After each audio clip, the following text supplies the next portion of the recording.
Aura Audiobooks presents Dracula, Chapter 1, Jonathan Harker's Journal, 3 May.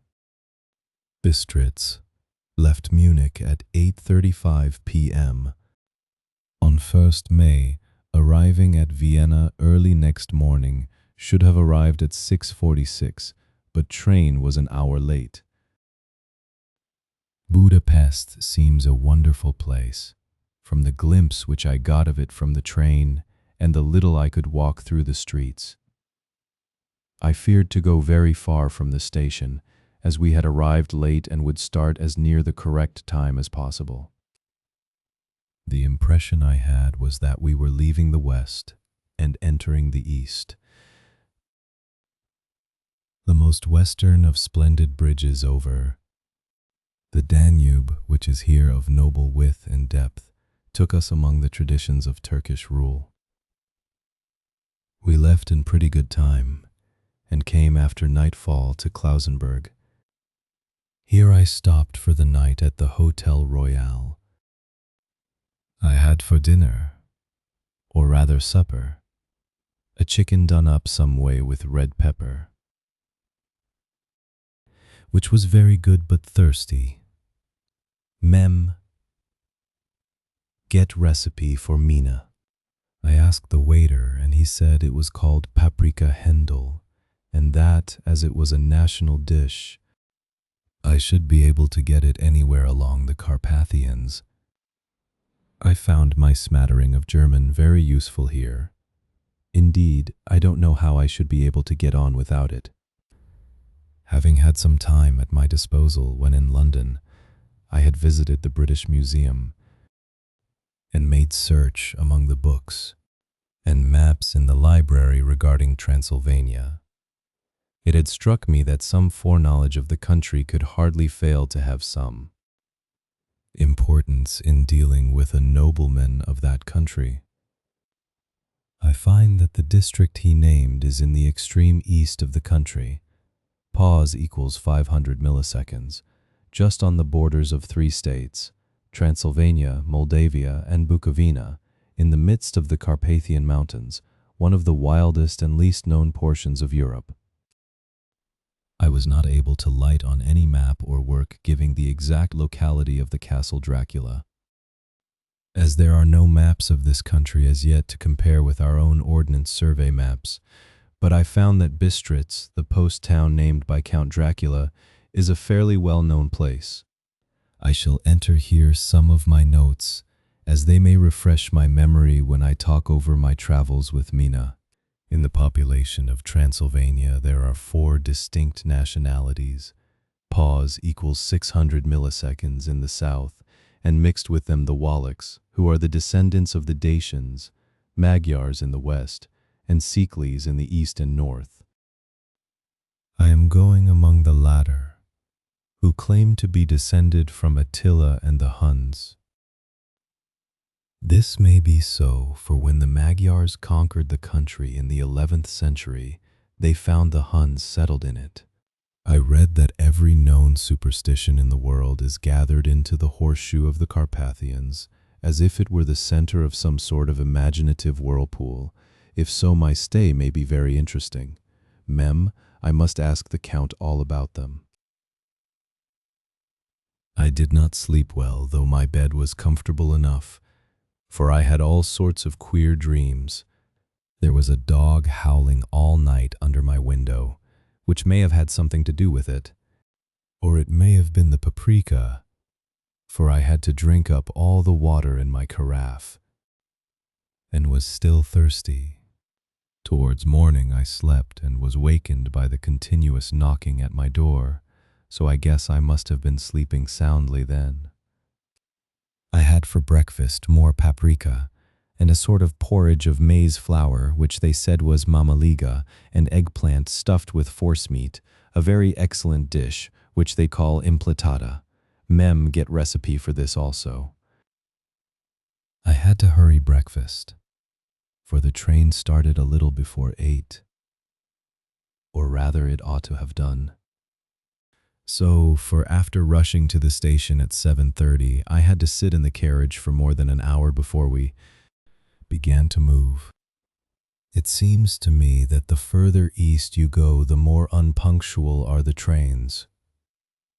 What ought they to be in China?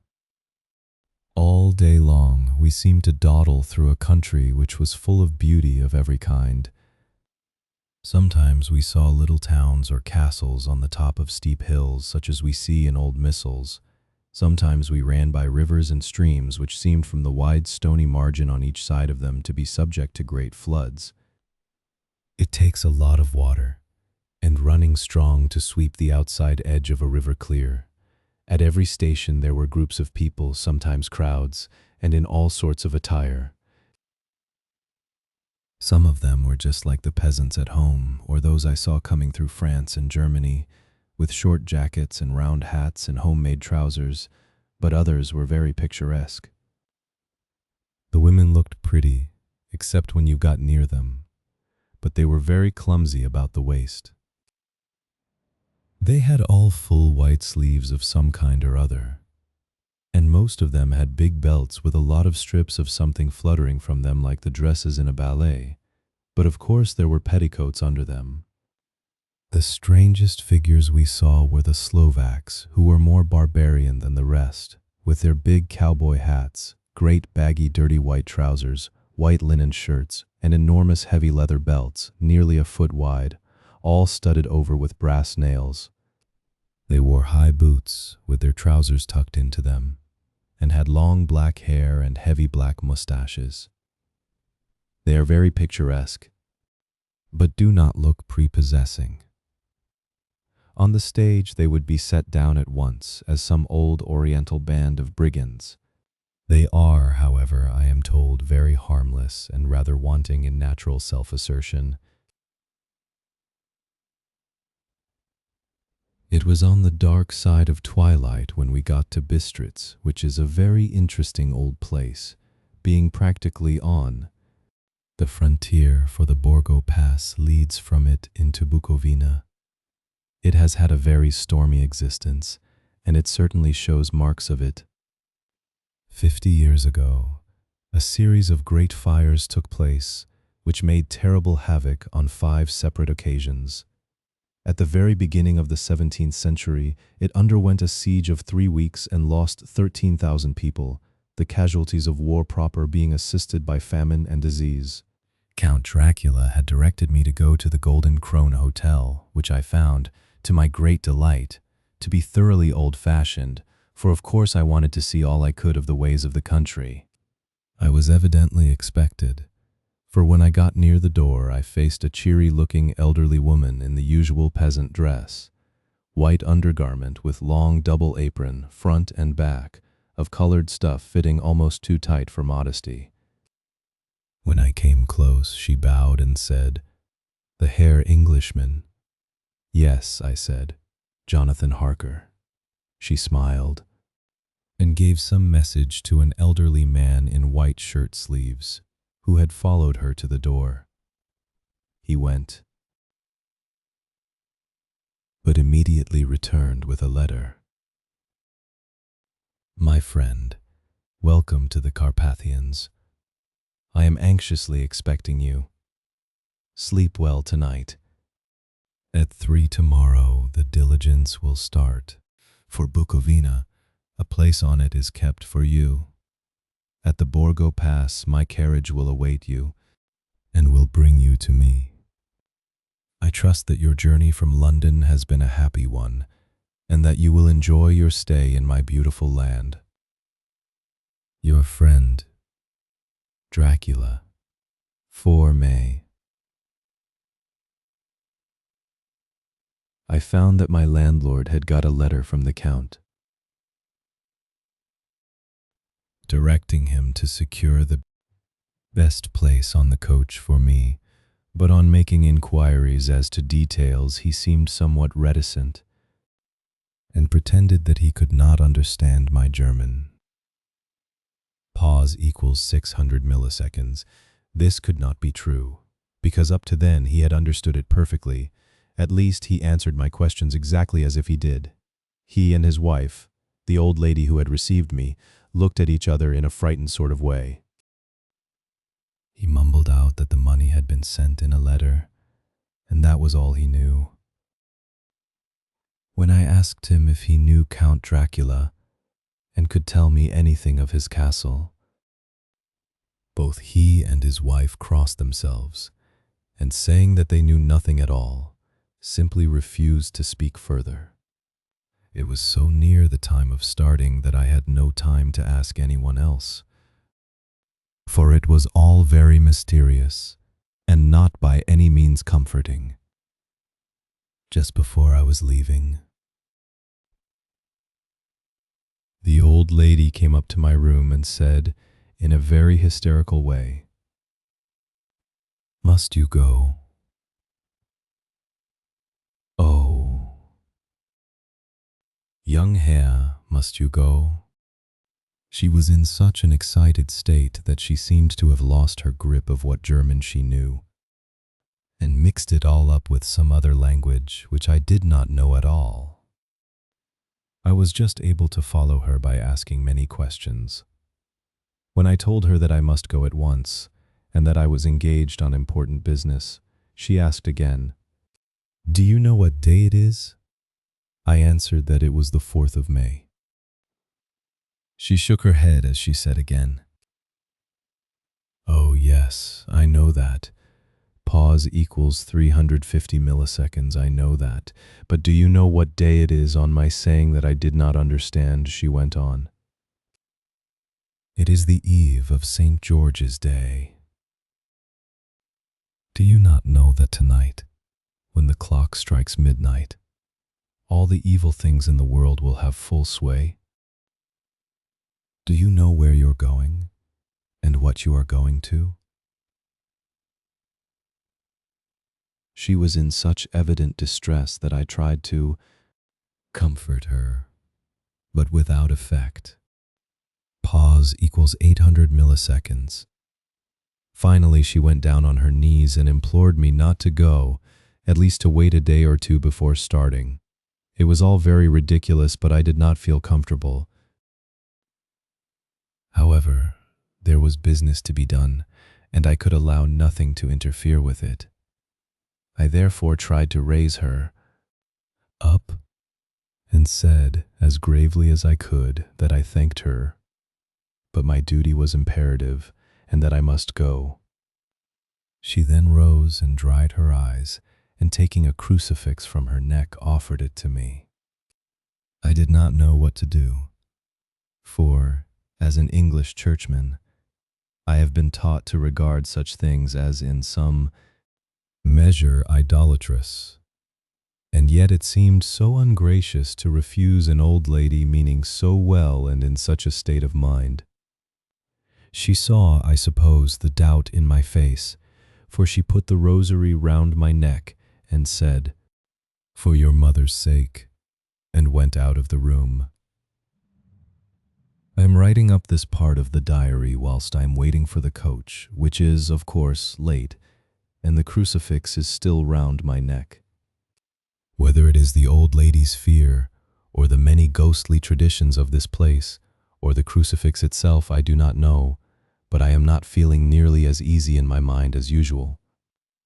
If this book should ever reach Mina before I do, let it bring my goodbye. Here comes the coach. 50th May. Pause equals 705 milliseconds. The castle. The gray of the morning has passed, and the sun is high over the distant horizon, which seems jagged, whether with trees or hills I know not, for it is so far off that big things and little are mixed. I am not sleepy, and, as I am not to be called till I awake, naturally I write till sleep comes. There are many odd things to put down, and lest who reads them may fancy that I dined too well before I left Bistritz, let me put down my dinner exactly. I dined on what they called robber steak, bits of bacon, onion, and beef, seasoned with red pepper and strung on sticks, and roasted over the fire in the simple style of the London cat's meat. The wine was golden mediash, which produces a queer sting on the tongue which is, however, not disagreeable. I had only a couple of glasses of this and nothing else. When I got on the coach, the driver had not taken his seat, and I saw him talking with the landlady. They were evidently talking of me, for every now and then they looked at me, and some of the people who were sitting on the bench outside the door, which they call by a name meaning word-bearer, came and listened, and then looked at me, most of them pityingly. I could hear a lot of words, often repeated, queer words, for there were many nationalities in the crowd. So I quietly got my polyglot dictionary from my bag and looked them out. I must say they were not cheering to me, for amongst them were Ordog, Satan, Pokol Hell, Stregoica, Witch, Vrolok, and Vilkoslak, both of which mean the same thing, one being Slovak, and the other Servian for something that is either werewolf or vampire. Mem. I must ask the Count about these superstitions. When we started, the crowd round the inn door, which had by this time swelled to a considerable size, all made the sign of the cross and pointed 2 fingers towards me. With some difficulty, I got a fellow passenger to tell me what they meant. He would not answer at first, but on learning that I was English, he explained that it was a charm or guard against the evil eye. This was not very pleasant for me, just starting for an unknown place to meet an unknown man, but everyone seemed so kind-hearted and so sorrowful and so sympathetic that I could not but be touched. I shall never forget the last glimpse which I had of the inn yard and its crowd of picturesque figures all crossing themselves as they stood round the wide archway, with its background of rich foliage of oleander and orange trees in green tubs clustered in the center of the yard. Then our driver, whose wide linen drawers covered the whole front of the box seat, Gotza they call them, cracked his big whip over his 4 small horses, which ran abreast, and we set off on our journey. I soon lost sight and recollection of ghostly fears in the beauty of the scene as we drove along. Although had I known the language, or rather languages which my fellow passengers were speaking, I might not have been able to throw them off so easily. Before us lay a green sloping land full of forests and woods, with here and there steep hills, crowned with clumps of trees or with farmhouses, the blank gable end to the road. There was everywhere a bewildering mass of fruit blossom, apple, plum, pear, cherry. And as we drove by, I could see the green grass under the trees spangled with the fallen petals. In and out amongst these green hills of what they call here the Mittelland ran the road, losing itself as it swept round the grassy curve, or was shut out by the straggling ends of pine woods, which here and there ran down the hillsides like tongues of flame. The road was rugged, but still we seemed to fly over it with a feverish haste. I could not understand then what the haste meant, but the driver was evidently bent on losing no time in reaching Borgo Pass. I was told that this road is in summertime excellent, but that it had not yet been put in order after the winter snows. In this respect, it is different from the general run of roads in the Carpathians, for it is an old tradition that they are not to be kept in too good order. Of old, the hospodars would not repair them, lest the Turk should think that they were preparing to bring in foreign troops, and so hasten the war, which was always really at loading point. Beyond the green swelling hills of the Mittelland rose mighty slopes of forest up to the lofty steeps of the Carpathians themselves. Right and left of us they towered, with the afternoon sun falling full upon them and bringing out all the glorious colors of this beautiful range, deep blue and purple in the shadows of the peaks, green and brown where grass and rock mingled, and an endless perspective of jagged rock and pointed crags, till these were themselves lost in the distance, where the snowy peaks rose grandly. Here and there seemed mighty rifts in the mountains, through which, as the sun began to sink, we saw now. And again the white gleam of falling water. One of my companions touched my arm as we swept round the base of a hill and opened up the lofty, snow-covered peak of a mountain, which seemed, as we wound on our serpentine way, to be right before us. Look, Isten Sek, God's seat, and he crossed himself reverently. As we wound on our endless way, and the sun sank lower and lower behind us, the shadows of the evening began to creep round us. This was emphasized by the fact that the snowy mountaintops still held the sunset and seemed to glow out with a delicate cool pink. Here and there we passed Czechs and Slovaks, all in picturesque attire. But I noticed that goiter was painfully prevalent. By the roadside were many crosses, and as we swept by, my companions all crossed themselves. Here and there was a peasant man or woman kneeling before a shrine, who did not even turn round as we approached, but seemed in the self-surrender of devotion to have neither eyes nor ears for the outer world. There were many things new to me. For instance, hayricks in the trees, and here and there very beautiful masses of weeping birch, their white stems shining like silver through the delicate green of the leaves. Now and again we passed a lighter wagon, the ordinary peasant's cart with its long, snake-like vertebra calculated to suit the inequalities of the road. On this were sure to be seated quite a group of homecoming peasants, the Czechs with their white, and the Slovaks with their colored sheepskins, the latter carrying lance-fashion their long staves with axe at end.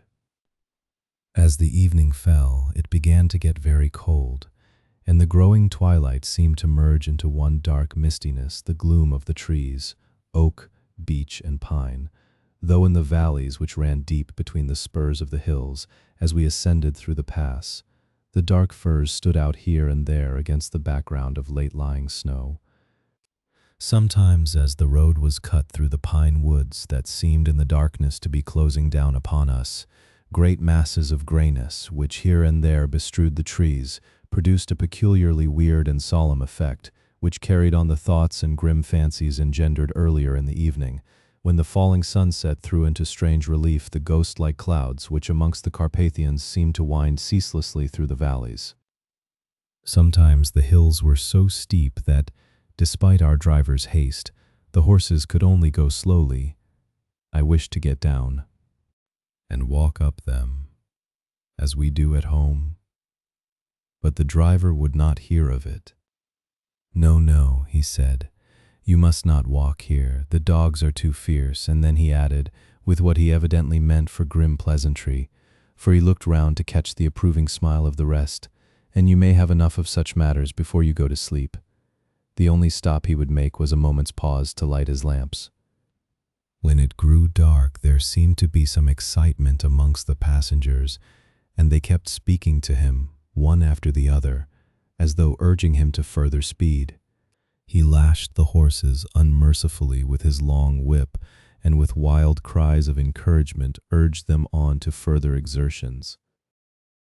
Then, through the darkness, I could see a sort of patch of gray light ahead of us, as though there were a cleft in the hills. The excitement of the passengers grew greater.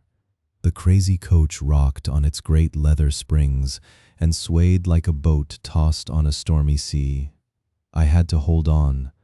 The road grew more level, and we appeared to fly along. Then the mountains seemed to come nearer to us on each side and to frown down upon us. We were entering on the Borgo Pass. One by one, several of the passengers offered me gifts, which they pressed upon me with an earnestness which would take no denial.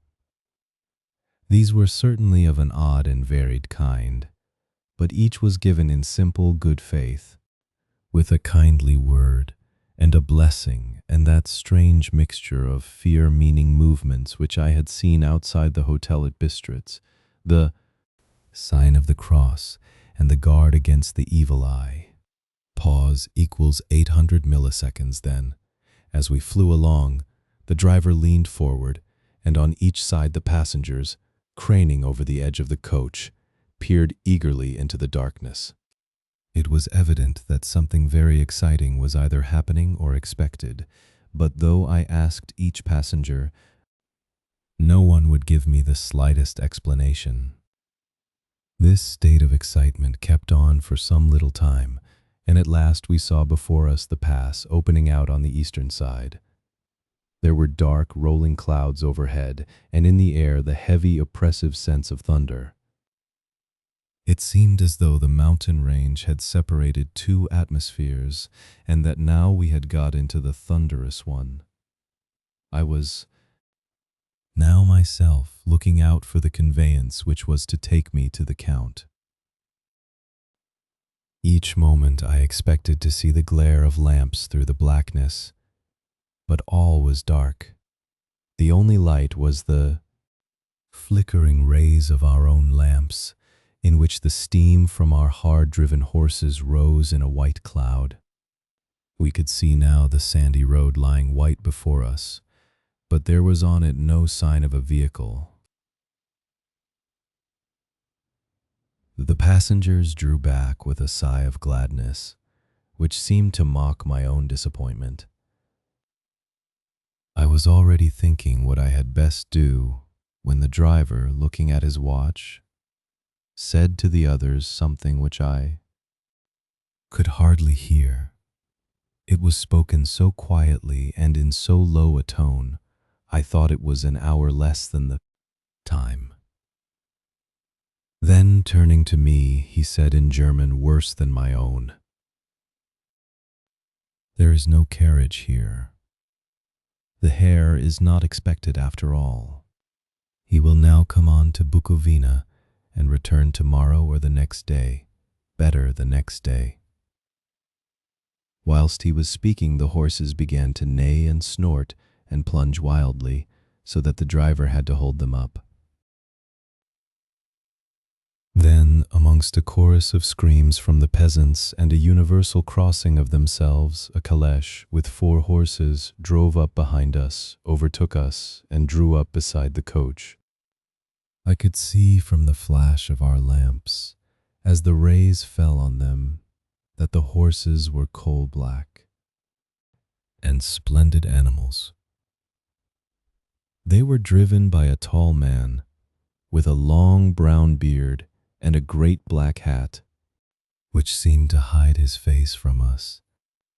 I could only see the gleam of a pair of very bright eyes which seemed red in the lamplight as he turned to us.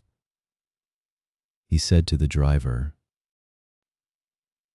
"You are early tonight, my friend." The man stammered in reply. The English Herr was in a hurry, to which the stranger replied, "That is why, I suppose, you wished him to go on to Bukovina. You cannot deceive me, my friend. I know too much, and my horses are swift." As he spoke, he smiled, and the lamplight fell on a hard-looking mouth, with very red lips and sharp-looking teeth, as white as ivory. One of my companions whispered to another the line from Burger's Lenore, "Denn die Toten reiten schnell, for the dead travel fast." The strange driver evidently heard the words, for he looked up with a gleaming smile. The passenger turned his face away, at the same time putting out his 2 fingers and crossing himself. "Give me the Herr's luggage," said the driver, and with exceeding alacrity my bags were handed out and put in the caleche. Then I descended from the side of the coach as the caleche was close alongside, the driver helping me with a hand which caught my arm in a grip of steel. His strength must have been prodigious. Without a word, he shook his reins. The horses turned and we swept into the darkness of the pass. As I looked back, I saw the steam from the horses of the coach by the light of the lamps, and projected against it the figures of my late companions crossing themselves. Then the driver cracked his whip and called to his horses, and off they swept on their way to Bukovina. As they sank into the darkness, I felt a strange chill, and a lonely feeling came over me. But a cloak was thrown over my shoulders, and a rug across my knees, and the driver said in excellent German, "The night is chill, mein Herr, and my master the Count bade me take all care of you. There is a flask of Slivovitz, the plum brandy of the country, underneath the seat, if you should require it." I did. Not take any, but it was a comfort to know it was there all the same. I felt a little strangely, and not a little frightened. I think had there been any alternative I should have taken it, instead of prosecuting that unknown night journey. The carriage went at a hard pace straight along. Then we made a complete turn and went along another straight road. It seemed to me that we were simply going over and over the same ground again, and so I took note of some salient point, and found that this was so. I would have liked to have asked the driver what this all meant, but I really feared to do so, for I thought that, placed as I was, any protest would have had no effect in case there had been an intention to delay. By and by, however, as I was curious to know how time was passing, I struck a match, and by its flame looked at my watch. It was within a few minutes of midnight. This gave me a sort of shock, for I suppose the general superstition about midnight was increased by my recent experiences. I waited, with a sick feeling of suspense. Then a dog began to howl somewhere in a farmhouse far down the road, a long, agonized wailing, as if from fear. The sound was taken up by another dog, and then another and another, till, borne on the wind which now sighed softly through the pass, a wild howling began, which seemed to come from all over the country, as far as the imagination could grasp it through the gloom of the night. At the first howl the horses began to strain and rear, but the driver spoke to them soothingly, and they quieted down, but shivered and sweated as though after a runaway from sudden fright. Then, far off in the distance, from the mountains on each side of us, began a louder and a sharper howling, that of wolves, which affected both the horses and myself in the same way, for I was minded to jump from the caleche and run, whilst they reared again and plunged madly, so that the driver had to use all his great strength to keep them from bolting. In a few minutes, however, my own ears got accustomed to the sound, and the horses so far became quiet that the driver was able to descend and to stand before them. He petted and soothed them, and whispered something in their ears, as I have heard of horse-tamers doing, and with extraordinary effect, for under his caresses they became quite manageable again, though they still trembled. The driver again took his seat, and shaking his reins, started off at a great pace. This time, after going to the far side of the pass, he suddenly turned down a narrow roadway which ran sharply to the right. Soon we were hemmed in with trees, which in places arched right over the roadway, till we passed as through a tunnel. And again great frowning rocks guarded us boldly on either side. Though we were in shelter, we could hear the rising wind, for it moaned and whistled through the rocks, and the branches of the trees crashed together as we swept along. It grew colder and colder still, and fine. Powdery snow began to fall, so that soon we and all around us were covered with a white blanket. The keen wind still carried the howling of the dogs, though this grew fainter as we went on our way. The baying of the wolves sounded nearer and nearer, as though they were closing round on us from every side. I grew dreadfully afraid, and the horses shared my fear. The driver, however, was not in the least disturbed. He kept turning his head to left and right, but I could not see anything through the darkness. Pause equals 800 milliseconds. Suddenly, away on our left, I saw a faint flickering blue flame. The driver saw it at the same moment. He at once checked the horses and, jumping to the ground, disappeared into the darkness. I did not know what to do, the less as the howling of the wolves grew closer. But while I wondered, the driver suddenly appeared again, and without a word took his seat, and we resumed our journey. I think I must have fallen asleep and kept dreaming of the incident, for it seemed to be repeated endlessly, and now, looking back, it is like a sort of awful nightmare.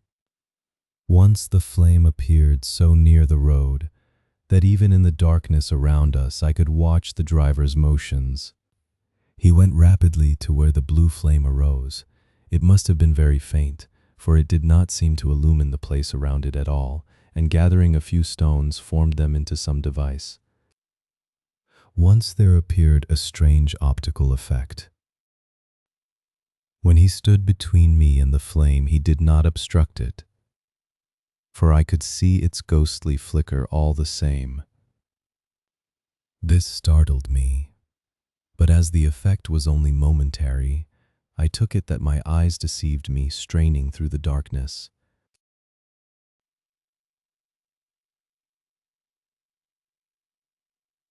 Then for a time there were no blue flames, and we sped onwards through the gloom, with the howling of the wolves around us, as though they were following in a moving circle. At last there came a time when the driver went further afield than he had yet gone, and during his absence the horses began to tremble worse than ever and to snort and scream with fright. I could not see any cause for it, for the howling of the wolves had ceased altogether. But just then the moon, sailing through the black clouds, appeared behind the jagged crest of a beetling, pine-clad rock, and by its light I saw around us a ring of wolves, with white teeth and lolling red tongues, with long, sinewy limbs and shaggy hair. They were 100 times more terrible in the grim silence which held them than even when they howled. For myself, I felt a sort of paralysis of fear. It is only when a man feels himself face to face with such horrors that he can understand their true import. All at once the wolves began to howl as though the moonlight had had some peculiar effect on them. The horses jumped about and reared and looked helplessly round with eyes that rolled in a way painful to see, but the living ring of terror encompassed them on every side, and they had perforce to remain within it. I called to the coachman to come, for it seemed to me that our only chance was to try to break out through the ring and to aid his approach. I shouted and beat the side of the caleche, hoping by the noise to scare the wolves from that side, so as to give him a chance of reaching the trap. How he came there, I know not, but I heard his voice raised in a tone of imperious command, and looking towards the sound, saw him stand in the roadway. As he swept his long arms, as though brushing aside some impalpable obstacle, the wolves fell back and back further still. Just then, a heavy cloud passed across the face of the moon, so that we were again in darkness. When I could see again, the driver was climbing into the caleche, and the wolves had disappeared. This was all so strange and uncanny that a dreadful fear came upon me. Pause equals 500 milliseconds, and I was afraid to speak or move. The time seemed interminable as we swept on our way, now in almost complete darkness. For the rolling clouds obscured the moon, we kept on ascending, with occasional periods of quick descent, but in the main always ascending. Suddenly, I became conscious of the fact that the driver was in the act of pulling up the horses in the courtyard of a vast, ruined castle from whose tall black windows came no ray of light and whose broken battlements showed a jagged line against the moonlit sky. Chapter 2. Jonathan Harker's journal continued. 5 May. I must have been asleep, for certainly if I had been fully awake, I must have noticed the approach of such a remarkable place. In the gloom, the courtyard looked of considerable size, and as several dark ways led from it under great round arches, it perhaps seemed bigger than it really is. I have not yet been able to see it by daylight. When the caleche stopped, the driver jumped down and held out his hand to assist me to alight. Again I could not, but notice his prodigious strength. His hand actually seemed like a steel vice that could have crushed mine, if he had chosen. Then he took out my traps and placed them on the ground beside me as I stood close to a great door, old and studded with large iron nails, and set in a projecting doorway of massive stone. I could see even in the dim light that the stone was massively carved, but that the carving had been much worn by time and weather. As I stood, the driver jumped again into his seat and shook the reins. The horses started forward, and trap and all disappeared down one of the dark openings. I stood in silence where I was, for I did not know what to do. Of bell or knocker there was no sign. Through these frowning walls and dark window openings, it was not likely that my voice could penetrate. The time I waited seemed endless, and I felt doubts and fears crowding upon me. What sort of place had I come to, and among what kind of people? What sort of grim adventure was it on which I had embarked? Was this a customary incident in the life of a solicitor's clerk sent out to explain the purchase of a London estate to a foreigner? Solicitor's clerk. Mina would not like that. Solicitor. For just before leaving London, I got word that my examination was successful, and I am now a full-blown solicitor. I began to rub my eyes and pinch myself to see if I were awake. It all seemed like a horrible nightmare to me, and I expected that I should suddenly awake and find myself at home, with the dawn struggling in through the windows, as I had now and again felt in the morning after a day of overwork.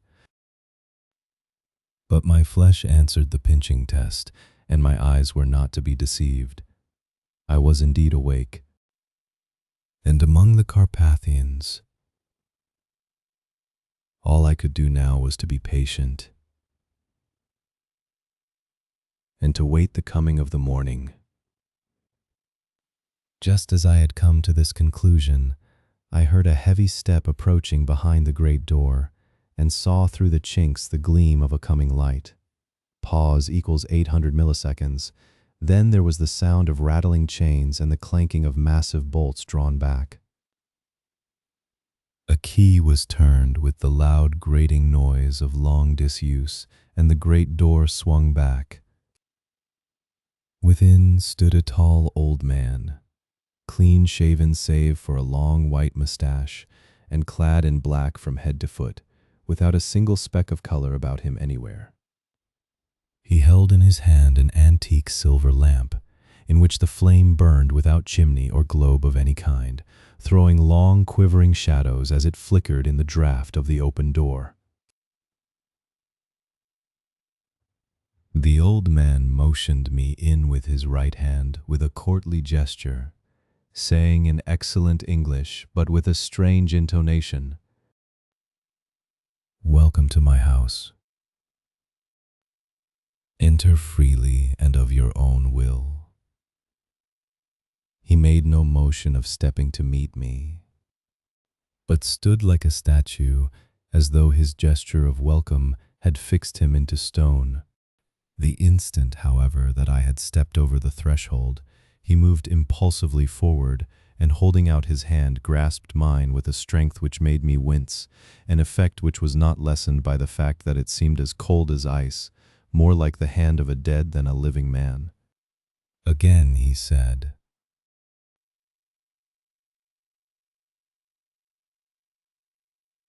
"Welcome to my house. Come freely."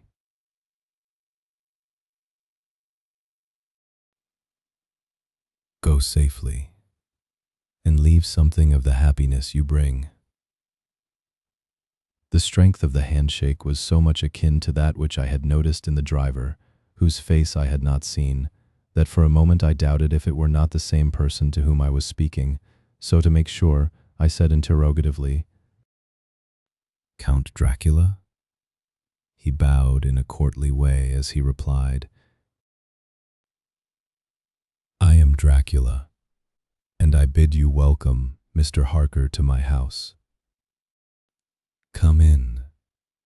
The night air is chill, and you must need to eat and rest." As he was speaking, he put the lamp on a bracket on the wall, and stepping out, took my luggage. He had carried it in before I could forestall him. I protested, but he insisted, "Nay, sir, you are my guest. It is late, and my people are not available. Let me see to your comfort myself."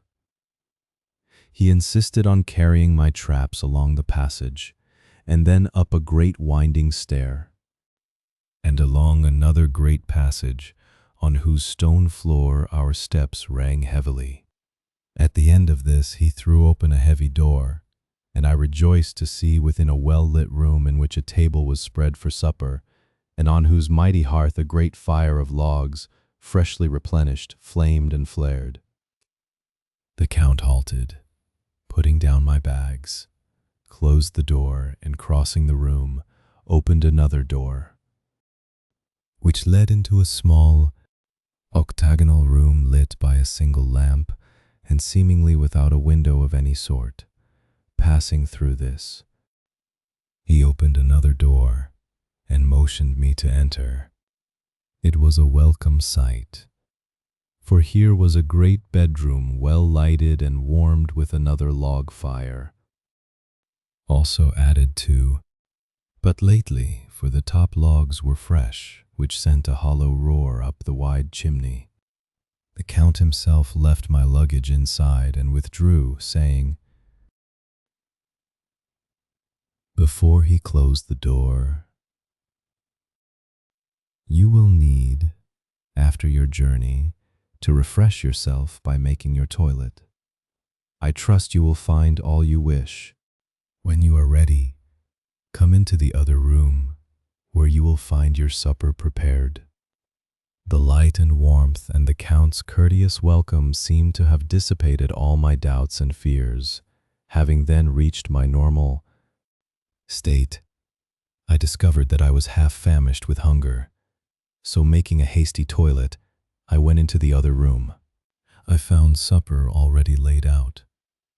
My host, who stood on one side of the great fireplace, leaning against the stonework, made a graceful wave of his hand to the table and said, "Pause equals 500 milliseconds.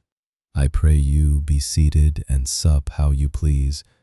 You will, I trust, excuse me that I do not join you. But I have dined already, and I do not sup." I handed to him the sealed letter which Mr. Hawkins had entrusted to me. He opened it and read it gravely. Then, with a charming smile, he handed it to me to read. Pause equals 500 milliseconds. One passage of it, at least, gave me a thrill of pleasure. I must regret that an attack of gout, from which malady I am a constant sufferer, forbids absolutely any traveling on my part for some time to come. But I am happy to say I can send a sufficient substitute, one in whom I have every possible confidence. He is a young man, full of energy and talent in his own way, and of a very faithful disposition. He is discreet and silent, and has grown into manhood in my service.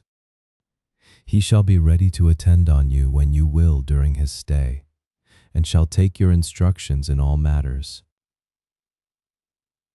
The Count himself came forward and took off the cover of a dish, and I fell to at once on an excellent roast chicken. This, with some cheese and a salad and a bottle of old Tokay, of which I had 2 glasses, was my supper.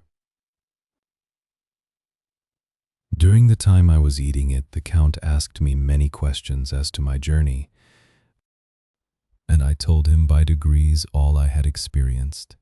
By this time I had finished my supper, and by my host's desire had drawn up a chair by the fire, and begun to smoke a cigar which he offered me, at the same time excusing himself that he did not smoke. I had now an opportunity of observing him, and found him of a very marked physiognomy. His face was a very strong aquiline, with high bridge of the thin nose and peculiarly arched nostrils, with lofty domed forehead and hair growing scantily round the temples but profusely elsewhere. His eyebrows were very massive, almost meeting over the nose, and with bushy hair that seemed to curl in its own profusion. The mouth, so far as I could see it under the heavy mustache, was fixed and rather cruel-looking, with peculiarly sharp white teeth. These protruded over the lips, whose remarkable ruddiness showed astonishing vitality in a man of his years. For the rest, his ears were pale, and at the tops extremely pointed. The chin was broad and strong, and the cheeks firm though thin. The general effect was one of extraordinary pallor. Hitherto I had noticed the backs of his hands as they lay on his knees in the firelight, and they had seemed rather white and fine. But seeing them now close to me, I could not but notice that they were rather coarse broad, with squat fingers. Strange to say, there were hairs in the center of the palm. The nails were long and fine, and cut to a sharp point. As the Count leaned over me and his hands touched me, I could not repress a shudder. It may have been that his breath was rank, but a horrible feeling of nausea came over me, which, do what I would, I could not conceal. The Count, evidently noticing it, drew back, and with a grim sort of smile, which showed more than he had yet done his protuberant teeth, sat himself down again on his own side of the fireplace. We were both silent for a while, and as I looked towards the window I saw the first dim streak of the coming dawn. There seemed a strange stillness over everything, but as I listened I heard, as if from down below in the valley, the howling of many wolves. The Count's eyes gleamed, and he said, "Listen to them, the children of the night. What music they make!" Seeing, I suppose, some expression in my face strange to him, he added, "Ah, sir, you dwellers in the city cannot enter into the feelings of the hunter." Then he rose and said, "But you must be tired. Your bedroom is all ready, and tomorrow you shall sleep as late as you will. I have to be away till the afternoon, so sleep well and dream well." With a courteous bow, he opened for me himself the door to the octagonal room, and I entered my bedroom. I am all in a sea of wonders. I doubt, I fear, I think strange things which I dare not confess to my own soul. God keep me, if only for the sake of those dear to me. 7 May. It is again early morning, but I have rested and enjoyed the last 24 hours. I slept till late in the day and awoke of my own accord. When I had dressed myself, I went into the room where we had supped and found a cold breakfast laid out, with coffee kept hot by the pot being placed on the hearth. There was a card on the table, on which was written, "I have to be absent for a while. Do not wait for me, D." I set to and enjoyed a hearty meal. When I had done, I looked for a bell, so that I might let the servants know I had finished, but I could not find one.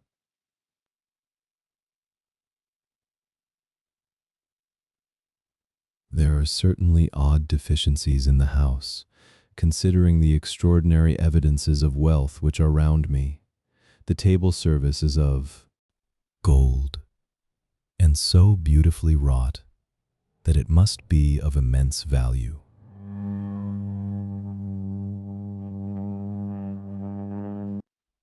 The curtains and upholstery of the chairs and sofas and the hangings of my bed are of the costliest and most beautiful fabrics, and must have been of fabulous value when they were made, for they are centuries old, though in excellent order. I saw something like them in Hampton Court, but there they were worn and frayed and moth-eaten. But still in none of the rooms is there a mirror. There is not even a toilet glass on my table, and I had to get the little shaving glass from my bag before I could either shave or brush my hair. I have not yet seen a servant anywhere, or heard a sound near the castle except the howling of wolves. Some time after I had finished my meal, I do not know whether to call it breakfast or dinner, for it was between 5 and 6 o'clock when I had it. I looked about for something to read, for I did not like to go about the castle until I had asked the Count's permission. There was absolutely nothing in the room, book, newspaper, or even writing materials, so I opened another door in the room and found a sort of library. The door opposite mine I tried, but found it locked. In the library I found, to my great delight, a vast number of English books, whole shelves full of them, and bound volumes of magazines and newspapers. A table in the center was littered with English magazines and newspapers, though none of them were of very recent date. The books were of the most varied kind: history, geography, politics, political economy, botany, geology, law, all relating to England, and English life and customs and manners. There were even such books of reference as the London Directory, the Red and Blue Books, Whitaker's Almanac, the Army and Navy lists, and it somehow gladdened my heart to see it, the Law List. Whilst I was looking at the books, the door opened and the Count entered. He saluted me in a hearty way and hoped that I had had a good night's rest. Then he went on, "I am glad you found your way in here, for I am sure there is much that will interest you. These companions," and he laid his hand on some of the books, "have been good friends to me, and for some years past, ever since I had the idea of going to London, have given me many, many hours of pleasure. Through them I have come to know your great England, and to know her is to love her. I long to go through the crowded streets of your mighty London, to be in the midst of the whirl and rush of humanity, to share its life, its change, its death, and all that makes it what it is. Pause equals 800 milliseconds, but alas, As yet I only know your tongue through books. To you, my friend, I look that I know it to speak. But Count, I said, you know and speak English thoroughly. He bowed gravely. I thank you, my friend, for your all too flattering estimate, but yet I fear that I am but a little way on the road I would travel. True, I know the grammar and the words, but yet I know not how to speak them. Indeed, I said. You speak excellently. Not so, he answered. Well, I know that. Did I move and speak in your London? None there are who would not know me for a stranger. That is not enough for me. Here I am noble, I am boyar, the common people know me, and I am master. But a stranger in a strange land, he is no one, men know him not, and to know not is to care not for. I am content if I am like the rest, so that no man stops if he see me, or pause in his speaking if he hear my words. Ha, ha. A stranger. I have been so long master that I would be master still, or at least that none other should be master of me. You come to me not alone as agent of my friend Peter Hawkins of Exeter, to tell me all about my new estate in London. You shall, I trust, rest here with me a while, so that by our talking I may learn the English intonation, and I would that you tell me when I make error, even of the smallest, in my speaking. I am sorry that I had to be away so long today, but you will, I know, forgive one who has so many important affairs in hand. Of course I said all I could about being willing, and asked if I might come into that room when I chose. He answered, yes, certainly, and added, you may go anywhere you wish in the castle, except where the doors are locked, where, of course, you will not wish to go. There is reason that all things are as they are. And did you see with my eyes and know with my knowledge, you would perhaps better understand. I said I was sure of this, and then he went on.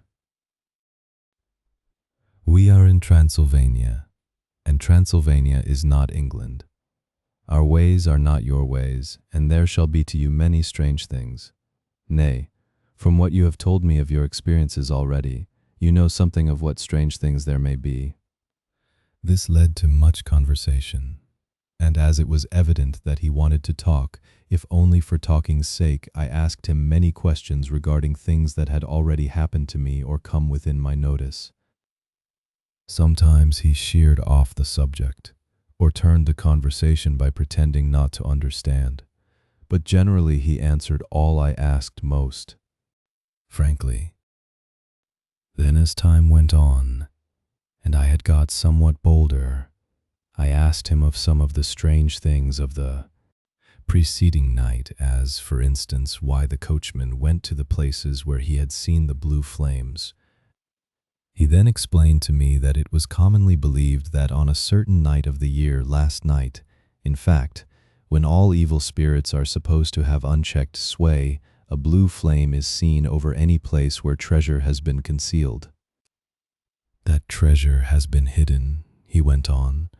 In the region through which you came last night, there can be but little doubt, for it was the ground fought over for centuries by the Wallachian, the Saxon, and the Turk. Why, there is hardly a foot of soil in all this region that has not been enriched by the blood of men, patriots or invaders.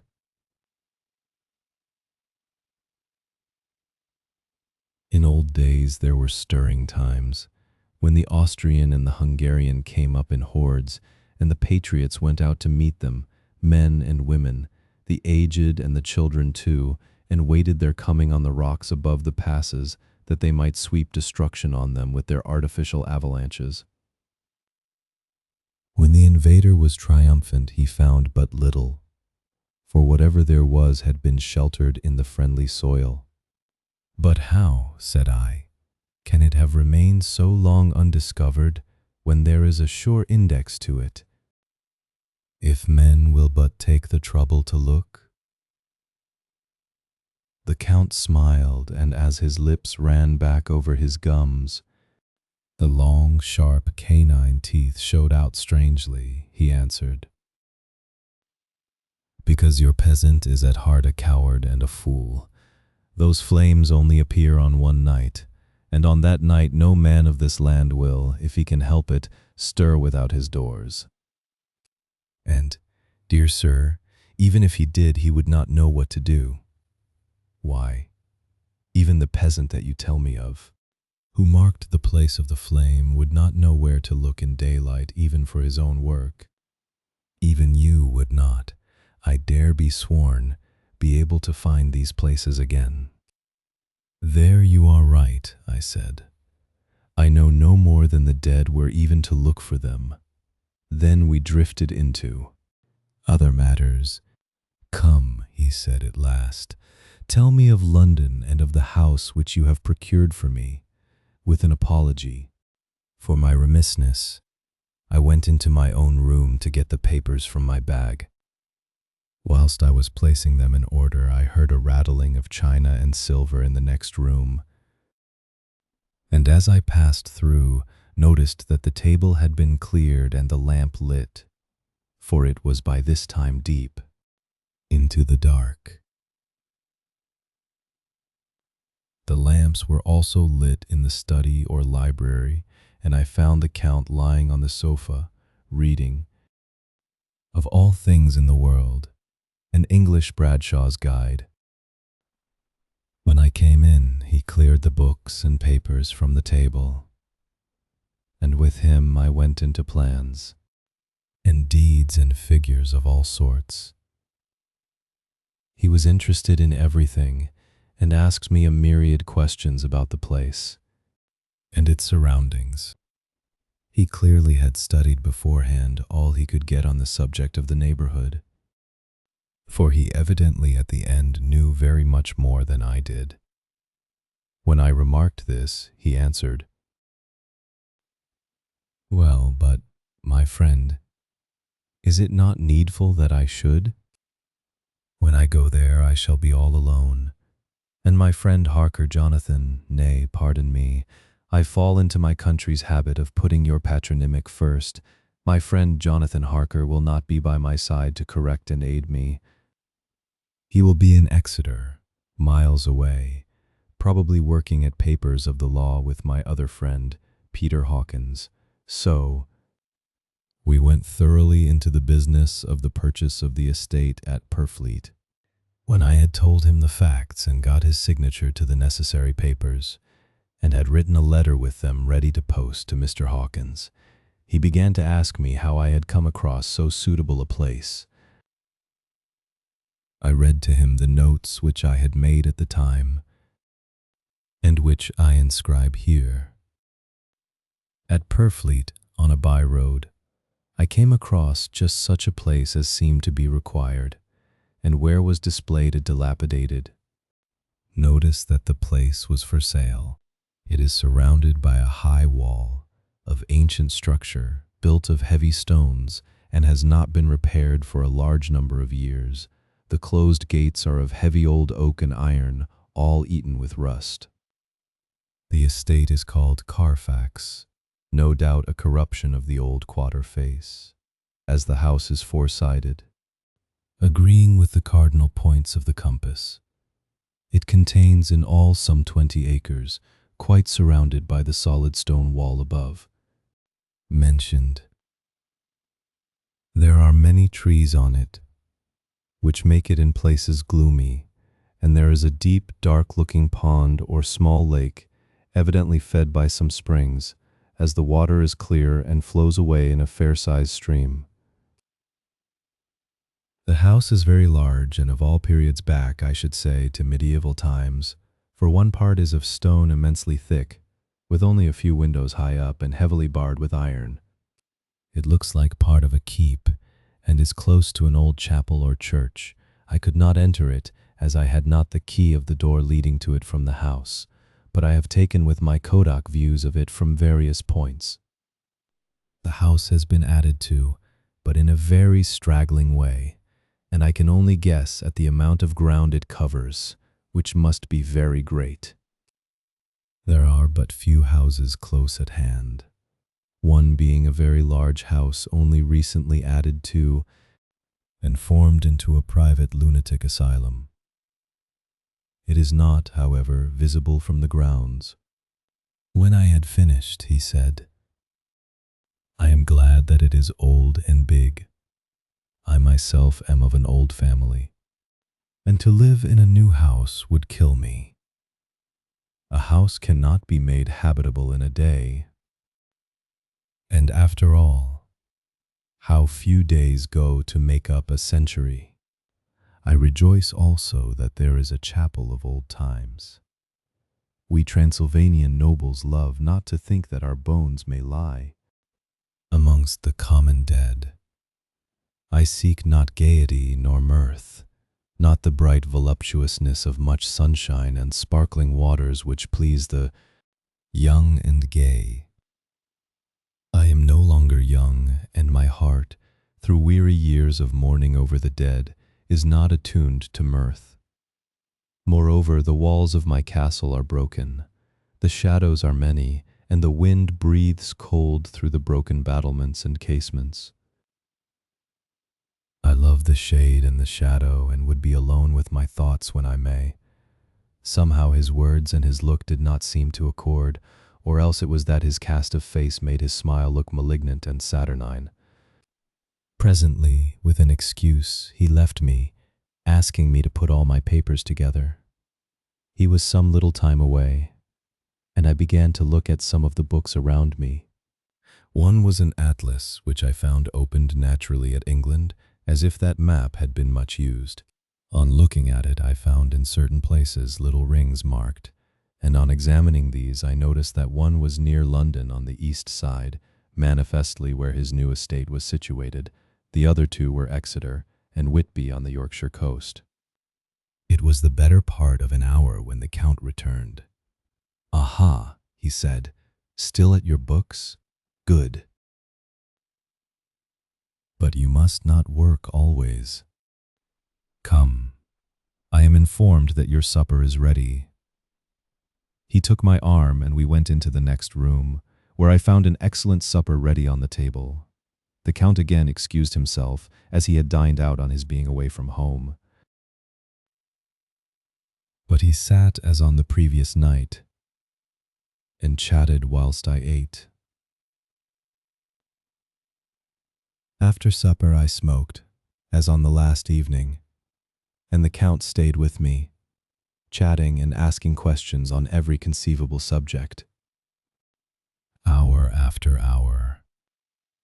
I felt that it was getting very late indeed, but I did not say anything, for I felt under obligation to meet my host's wishes in every way. I was not sleepy, as the long sleep yesterday had fortified me, but I could not help experiencing that chill which comes over one at the coming of the dawn, which is like in its way the turn of the tide. They say that people who are near death die generally at the change to the dawn or at the turn of the tide.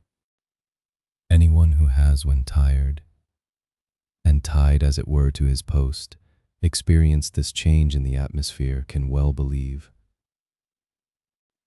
it.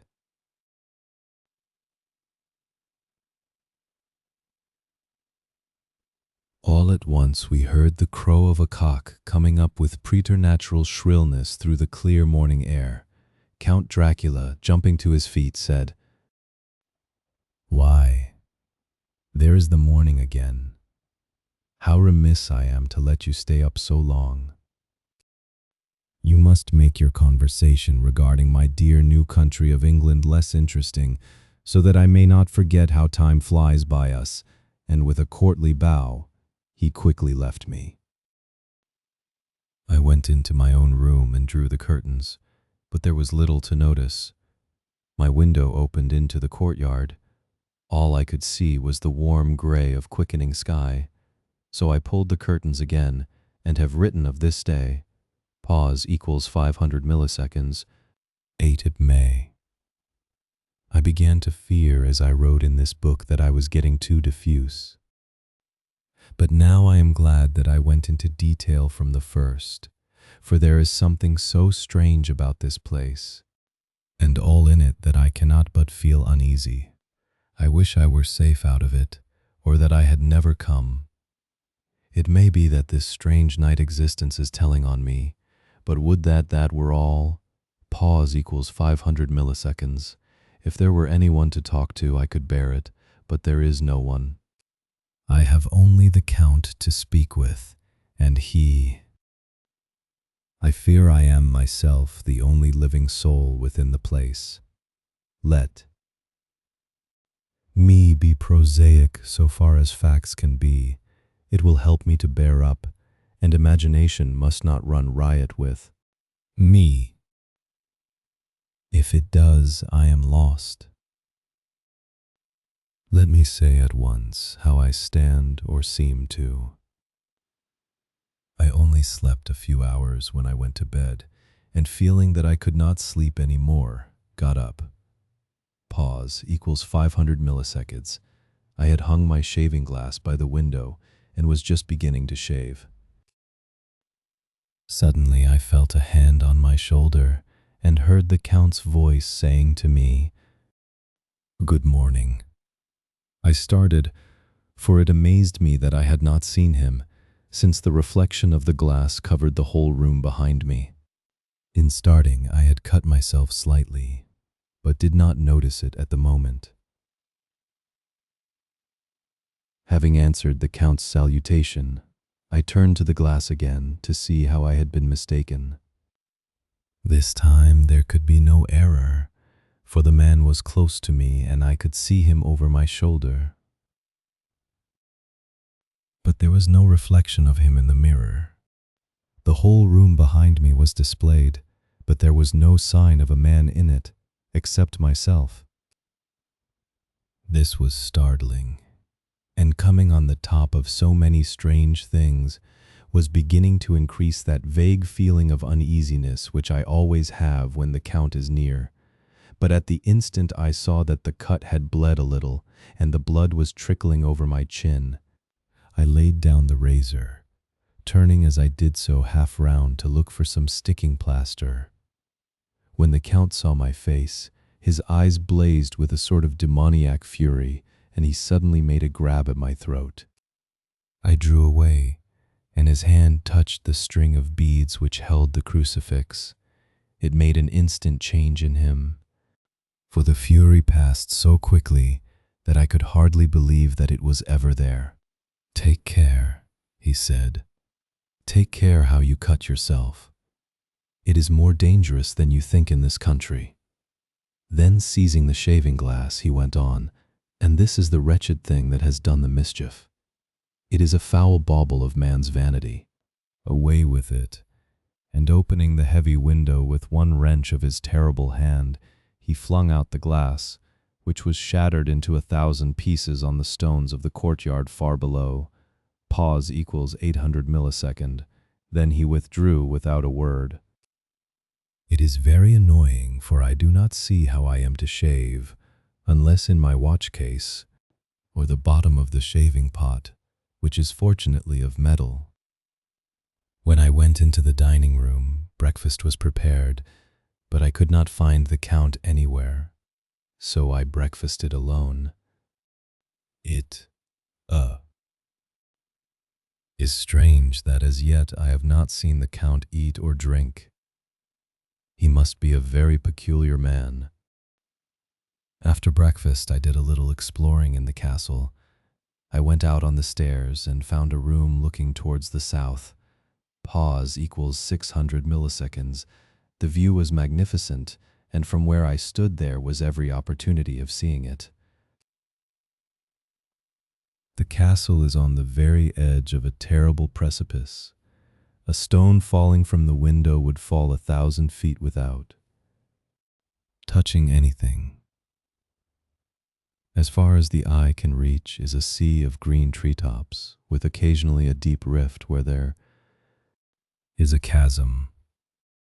Here and there are silver threads where the rivers wind in deep gorges through the forests. But I am not in heart to describe beauty, for when I had seen the view I explored further. Doors, doors, doors everywhere, and all locked and bolted. In no place save from the windows in the castle walls is there an available exit. The castle is a veritable prison, and I am a prisoner. Chapter 3.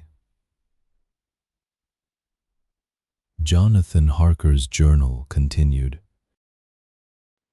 When I found that I was a prisoner, a sort of wild feeling came over me. I rushed up and down the stairs, trying every door and peering out of every window I could find. But after a little, the conviction of my helplessness overpowered all other feelings. When I look back after a few hours, I think I must have been mad for the time. For I behaved much as a rat does in a trap.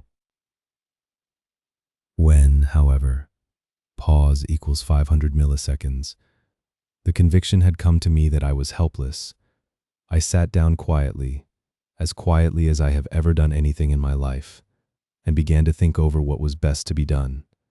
I am thinking still, and as yet have come to no definite conclusion. Of one thing only am I certain, that it is no use making my ideas known to the Count. He knows well that I am imprisoned, and as he has done it himself, and has doubtless his own motives for it, he would only deceive me if I trusted him fully with the facts.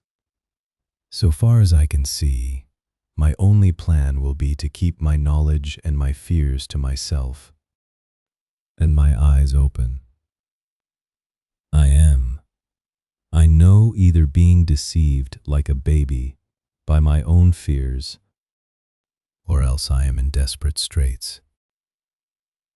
And if the latter be so, I need, and shall need, all my brains to get through. I had hardly come to this conclusion when I heard the great door below shut, and knew that the Count had returned. He did not come at once into the library, so I went cautiously to my own room and found him making the bed. This was odd, but only confirmed what I had all along thought, that there were no servants in the house. When later I saw him through the chink of the hinges of the door laying the table in the dining room, I was assured of it, for if he does himself all these menial offices, surely it is proof that there is no one else to do them. This gave me a fright, for if there is no one else in the castle, it must have been the Count himself who was the driver of the coach that brought me here. This is a terrible thought, for if so, what does it mean that he could control the wolves as he did by only holding up his hand in silence? How was it that all the people at Bistritz and on the coach had some terrible fear for me? What meant the giving of the crucifix, of the garlic, of the wild rose, of the mountain ash? Bless that good woman who hung the crucifix round my neck, for it is a comfort and a strength to me whenever I touch it. It is odd that a thing which I have been taught to regard with disfavor, and as idolatrous should, in a time of loneliness and trouble, be of help. Is it that there is something in the essence of the thing itself, or that it is a medium, a tangible help in conveying memories of sympathy and comfort? Sometime, if it may be, I must examine this matter and try to make up my mind about it. In the meantime, I must find out all I can about Count Dracula, as it may help me to understand. Tonight he may talk of himself. If I turn the conversation that way, I must be very careful, however, not to awake his suspicion. Midnight. I have had a long talk with the Count, I asked him a few questions on Transylvania history, and he warmed up to the subject wonderfully, in his speaking of things and people, and especially of battles. He spoke as if he had been present at them all. This he afterwards explained by saying that to a boyar, the pride of his house and name is his own pride, that their glory is his glory, that their fate is his fate. Whenever he spoke of his house, he always said we, and spoke almost in the plural, like a king speaking. I wish I could put down all he said exactly as he said it, for to me it was most fascinating. It seemed to have in it a whole history of the country. He grew excited as he spoke, and walked about the room pulling his great white mustache and grasping anything on which he laid his hands as though he would crush it by main strength. One thing he said which I shall put down as nearly as I can, for it tells in its way the story of his race. Pause equals 500 milliseconds. We Seclis have a right to be proud, for in our veins flows the blood of many brave races who fought as the lion fights for lordship. Here, in the whirlpool of European races, the Ugric tribe bore down from Iceland the fighting spirit which Thor and Woden gave them, which their berserkers displayed to such fell intent on the seaboards of Europe, aye, and of Asia and Africa too, till the peoples thought that the werewolves themselves had come.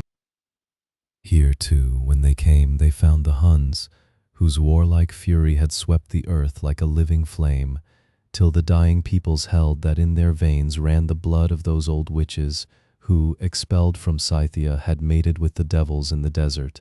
Fools, fools. What devil or what witch was ever so great as Attila, whose blood is in these veins? He held up his arms.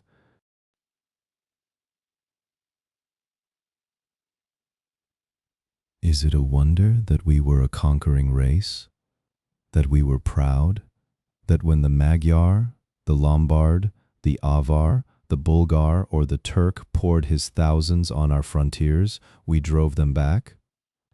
Is it strange that when Arpad and his legions swept through the Hungarian fatherland, he found us here when he reached the frontier? That the Honfoglalas was completed there?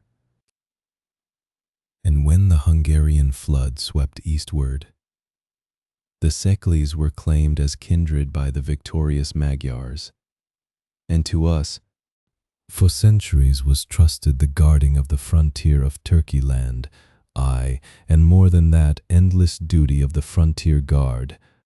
For as the Turks say, water sleeps, and enemy is sleepless, who more gladly than we throughout the four nations received the bloody sword, or at its warlike call flocked quicker to the standard of the king.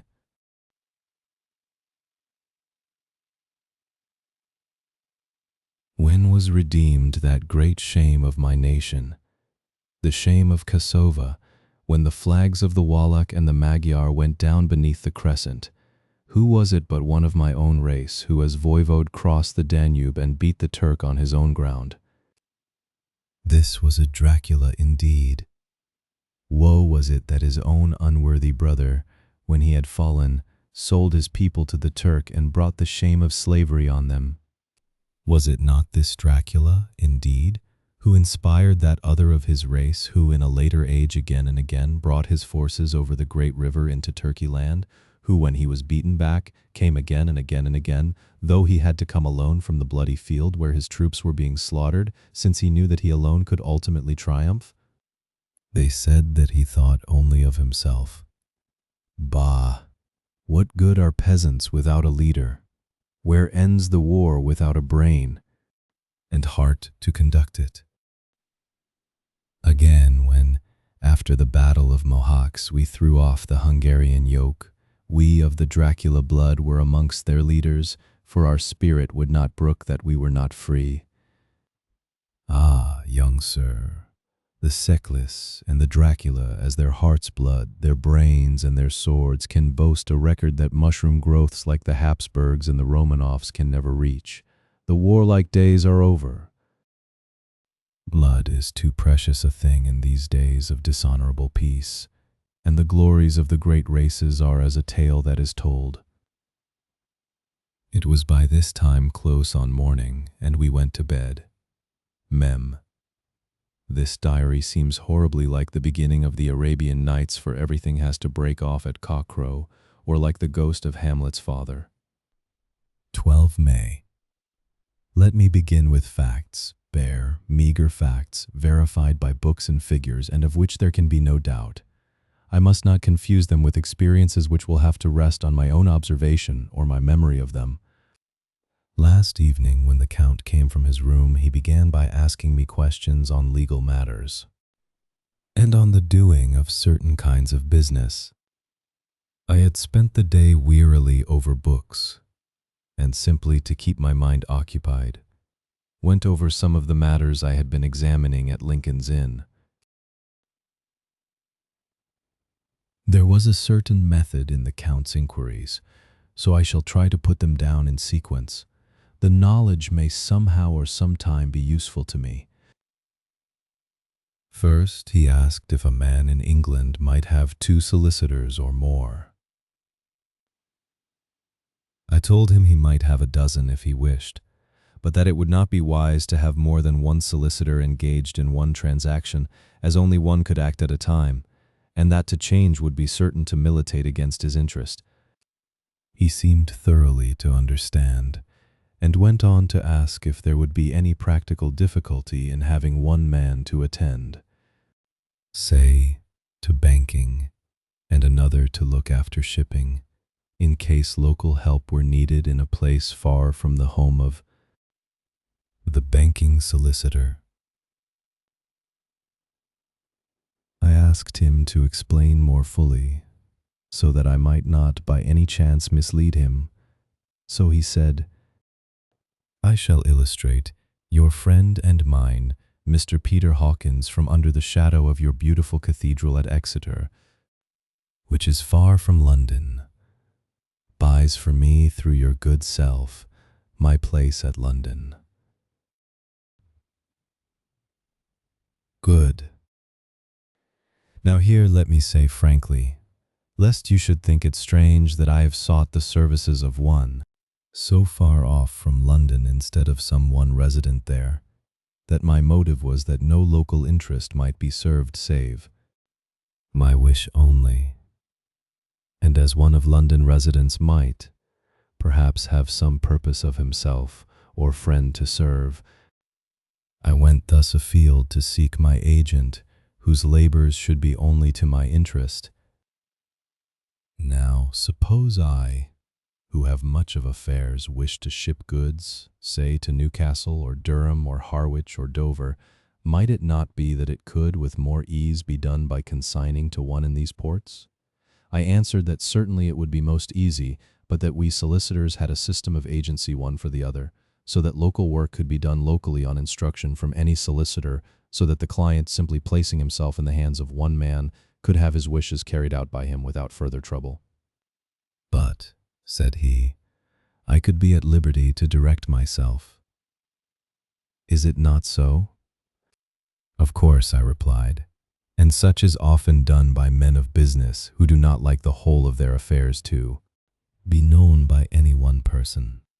Good, he said, and then went on to ask about the means of making consignments and the forms to be gone through, and of all sorts of difficulties which might arise, but by forethought could be guarded against. I explained all these things to him to the best of my ability, and he certainly left me under the impression that he would have made a wonderful solicitor, for there was nothing that he did not think of or foresee. For a man who was never in the country, and who did not evidently do much in the way of business, his knowledge and acumen were wonderful. When he had satisfied himself on these points of which he had spoken, and I had verified all as well as I could by the books available, he suddenly stood up and said, Have you written since your first letter to our friend Mr. Peter Hawkins, or to any other? It was with some bitterness in my heart that I answered that I had not, that as yet I had not seen any opportunity of sending letters to anybody. "Then write now, my young friend," he said, laying a heavy hand on my shoulder. "Write to our friend and to any other, and say, if it will please you, that you shall stay with me until a month from now." "Do you wish me to stay so long?" I asked, for my heart grew cold at the thought. "I desire it much. Nay, I will take no refusal. When your master, employer, what you will, engage that someone should come on his behalf, it was understood that my needs only were to be consulted. I have not stinted. Is it not so?" What could I do but bow acceptance? It was Mr. Hawkins's interest, not mine, and I had to think of him, not myself. And besides, while Count Dracula was speaking, there was that in his eyes and in his bearing which made me remember that I was a prisoner, and that, if I wished it, I could have no choice. The Count saw his victory in my bow, and his mastery in the trouble of my face, for he began at once to use them, but in his own smooth, resistless way. "I pray you, my good young friend, that you will not discourse of things other than business in your letters. It will doubtless please your friends to know that you are well, and that you look forward to getting home to them. Is it not so?" As he spoke, he handed me 3 sheets of notepaper and 3 envelopes. They were all of the thinnest foreign post, and looking at them, then at him, and noticing his quiet smile, with the sharp canine teeth lying over the red underlip, I understood as well as if he had spoken that I should be careful what I wrote, for he would be able to read it. So I determined to write only formal notes now, but to write fully to Mr. Hawkins in secret, and also to Mina, for to her I could write in shorthand, which would puzzle the Count, if he did see it. When I had written my 2 letters, I sat quiet, reading a book whilst the Count wrote several notes, referring as he wrote them to some books on his table. Then he took up my 2 and placed them with his own, and put by his writing materials, after which, the instant the door had closed behind him, I leaned over and looked at the letters, which were face down on the table. I felt no compunction in doing so, for under the circumstances I felt that I should protect myself in every way I could. One of the letters was directed to Samuel F. Billington. No. 7. The Crescent, Whitby, another to Herr Leutner, Varna, the 3rd was to Coutts & Co., London, and the 4th to Herren Klopstock and Billroyth, bankers, Budapest.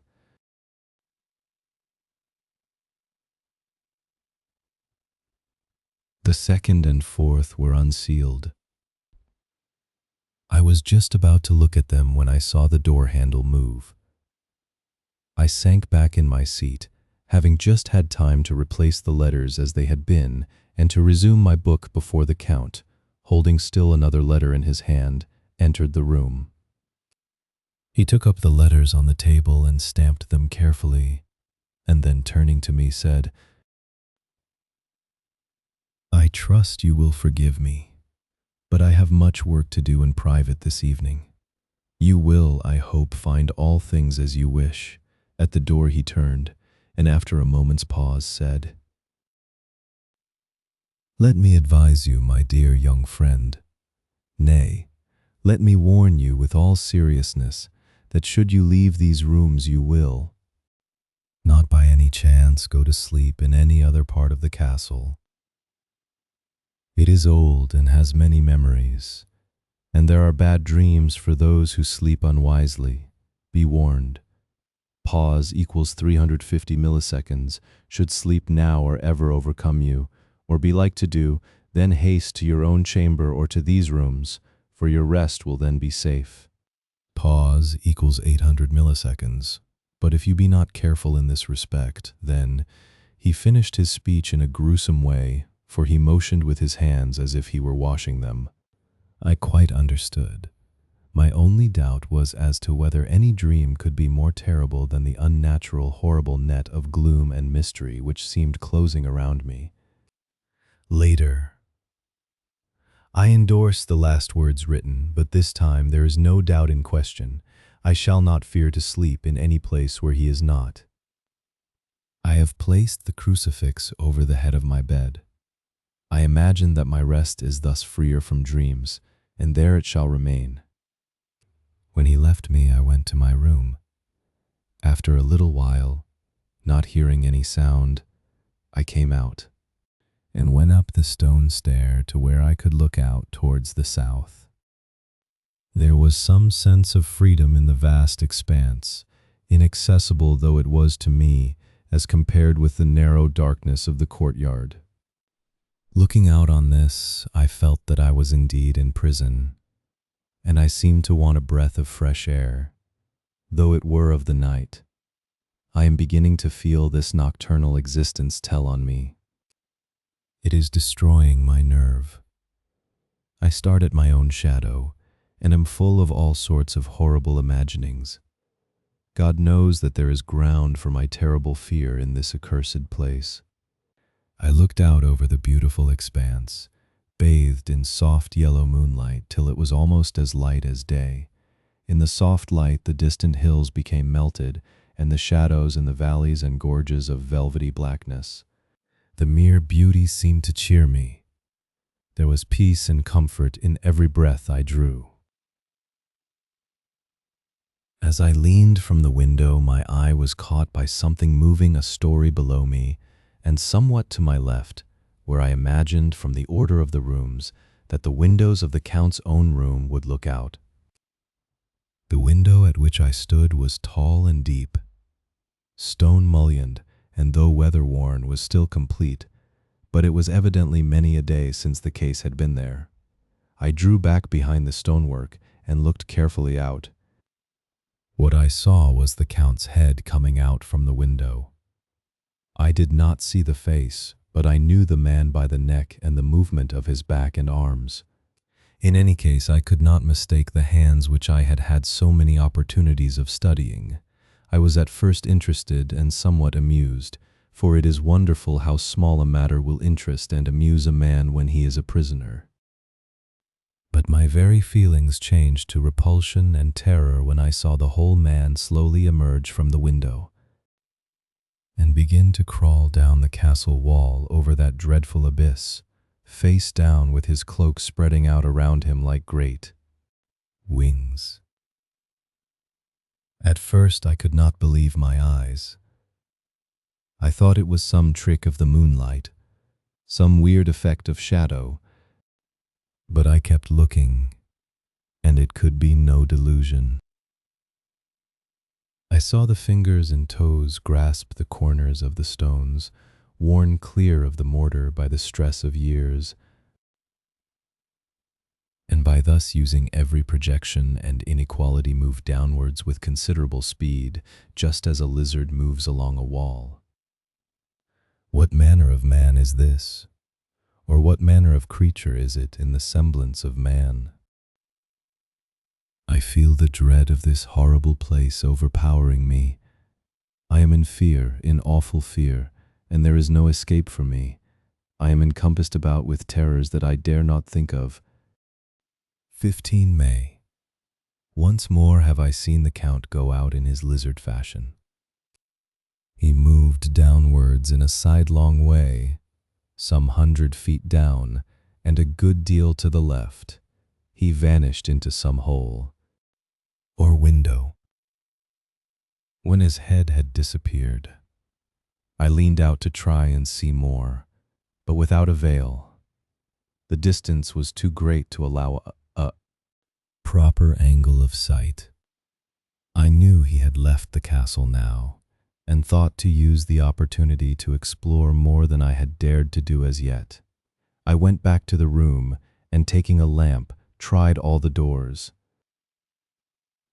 They were all locked, as I had expected, and the locks were comparatively new, but I went down the stone stairs to the hall where I had entered originally. I found I could pull back the bolts easily enough and unhook the great chains, but the door was locked and the key was gone. That key must be in the Count's room. I must watch should his door be unlocked, so that I may get it and escape. I went on to make a thorough examination of the various stairs and passages, and to try the doors that opened from them. 1 or 2 small rooms near the hall were open, but there was nothing to see in them except old furniture, dusty with age and moth-eaten. At last, however, I found one door at the top of the stairway which, though it seemed to be locked, gave a little under pressure. I tried it harder and found that it was not really locked, but that the resistance came from the fact that the hinges had fallen somewhat, and the heavy door rested on the floor. Here was an opportunity which I might not have again. So I exerted myself, and with many efforts forced it back so that I could enter. I was now in a wing of the castle further to the right than the rooms I knew and a story lower down. From the windows I could see that the suite of rooms lay along to the south of the castle, the windows of the end room looking out both west and south. On the latter side, as well as to the former, there was a great precipice. The castle was built on the corner of a great rock, so that on 3 sides it was quite impregnable, and great windows were placed here where sling, or bow, or culverin could not reach, and consequently light and comfort, impossible to a position which had to be guarded, were secured. To the west was a great valley, and then, rising far away, great jagged mountain fastnesses, rising peak on peak, the sheer rock studded with mountain ash and thorn, whose roots clung in cracks and crevices and crannies of the stone. This was evidently the portion of the castle occupied by the ladies in bygone days, for the furniture had more air of comfort than any I had seen. The windows were curtainless, and the yellow moonlight flooding in through the diamond panes enabled one to see even colors, whilst it softened the wealth of dust which lay over all and disguised in some measure the ravages of time and the moth. My lamp seemed to be of little effect in the brilliant moonlight, but I was glad to have it with me, for there was a dread loneliness in the place which chilled my heart and made my nerves tremble. Still, it was better than living alone in the rooms which I had come to hate from the presence of the Count, and after trying a little to school my nerves, I found a soft quietude come over me. Here I am, sitting at a little oak table, where in old times possibly some fair lady sat to pen, with much thought and many blushes her ill-spelt love letter, and writing in my diary in shorthand all that has happened since I closed it last. It is 19th century up to date with a vengeance, and yet, unless my senses deceive me, the old centuries had and have powers of their own which mere modernity cannot kill. Later. Pause equals 600 milliseconds the morning of Zikral 16 May. God preserve my sanity, for to this I am reduced. Safety and the assurance of safety are things of the past. Whilst I live on here, there is but one thing to hope for, that I may not go mad, if, indeed, I be not mad already. If I be sane, then surely it is maddening to think that of all the foul things that lurk in this hateful place the Count is the least dreadful to me, that to him alone I can look for safety, even though this be only whilst I can serve his purpose. Great God, merciful God, let me be calm, for out of that way lies madness indeed. I begin to get new lights on certain things which have puzzled me. Up to now, I never quite knew what Shakespeare meant when he made Hamlet say, "My tablets, quick, my tablets. 'Tis meet that I put it down," etc. For now, feeling as though my own brain were unhinged, or as if the shock had come which must end in its undoing, I turned to my diary for repose. The habit of entering accurately must help to soothe me. The Count's mysterious warning frightened me at the time. It frightens me more now when I think of it, for in future he has a fearful hold upon me. I shall fear to doubt what he may say. When I had written in my diary and had fortunately replaced the book and pen in my pocket, I felt sleepy. The Count's warning came into my mind, but I took a pleasure in disobeying it. The sense of sleep was upon me, and with it the obstinacy which sleep brings as outrider.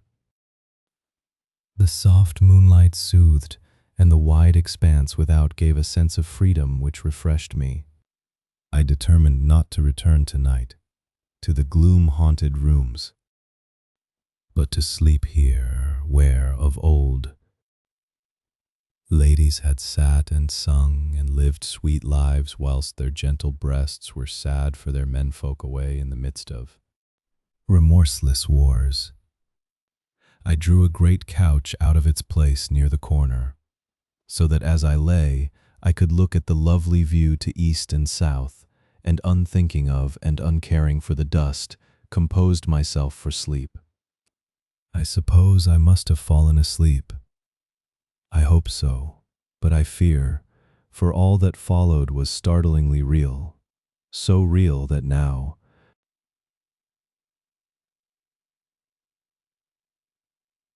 sitting here in the broad, full sunlight of the morning, I cannot in the least believe that it was all sleep. I was not alone. Pause equals 350 milliseconds. The room was the same, unchanged in any way since I came into it. I could see along the floor, in the brilliant moonlight, my own footsteps marked, where I had disturbed the long accumulation of dust. In the moonlight opposite me were 3 young women, ladies by their dress and manner. I thought at the time that I must be dreaming when I saw them, for though the moonlight was behind them, they threw no shadow on the floor. They came close to me and looked at me for some time, and then whispered together. 2 were dark and had high aquiline noses like the Count and great dark piercing eyes that seemed to be almost red when contrasted with the pale yellow moon. The other was fair as can be, with great wavy masses of golden hair and eyes like pale sapphires.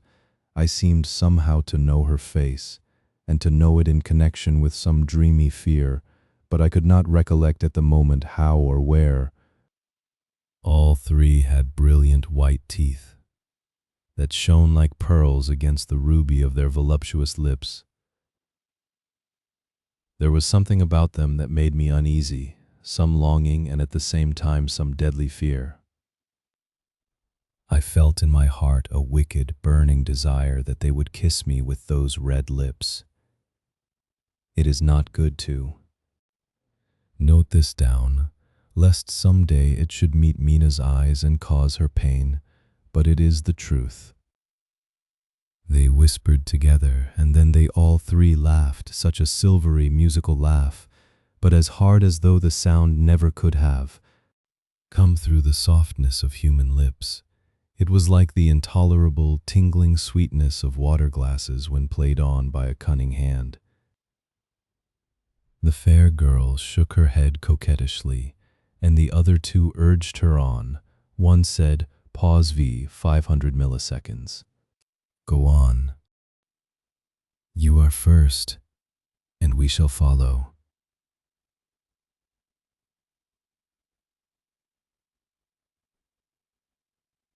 Yours is the right to begin, the other added.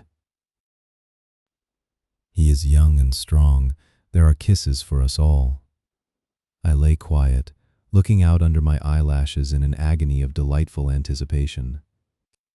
The fair girl advanced and bent over me till I could feel the movement of her breath upon me. Sweet. It was in one sense honey sweet, and sent the same tingling through the nerves as her voice, but with a bitter underlying the sweet, a bitter offensiveness, as one smells in blood. I was afraid to raise my eyelids, but looked out and saw perfectly under the lashes. The girl went on her knees and bent over me, simply gloating. There was a deliberate voluptuousness which was both thrilling and repulsive, and as she arched her neck, she actually licked her lips like an animal, till I could see in the moonlight the moisture shining on the scarlet lips and on the red tongue as it lapped the white sharp teeth.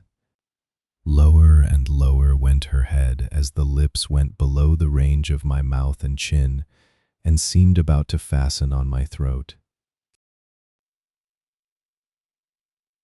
Then she paused, and I could hear the churning sound of her tongue as it licked her teeth and lips, and could feel the hot breath on my neck.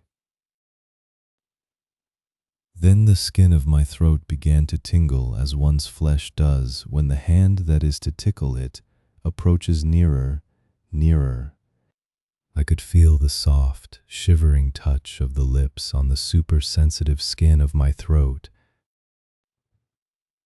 and the hard dents of two sharp teeth, just touching and pausing there.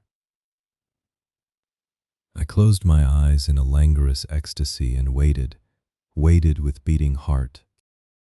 But at that instant, another sensation swept through me as quick as lightning.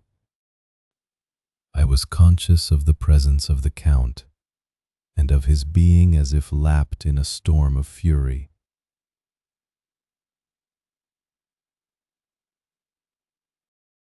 As my eyes opened involuntarily, I saw his strong hand grasp the slender neck of the fair woman, and with giant's power draw it back, the blue eyes transformed with fury, the white teeth champing with rage, and the fair cheeks blazing red with passion. But the Count. Never did I imagine such wrath and fury, even to the demons of the pit. His eyes were positively blazing. The red light in them was lurid, as if the flames of hellfire blazed behind them. His face was deathly pale, and the lines of it were hard like drawn wires. The thick eyebrows that met over the nose now seemed like a heaving bar of white-hot metal. With a fierce sweep of his arm, he hurled the woman from him, and then motioned to the others as though he were beating them back. It was the same imperious gesture that I had seen used to the wolves.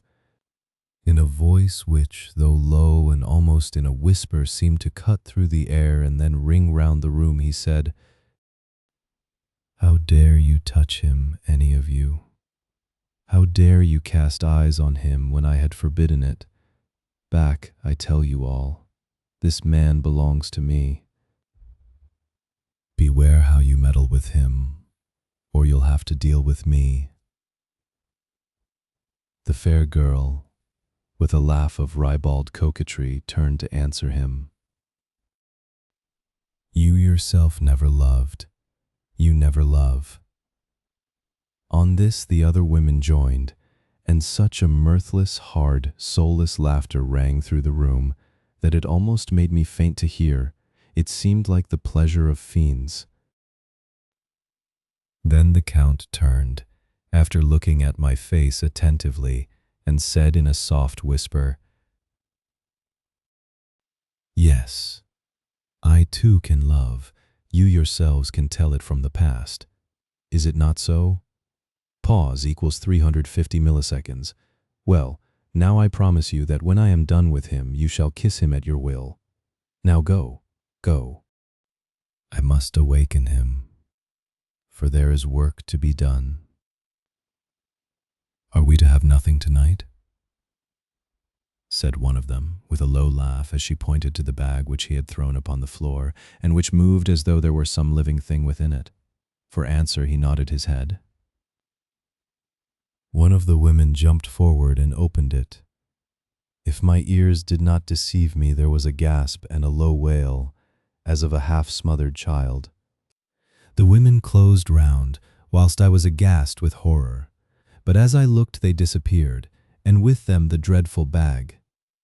There was no door near them, and they could not have passed me without my noticing.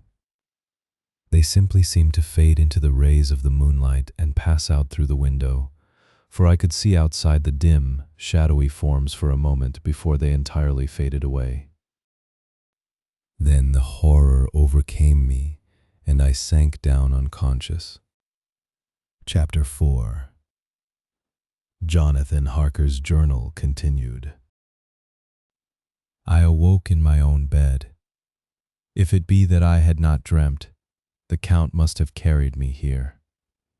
I tried to satisfy myself on the subject, but could not arrive at any unquestionable result. To be sure, there were certain small evidences, such as that my clothes were folded and laid by in a manner which was not my habit. My watch was still unwound, and I am rigorously accustomed to wind it the last thing before going to bed, and many such details. But these things are no proof, for they may have been evidences that my mind was not as usual, and, from some cause or another, I had certainly been much upset. I must watch for proof. Of one thing I am glad.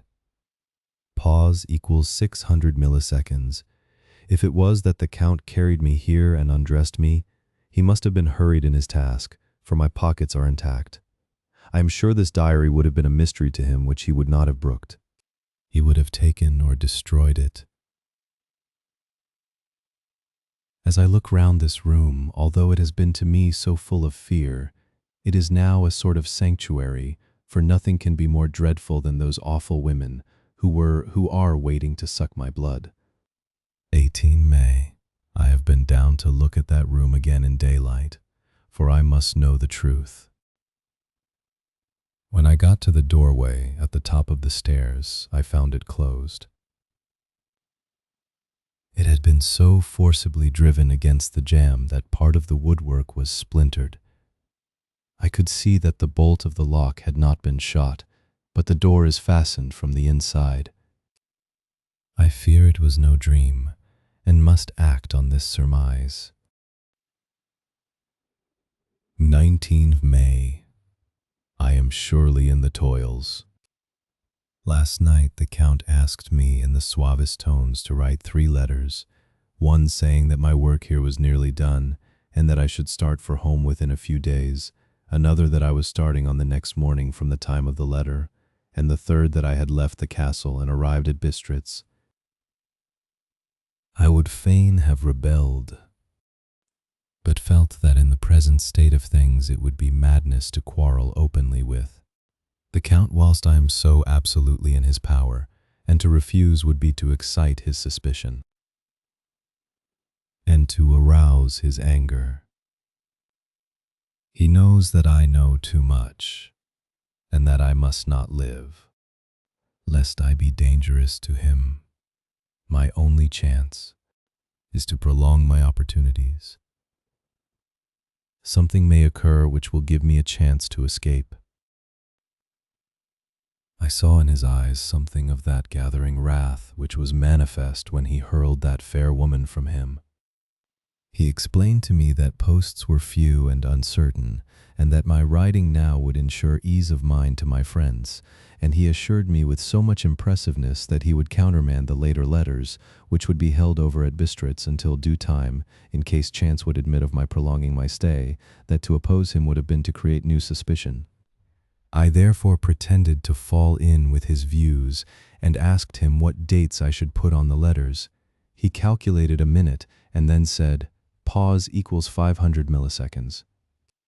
The first should be June 12th, the second June 19th, and the third June 29th. I know now the span of my life. God help me. 28 May.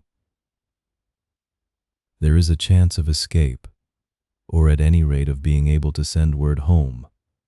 A band of Sgani have come to the castle and are encamped in the courtyard. These Sgani are gypsies. I have notes of them in my book. They are peculiar to this part of the world, though allied to the ordinary gypsies all the world over. There are thousands of them in Hungary and Transylvania who are almost outside all law.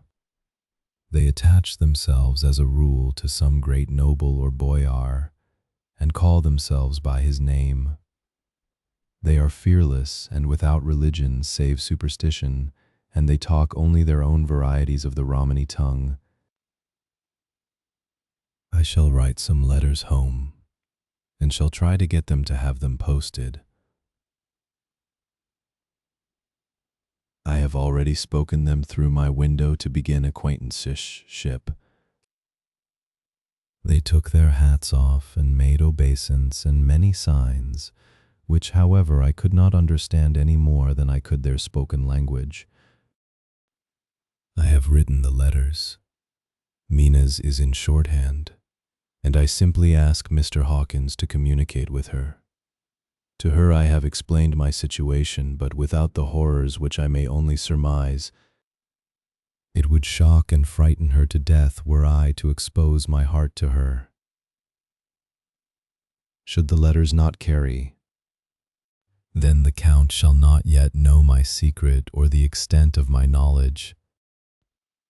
I have given the letters. I threw them through the bars of my window with a gold piece, and made what signs I could to have them posted. The man who took them pressed them to his heart and bowed, and then put them in his cap. I could do no more. I stole back to the study and began to read. As the Count did not come in, I have written here. The Count has come. He sat down beside me and said in his smoothest voice as he opened two letters, "The Sgani has given me these, of which, though I know not whence they come, I shall of course take care." See, he must have looked at it. One is from you, and to my friend Peter Hawkins. The other, here he caught sight of the strange symbols as he opened the envelope, and the dark look came into his face, and his eyes blazed wickedly. The other is a vile thing, an outrage upon friendship and hospitality. It is not signed well, so it cannot matter to us. And he calmly held letter and envelope in the flame of the lamp till they were consumed. Then he went on. The letter to Hawkins that I shall of course send on, since it is yours. Your letters are sacred to me. Your pardon, my friend, that unknowingly I did break the seal. Will you not cover it again? He held out the letter to me, and with a courteous bow handed me a clean envelope. I could only redirect it and hand it to him in silence. When he went out of the room, I could hear the key turn softly. A minute later, I went over and tried it, and the door was locked. When, an hour or two after, the Count came quietly into the room, his coming awakened me, for I had gone to sleep on the sofa.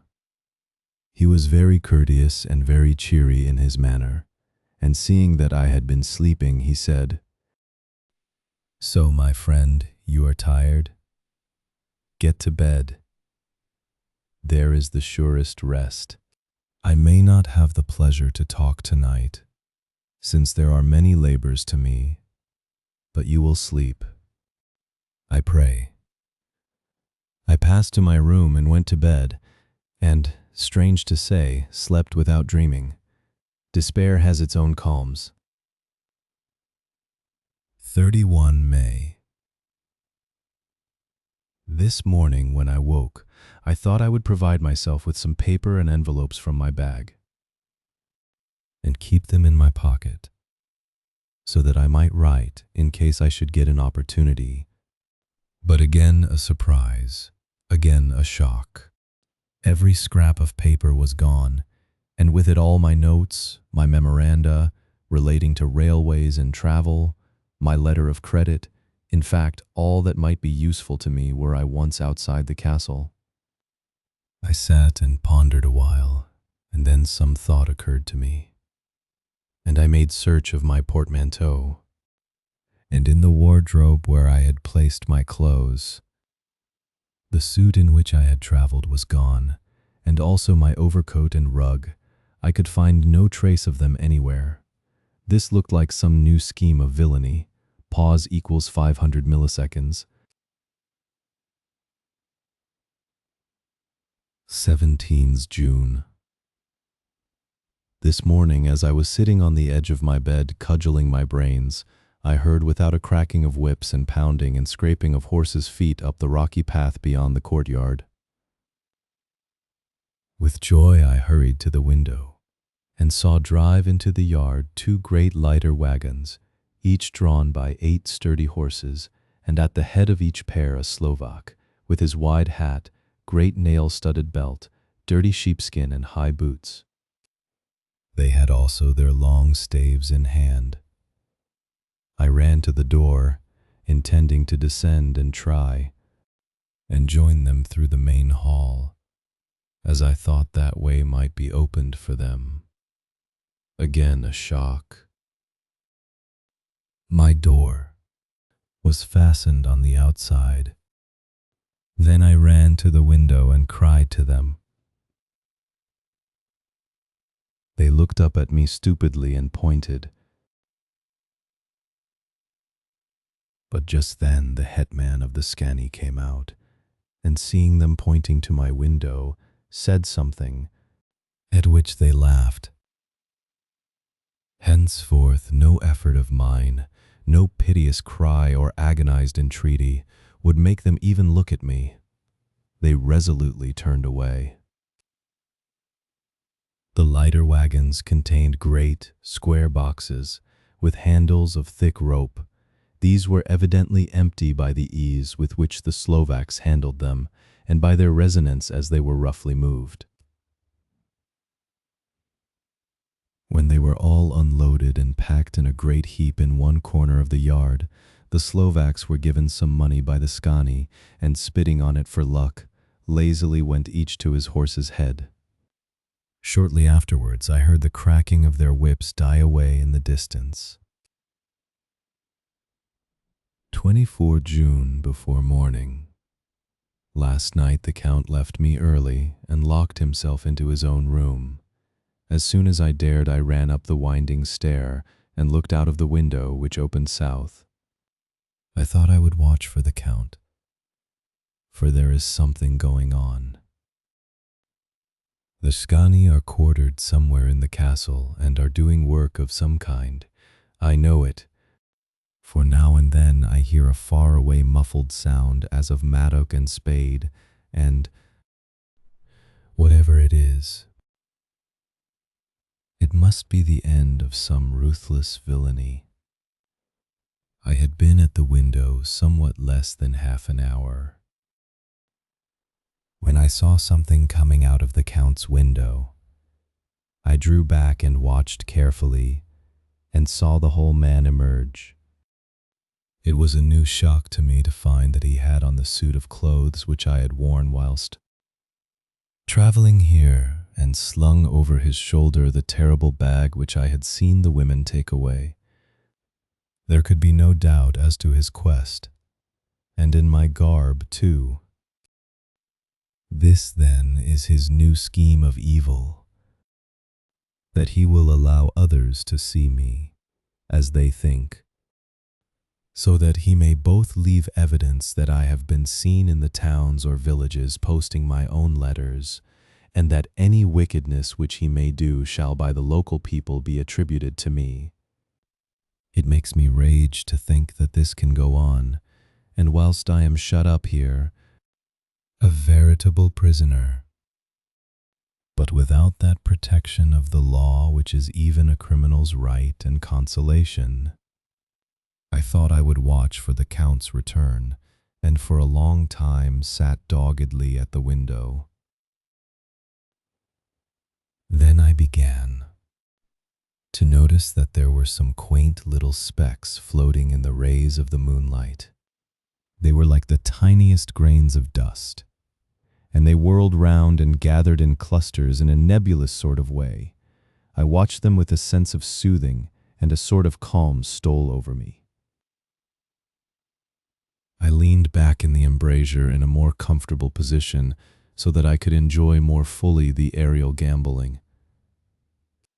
Something made me start up, a low, piteous howling of dogs somewhere far below in the valley, which was hidden from my sight. Louder it seemed to ring in my ears, and the floating motes of dust to take new shapes to the sound as they danced in the moonlight. I felt myself struggling to awake to some call of my instincts. Nay, my very soul was struggling, and my half-remembered sensibilities were striving to answer the call. I was becoming hypnotized. Quicker and quicker danced the dust.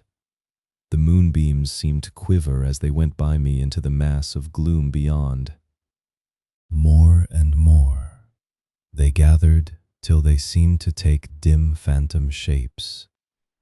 Pause equals 800 milliseconds, and then I started, broad awake and in full possession of my senses, and ran screaming from the place. The phantom shapes, which were becoming gradually materialized from the moonbeams, were those of the 3 ghostly women to whom I was doomed. I fled, and felt somewhat safer in my own room, where there was no moonlight, and where the lamp was burning brightly. When a couple of hours had passed, I heard something stirring in the Count's room, something like a sharp wail quickly suppressed. And then there was silence. Deep, awful silence which chilled me. With a beating heart, I tried the door, but I was locked in my prison and could do nothing. I sat down and simply cried. As I sat, I heard a sound in the courtyard without, the agonized cry of a woman. I rushed to the window, and throwing it up, peered out between the bars. There indeed was a woman with disheveled hair, holding her hands over her heart as one distressed with running. She was leaning against a corner of the gateway. When she saw my face at the window, she threw herself forward and shouted in a voice laden with menace. Pause equals 500 milliseconds. Monster, give me my child. She threw herself on her knees and, raising up her hands, cried the same words in tones which wrung my heart. Pause 800 milliseconds. Then she tore her hair and beat her breast and abandoned herself to all the violences of extravagant emotion. Finally, she threw herself forward, and though I could not see her, I could hear the beating of her naked hands against the door. Somewhere high overhead, probably on the tower, I heard the voice of the Count calling in his harsh, metallic whisper. His call seemed to be answered from far and wide by the howling of wolves. Before many minutes had passed, a pack of them poured, like a pent-up dam when liberated, through the wide entrance into the courtyard. There was no cry from the woman, and the howling of the wolves was but short. Before long they streamed away singly, licking their lips. I could not pity her, for I knew now what had become of her child, and she was better dead. What shall I do? What can I do?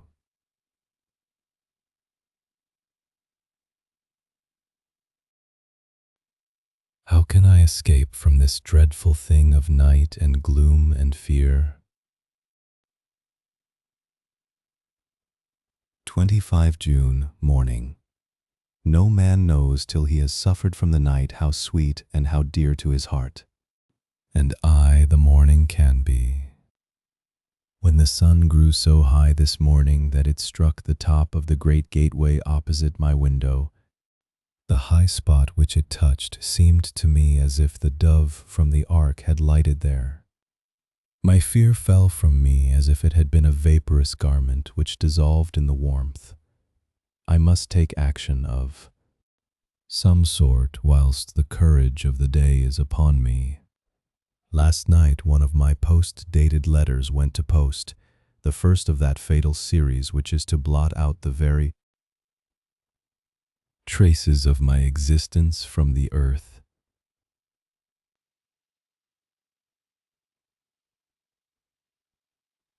Let me not think of it. Action. It has always been at night time that I have been molested or threatened, or in some way in danger or in fear. I have not yet seen the Count in the daylight. Can it be that he sleeps when others wake, that he may be awake whilst they sleep? If I could only get into his room. But there is no possible way. The door is always locked. No way for me. Yes, there is a way, if one dares to take it. Where his body has gone, why may not another body go? I have seen him myself crawl from his window. Why should not I imitate him and go in by his window? The chances are desperate, but my need is more desperate still. I shall risk it.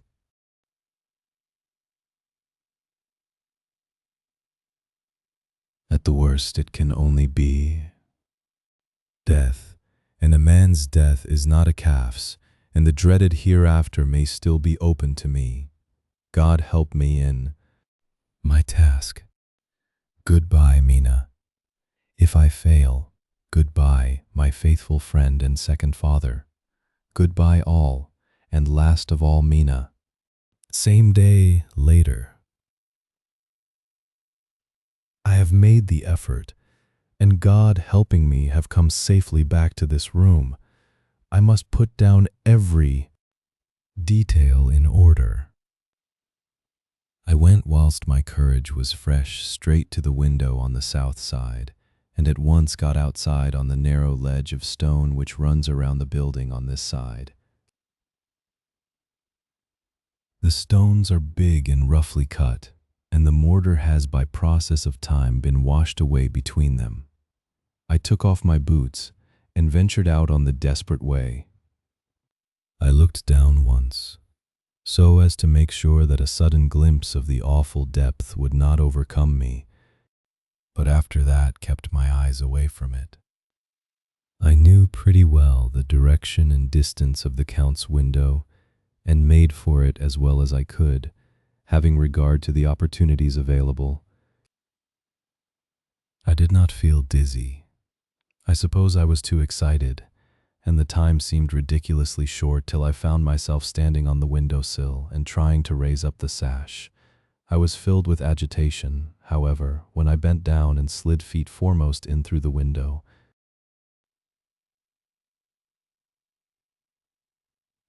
Then I looked around for the Count, but, with surprise and gladness, made a discovery. The room was empty. Pause equals 350 milliseconds. It was barely furnished with odd things, which seemed to have never been used. The furniture was something the same style as that in the south rooms, and was covered with dust. I looked for the key, but it was not in the lock, and I could not find it anywhere. The only thing I found was a great heap of gold in one corner, gold of all kinds, Roman and British and Austrian and Hungarian and Greek and Turkish money, covered with a film of dust as though it had lain long in the ground. None of it that I noticed was less than 300 years old. There were also chains and ornaments, some jeweled, but all of them old and stained. At one corner of the room was a heavy door. I tried it, for, since I could not find the key of the room or the key of the outer door, which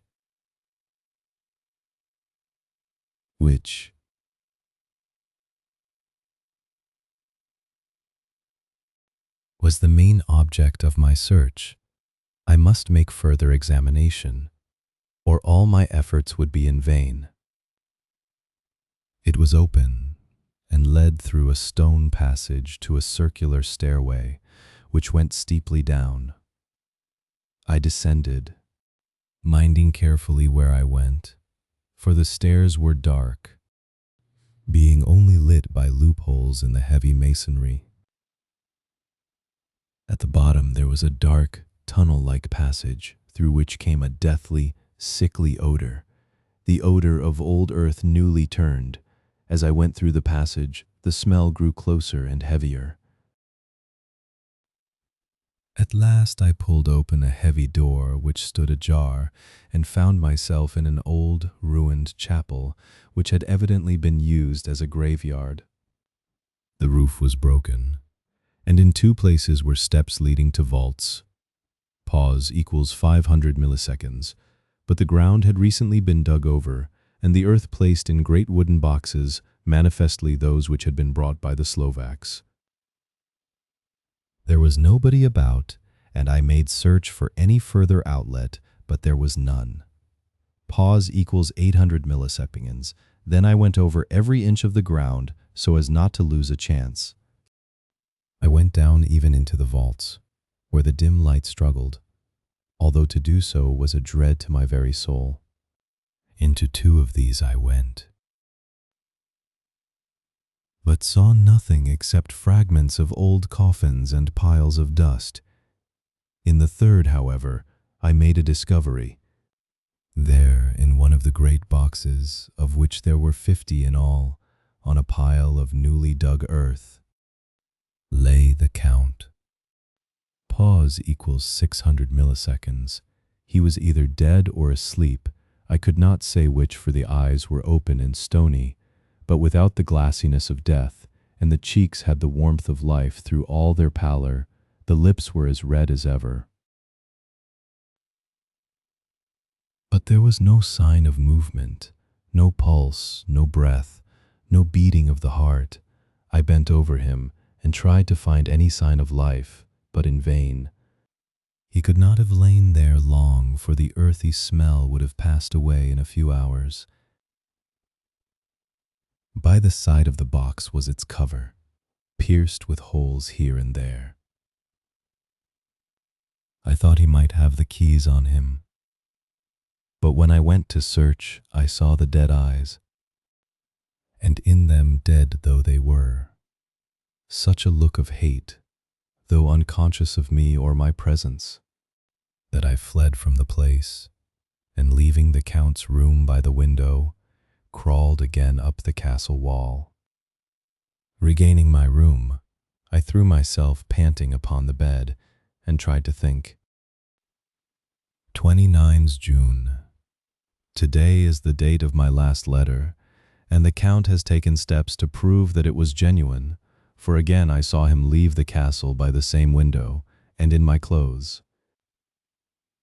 As he went down the wall, lizard fashion, I wished I had a gun or some lethal weapon that I might destroy him, but I fear that no weapon wrought alone by man's hand would have any effect on him. I dared not wait to see him return, for I feared to see those weird sisters. I came back to the library and read there till I fell asleep. I was awakened by the Count, who looked at me as grimly as a man can look as he said, "Tomorrow, my friend, we must part. You return to your beautiful England, I to some work which may have such an end that we may never meet. Your letter home has been dispatched. Tomorrow I shall not be here, but all shall be ready for your journey. In the morning come the Scani, who have some labors of their own here, and also come some Slovaks. When they have gone, My carriage shall come for you, and shall bear you to the Borgo Pass to meet the diligence from Bukovina to Bistritz. But I am in hopes that I shall see more of you at Castle Dracula." I suspected him, and determined to test his sincerity. Sincerity. It seems like a profanation of the word to write it in connection with such a monster, so asked him point blank.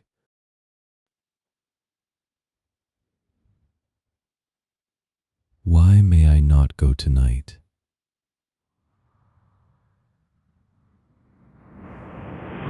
"Because, dear sir, my coachman and horses are away on a mission. But I would walk with pleasure. I want to get away at once." He smiled, such a soft, smooth, diabolical smile that I knew there was some trick behind his smoothness. He said, "And your baggage? I do not care about it. I can send for it some other time." The Count stood up and said, with a sweet courtesy which made me rub my eyes, it seemed so real, "You English have a saying which is close to my heart, for its spirit is that which rules our boyars. Welcome the coming, speed the parting guest. Come with me, my dear young friend. Not an hour shall you wait in my house against your will, though sad am I at your going. And that you so suddenly desire it, come." With a stately gravity, he, with the lamp, preceded me down the stairs and along the hall.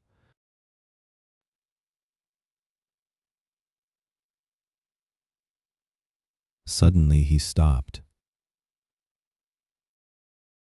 Hark! Close at hand came the howling of many wolves. It was almost as if the sound sprang up at the rising of his hand, just as the music of a great orchestra seems to leap under the baton of the conductor. After a pause of a moment, he proceeded, in his stately way, to the door, drew back the ponderous bolts, unhooked the heavy chains, and began to draw it open. To my intense astonishment, I saw that it was unlocked. Suspiciously, I looked all round, but could see no key of any kind. As the door began to open, pause equals 500 milliseconds, the howling of the wolves without grew louder and angrier, their red jaws with champing teeth and their blunt-clawed feet as they leaped. Pause equals 500 milliseconds came in through the opening door. I knew then that to struggle at the moment against the Count was useless.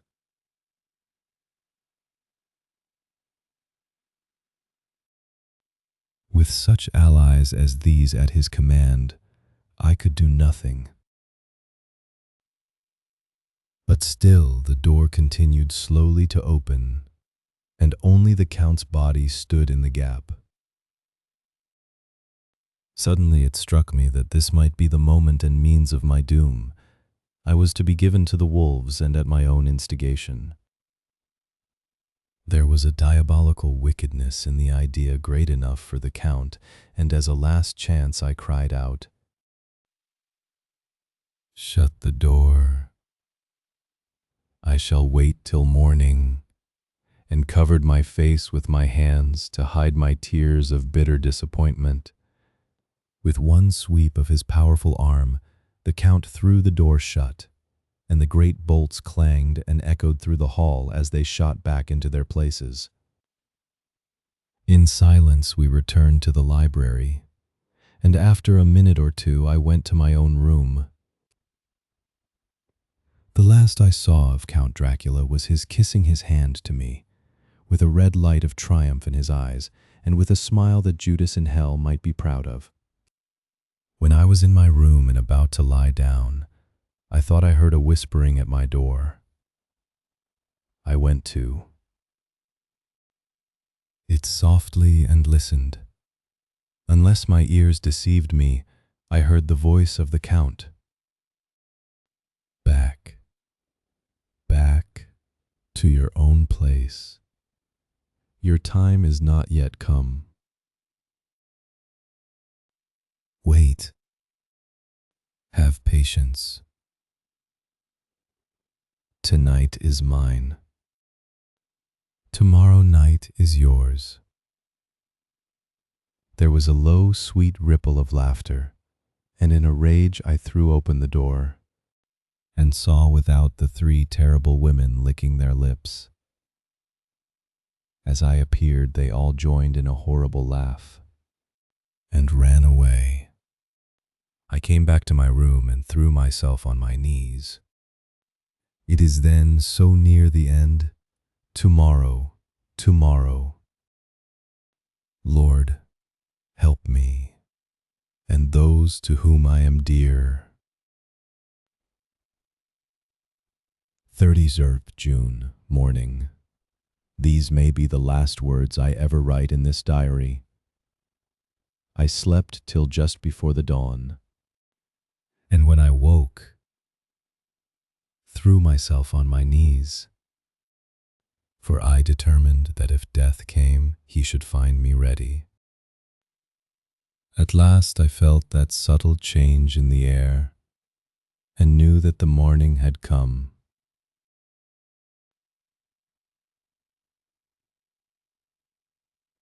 Then came the welcome cock crow, and I felt that I was safe. With a glad heart I opened my door and ran down to the hall. I had seen that the door was unlocked, and now escape was before me. With hands that trembled with eagerness, I unhooked the chains and drew back the massive bolts. But the door would not move. Despair seized me. I pulled and pulled at the door and shook it till, massive as it was, it rattled in its casement.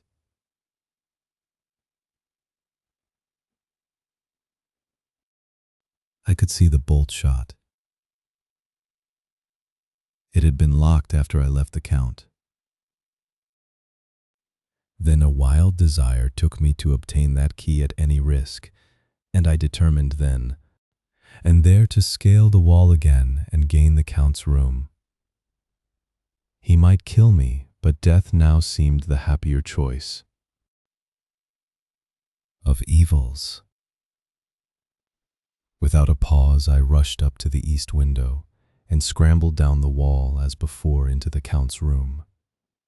It was empty, but that was as I expected. I could not see a key anywhere, but the heap of gold remained. I went through the door in the corner and down the winding stair and along the dark passage to the old chapel. I knew now well enough where to find the monster I sought. The great box was in the same place, close against the wall, but the lid was laid on it, not fastened down, but with the nails ready in their places to be hammered home. I knew I must reach the body for the key, so I raised the lid and laid it back against the wall, and then I saw something which filled my very soul with horror. There lay the Count, but looking as if his youth had been half renewed, for the white hair and mustache were changed to dark iron gray, the cheeks were fuller, and the white skin seemed ruby red underneath. The mouth was redder than ever, for on the lips were gouts of fresh blood, which trickled from the corners of the mouth and ran over the chin and neck. Even the deep, burning eyes seemed set amongst swollen flesh, for the lids and pouches underneath were bloated. It seemed as if the whole awful creature were simply gorged with blood. He lay like a filthy leech, exhausted with his repletion. I shuddered as I bent over to touch him, and every sense in me revolted at the contact, but I had to search, or I was lost. The coming night might see my own body a banquet in a similar way to those horrid three. I felt all over the body, but no sign could I find of the key.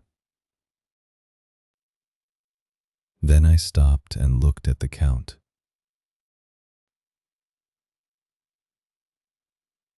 There was a mocking smile on the bloated face which seemed to drive me mad. This was the being I was helping to transfer to London, where, perhaps for centuries to come, he might, amongst its teeming millions, satiate his lust for blood and create a new and ever-widening circle of semi-demons to batten on the helpless. The very thought drove me mad. A terrible desire came upon me to rid the world of such a monster. There was no lethal weapon at hand, but I seized a shovel which the workmen had been using to fill the cases, and lifting it high, struck, with the edge downward, at the hateful face. But as I did so, the head turned, and the eyes fell full upon me, with all their blaze of basilisk horror.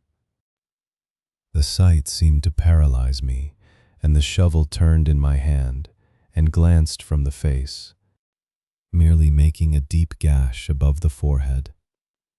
The shovel fell from my hand across the box, and as I pulled it away, the flange of the blade caught the edge of the lid, which fell over again and hid the horrid thing from my sight. The last glimpse I had was of the bloated face, blood-stained and fixed with a grin of malice which would have held its own in the nethermost hell. I thought and thought what should be my next move, but my brain seemed on fire, and I waited with a despairing feeling growing over me. As I waited, I heard in the distance a gypsy song sung by merry voices coming closer, and through their song the rolling of heavy wheels and the cracking of whips. The Scani and the Slovaks of whom the Count had spoken were coming. With a last look around and at the box which contained the vile body, I ran from the place and gained the Count's room, determined to rush out at the moment the door should be opened.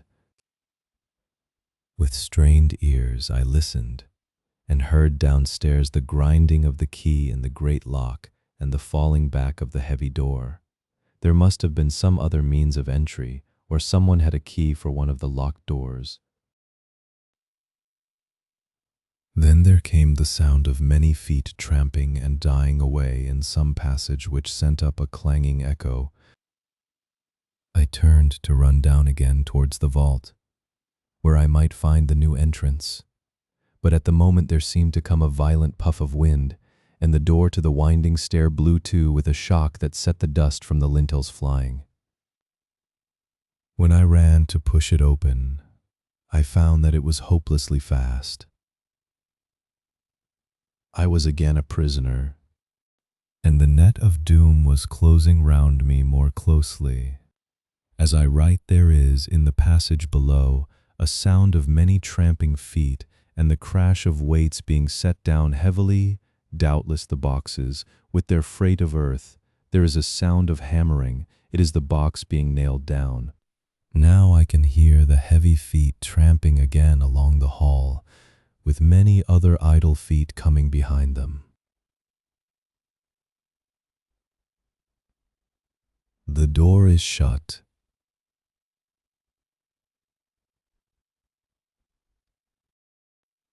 And the chains rattle. There is a grinding of the key in the lock.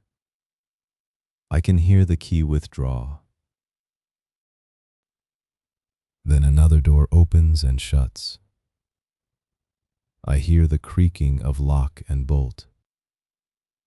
Hark! In the courtyard and down the rocky way, the roll of heavy wheels, the crack of whips, and the chorus of the Scani as they pass into the distance. I am alone in the castle with those awful women. Fa. Mina is a woman, and there is naught in common.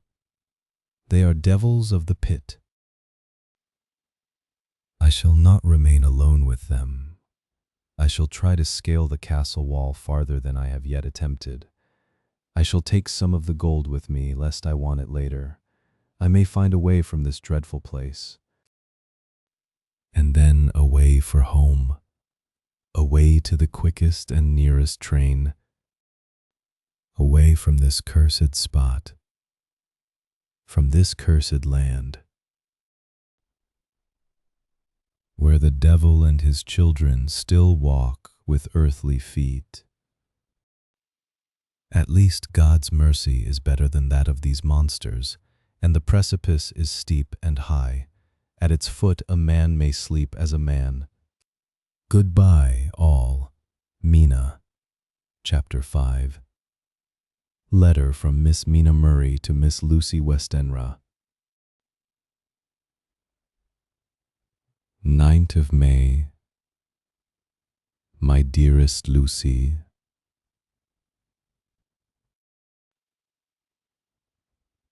forgive my long delay in writing, but I have been simply overwhelmed with work. The life of an assistant schoolmistress is sometimes trying. I am longing to be with you, and by the sea, where we can talk together freely and build our castles in the air. I have been working very hard lately because I want to keep up with Jonathan's studies, and I have been practicing shorthand very assiduously. When we are married, I shall be able to be useful to Jonathan, and if I can stenograph well enough, I can take down what he wants to say in this way and write it out for him on the typewriter, at which also I am practicing very hard. He and I sometimes write letters in shorthand, and he is keeping a stenographic journal of his travels abroad. When I am with you, I shall keep a diary in the same way. I don't mean one of those 2 pages to the week with Sunday squeezed in a corner diaries, but a sort of journal which I can write in whenever I feel inclined. I do not suppose there will be much of interest to other people, but it is not intended for them. I may show it to Jonathan some day if there is in it anything worth sharing, but it is really an exercise book. I shall try to do what I see lady journalists do. Pause equals 600 milliseconds interviewing and writing descriptions and trying to remember conversations. I am told that, with a little practice, one can remember all that goes on or that one hears said during a day. However, we shall see. I will tell you of my little plans when we meet. I have just had a few hurried lines from Jonathan from Transylvania. He is well and will be returning in about a week. I am longing to hear all his news. It must be so nice to see strange countries. I wonder if Jonathan and I shall ever see them together. There is the 10 o'clock bell ringing. Goodbye. Your loving Mina. Tell me all the news when you write. You have not told me anything. For a long time, I hear rumors, and especially of a tall, handsome, curly-haired man. Letter. Lucy Westenra to Mina Murray.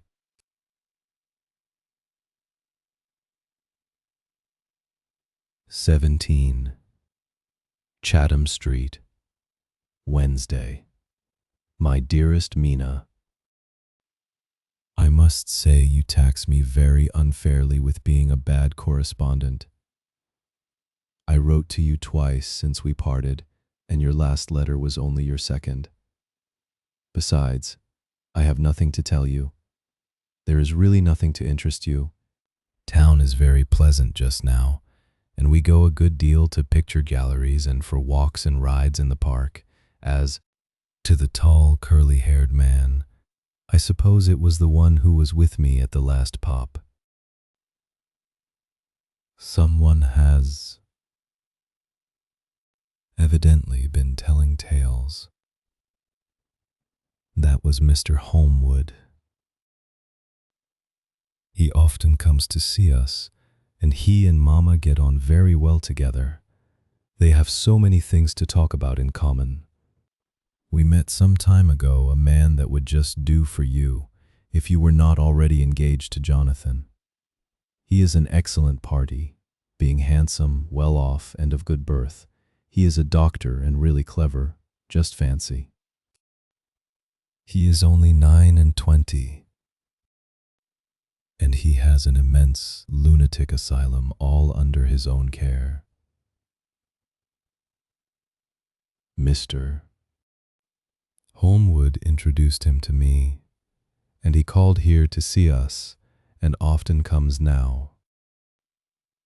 I think he is one of the most resolute men I ever saw, and yet the most calm. He seems absolutely imperturbable. I can fancy what a wonderful power he must have over his patients. Pause equals 500 milliseconds. He has a curious habit of looking one straight in the face, as if trying to read one's thoughts. He tries this on very much with me, but I flatter myself he has got a tough nut to crack. I know that from my glass. Do you ever try to read your own face? I do, and I can tell you it is not a bad study, and gives you more trouble than you can well fancy if you have never tried it. He says that I afford him a curious psychological study, and I humbly think I do. I do not, as you know, take sufficient interest in dress to be able to describe the new fashions. Dress is a bore. That is slang again, but never mind. Arthur says that every day. There, it is all out. Mina, we have told all our secrets to each other since we were children.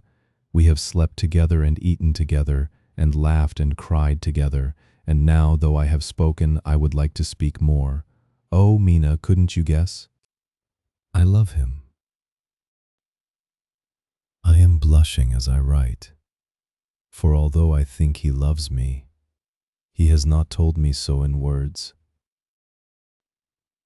But oh, Mina, I love him. I love him. I love him there. That does me good. I wish I were with you, dear, sitting by the fire undressing, as we used to sit, and I would try to tell you what I feel. I do not know how I am writing this even to you. I am afraid to stop, or I should tear up the letter, and I don't want to stop, for I do so want to tell you all. Let me hear from you at once, and tell me all that you think about it. Mina, I must stop. Good night. Bless me in your prayers, and, Mina, pray for my happiness. Lucy. P.S. I need not tell you this is a secret. Good night again. L. Letter. Lucy Westenra to Mina Murray. 24th May, my dearest Mina.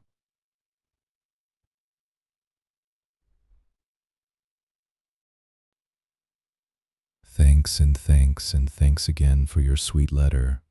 It was so nice to be able to tell you and to have your sympathy. My dear, it never rains but it pours. How true the old proverbs are. Here am I, who shall be 20 in September, and yet I never had a proposal till today. Not a real proposal, and today I have had 3. Just fancy. 3 proposals in one day. Isn't it awful? Pause equals 350 milliseconds. I feel sorry, really and truly sorry, for 2 of the poor fellows. Oh, Mina, I am so happy that I don't know what to do with myself. And 3 proposals. But, for goodness sake, don't tell any of the girls, or they would be getting all sorts of extravagant ideas, and imagining themselves injured and slighted if in their very first day at home they did not get 6 at least. Some girls are so vain. You and I, Mina dear, who are engaged and are going to settle down soon soberly into old married women, can despise vanity. Well, I must tell you about the three, but you must keep it a secret, dear, from everyone, except, of course, Jonathan. You will tell him, because I would, if I were in your place, certainly tell Arthur. A woman ought to tell her husband everything. Don't you think so, dear? And I must be fair. Men like women, certainly their wives, to be quite as fair as they are. And women, I am afraid, are not always quite as fair as they should be. Well, my dear, number one came just before lunch. I told you of him, Dr. John Seward, the lunatic asylum man, with the strong jaw and the good forehead. He was very cool, outwardly, but was nervous all the same. He had evidently been schooling himself as to all sorts of little things, and remembered them, but he almost managed to sit down on his silk hat, which men don't generally do when they are cool, and then when he wanted to appear at ease, he kept playing with a lancet in a way that made me nearly scream. He spoke to me, Mina, very straightforwardly. He told me how dear I was to him, though he had known me so little, and what his life would be with me to help and cheer him. He was going to tell me how unhappy he would be if I did not care for him, but when he saw me cry, he said that he was a brute and would not add to my present trouble. Then he broke off and asked if I could love him in time, and when I shook my head, his hands trembled. And then with some hesitation, he asked me if I cared already for anyone else. He put it very nicely, saying that he did not want to wring my confidence from me, but only to know, because if a woman's heart was free, a man might have hope.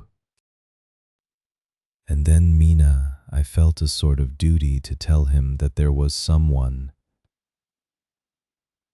I only told him that much. And then he stood up, and he looked very strong and very grave as he took both my hands in his and said he hoped I would be happy, and that if I ever wanted a friend, I must count him one of my best.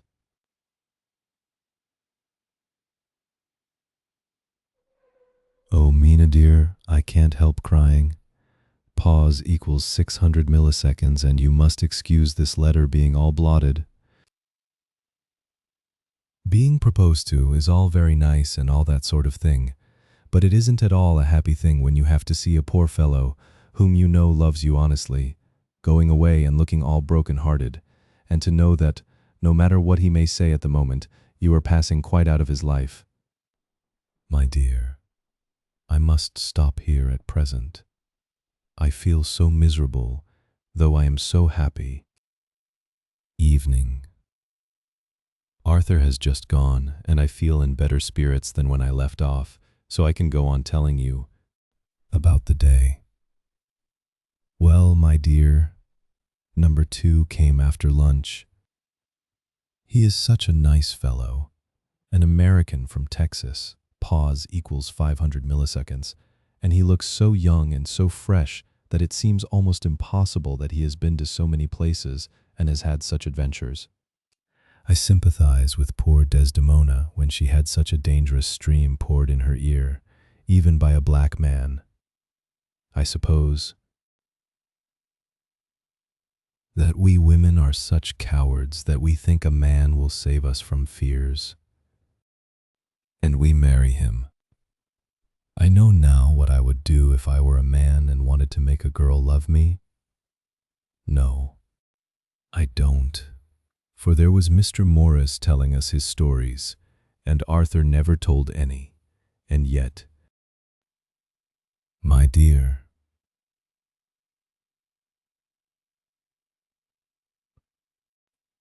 I am somewhat previous. Mr. Quincy P. Morris found me alone. It seems that a man always does find a girl alone. No, he doesn't. For Arthur tried twice to make a chance, and I, helping him all I could, I am not ashamed to say it now. I must tell you beforehand that Mr. Morris doesn't always speak slang, that is to say, he never does so to strangers or before them, for he is really well educated and has exquisite manners, but he found out that it amused me to hear him talk American slang, and whenever I was present, and there was no one to be shocked, he said such funny things. I am afraid, my dear, he has to invent it all, for it fits exactly into whatever else he has to say. But this is a way slang has.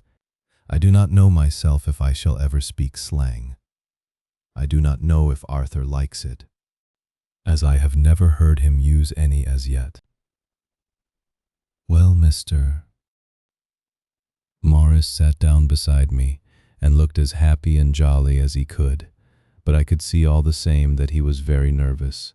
He took my hand in his and said ever so sweetly, Miss Lucy, I know I ain't good enough to regulate the fixins of your little shoes, but I guess if you wait till you find a man that is you will go join them 7 young women with the lamps when you quit. Won't you just hitch up alongside of me and let us go down the long road together, driving in double harness? Well, he did look so good-humored and so jolly that it didn't seem half so hard to refuse him as it did poor Dr. Seward, so I said as lightly as I could that I did not know anything of hitching and that I wasn't broken to harness at all yet. Then he said that he had spoken in a light manner, and he hoped that if he had made a mistake in doing so on so grave, so momentous an occasion for him, I would forgive him. He really did look serious when he was saying it, and I couldn't help feeling a bit serious too. I know, Mina, you will think me a horrid flirt, though I couldn't help feeling a sort of exultation that he was number 2 in one day. And then, my dear, before I could say a word, he began pouring out a perfect torrent of love-making, laying his very heart and soul at my feet. He looked so earnest over it that I shall never again think that a man must be playful always and never earnest because he is merry at times. I suppose he saw something in my face which checked him, for he suddenly stopped and said with a sort of manly fervor that I could have loved him for if I had been free. Pause, 50 millicate, 500 milliseconds. Lucy, you are an honest-hearted girl, I know. I should not be here speaking to you as I am now if I did not believe you clean grit, right through to the very depths of your soul. Tell me, like one good fellow to another, is there anyone else that you care for? And if there is, I'll never trouble you a hair's breadth again, but will be, if you will let me, a very faithful friend. My dear Mina, why are men so noble when we women are so little worthy of them? Here was I almost making fun of this great-hearted, true gentleman. I burst into tears, I am afraid, my dear. You will think this a very sloppy letter in more ways than one, and I really felt very badly. Why can't they let a girl marry 3 men? Or as many as want her, and save all this trouble? But this is heresy, and I must not say it. I am glad to say that, though I was crying, I was able to look into Mr. Morris's brave eyes, and I told him out straight. Yes, there is someone I love, though he has not told me yet that he even loves me. I was right to speak to him so frankly, for quite a light came into his face, and he put out both his hands and took mine. I think I put them into his and said in a hearty way, "That's my brave girl. It's better worth being late for a chance of winning you than being in time for any other girl in the world. Don't cry, my dear. If it's for me, I'm a hard nut to crack, and I take it standing up. If that other fellow doesn't know his happiness, well, He'd better look for it soon, or he'll have to deal with me. Little girl, your honesty and pluck have made me a friend, and that's rarer than a lover. It's more unselfish anyhow. My dear, I'm going to have a pretty lonely walk between this and Kingdom Come. Won't you give me one kiss? It'll be something to keep off the darkness now and then. You can, if you like. For that other good fellow, he must be a good fellow, my dear. And a fine fellow, or you could not love him, hasn't spoken yet. That quite won me, Mina, for it was brave. And sweet of him, and noble too to a rival, wasn't it? And he's so sad, so I leant over and kissed him. He stood up with my two hands in his, and as he looked down into my face, I am afraid I was blushing very much, he said, "Little girl, I hold your hand and you've kissed me, and if these things don't make us friends, nothing ever will. Thank you for your sweet honesty to me, and goodbye." He wrung my hand and, taking up his hat, went straight out of the room without looking back, without a tear or a quiver or a pause, and I am crying like a baby. Oh, why must a man like that be made unhappy when there are lots of girls about who would worship the very ground he trod on? I know I would if I were free, only I don't want to be free. My dear, this quite upset me. And I feel I cannot write of happiness just at once, after telling you of it. And I don't wish to tell of the number 3 until it can be all happy. Ever your loving Lucy, P.S. Oh, about number 3. I needn't tell you of number 3, need I? Besides, it was all so confused. It seemed only a moment from his coming into the room till both his arms were round me, and he was kissing me. I am very, very happy, and I don't know what I have done to deserve it. I must only try in the future to show that I am not ungrateful to God for all his goodness to me in sending to me such a lover, such a husband, and such a friend. Goodbye. Dr. Seward's Diary, kept in phonograph. 25 May. Ebb tide in appetite today. Cannot eat. Cannot rest. So diary instead. Since my rebuff of yesterday, I have a sort of empty feeling. Nothing in the world seems of sufficient importance to be worth the doing. As I knew that the only cure for this sort of thing was work, I went down amongst the patients. I picked out one who has afforded me a study of much interest. He is so quaint that I am determined to understand him as well as I can. Today I seem to get nearer than ever before to the heart of his mystery. I questioned him more fully than I had ever done, with a view to making myself master of the facts of his hallucination. In my manner of doing it there was, I now see, something of cruelty. I seemed to wish to keep him to the point of his madness, a thing which I avoid with the patients as I would the mouth of hell. Mem.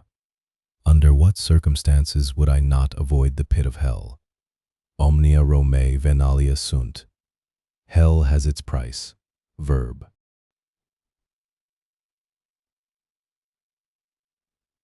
Sap. If there be anything behind this instinct, it will be valuable to trace it afterwards accurately, so I had better commence to do so. Therefore,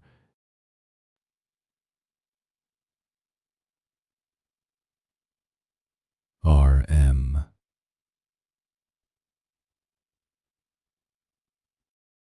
Renfield, Aetat 59.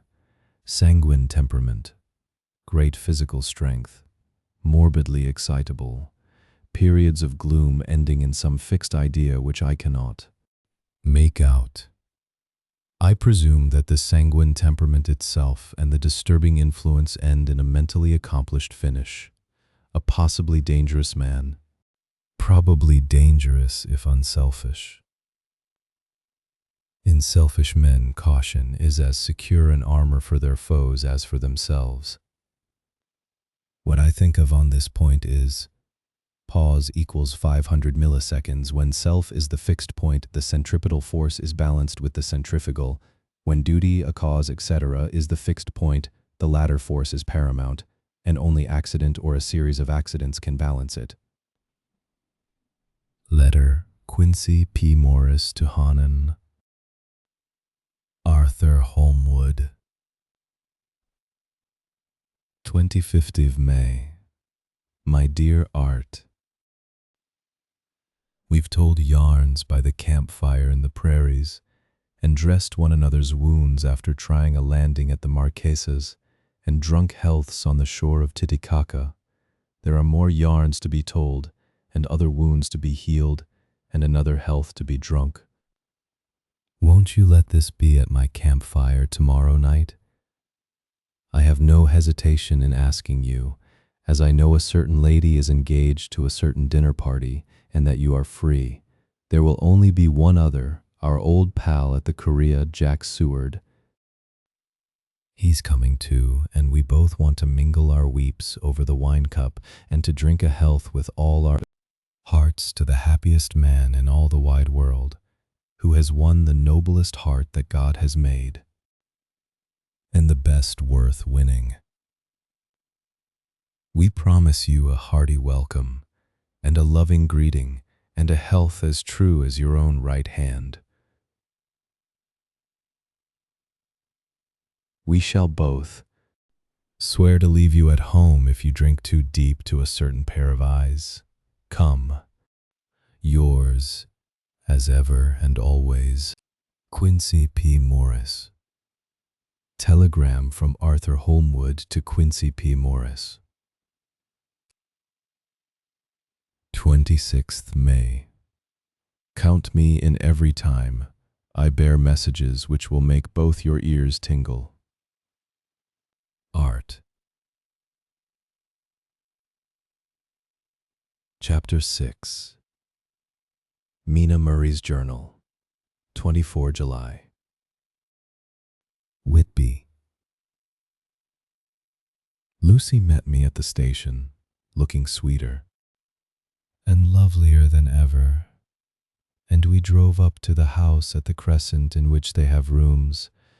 This is a lovely place. The little river, the Esk, runs through a deep valley which broadens out as it comes near the harbor. A great viaduct runs across with high piers through which the view seems somehow further away than it really is. The valley is beautifully green, and it is so steep that when you're on the high land on either side you look right across it, unless you are near enough to see down. The houses of the old town, the side away from us, are all red-roofed and seem piled up one over the other anyhow, like the pictures we see of Nuremberg. Right over the town is the ruin of Whitby Abbey, which was sacked by the Danes, and which is the scene of part of Marmion, where the girl was built up in the wall. It is a most noble ruin, of immense size, and full of beautiful and romantic bits. There is a legend that a white lady is seen in one of the windows. Between it and the town there is another church, the parish one, round which is a big graveyard, all full of tombstones. This is to my mind the nicest spot in Whitby, for it lies right over the town and has a full view of the harbor and all up the bay to where the headland called Kettleness stretches out into the sea. It descends so steeply over the harbor that part of the bank has fallen away, and some of the graves have been destroyed. In one place part of the stonework of the graves stretches out over the sandy pathway far below. There are walks with seats beside them through the churchyard, and people go and sit there all day long looking at the beautiful view and enjoying the breeze. I shall come and sit here very often myself and work. Indeed, I am writing now with my book on my knee and listening to the talk of three old men who are sitting beside me. They seem to do nothing all day but sit up here and talk.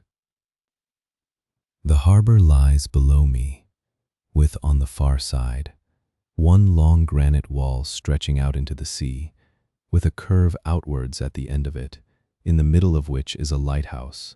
A heavy seawall runs along outside of it. On the near side, the sea wall makes an elbow crooked inversely, and its end, too, has a lighthouse. Between the two piers there is a narrow opening into the harbor, which then suddenly widens. It is nice at high water, but when the tide is out, it shoals away to nothing, and there is merely the stream of the Esk, running between banks of sand, with rocks here and there. Outside the harbor on this side there rises for about half a mile a great reef, the sharp edge of which runs straight out from behind the south lighthouse. At the end of it is a buoy with a bell, which swings in bad weather and sends in a mournful sound on the wind. They have a legend here that when a ship is lost, bells are heard out at sea. I must ask the old man about this. He is coming this way. He is a funny old man. He must be awfully old, for his face is all gnarled and twisted like the bark of a tree. He tells me that he is nearly 100, and that he was a sailor in the Greenland fishing fleet when Waterloo was fought. He is, I am afraid, a very skeptical person, for when I asked him about the bells at sea and the White Lady at the Abbey, he said very brusquely, "I wouldn't fash mazel about them, miss. Them things be all wore out. Mind, I don't say that they never was, but I do say that they wasn't in my time. They be all very well for cummers and trippers, and the like, but not for a nice young lady like you. Them feet folks from York and Leeds that be always eatin' cured herrins and drinkin' tea and lookin' out to buy cheap jet would creed aught. I wonder Mossel who'd be bothered tellin' lies to them, even the newspapers, which is full of fool talk. I thought he would be a good person to learn interesting things from, so I asked him if he would mind telling me something about the whale fishing in the old days. He was just settling himself to begin when the clock struck 6, whereupon he labored to get up and said, "I must gang a Gianwards home now, miss. My granddaughter doesn't like to be kept waitin' when the tea is ready, for it takes me time to crammel aboon the grease, for there be a many of 'em, and, miss, I lack belly timber sairly by the clock." He hobbled away, and I could see him hurrying, as well as he could, down the steps. The steps are a great feature on the place. They lead from the town up to the church. There are hundreds of them, I do not know how many, and they wind up in a delicate curve. The slope is so gentle that a horse could easily walk up and down them. I think they must originally have had something to do with the abbey. I shall go home too. Lucy went out visiting with her mother and as they were only duty calls, I did not go. They will be home by this. 1 August. I came up here an hour ago with Lucy, and we had a most interesting talk with my old friend, and the 2 others who always come and join him. He is evidently the Sir Oracle of them, and I should think must have been in his time a most dictatorial person. He will not admit anything, and downfaces everybody. If he can't out-argue them, he bullies them, and then takes their silence for agreement with his views. Lucy was looking sweetly pretty in her white lawn frock. She has got a beautiful color since she has been here. I noticed that the old men did not lose any time in coming up and sitting near her when we sat down. She is so sweet with old people. I think they all fell in love with her on the spot. Even my old man succumbed and did not contradict her, but gave me double share instead. I got him on the subject of the legends, and he went off at once into a sort of sermon. I must try to remember it and put it down. It be all fool talk, lock, stock, and barrel. That's what it be, and nowt else. These bands and wafts and bow-ghosts and bargists, and bogles and all anent them is only fit to set bairns and dizzy women a belderin. They be nowt, but airblebs.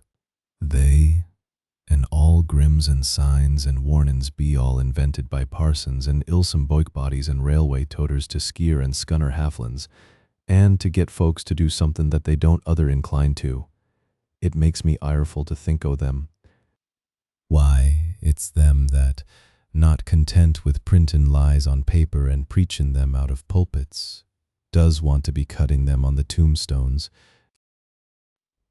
Look here all around you in what ert ye will. All them steens holdin' up their heads as well as they can. Out of their pride is acant, simply tumblin' down with the weight o' the lies wrote on them. Here lies the body, or sacred to the memory wrote on all of them, and yet in nigh half of them there bean't no bodies at all. And the memories of them bean't cared a pinch of snuff about, much less sacred. Lies all of them. Nothin' but lies of one kind or another. My Gog.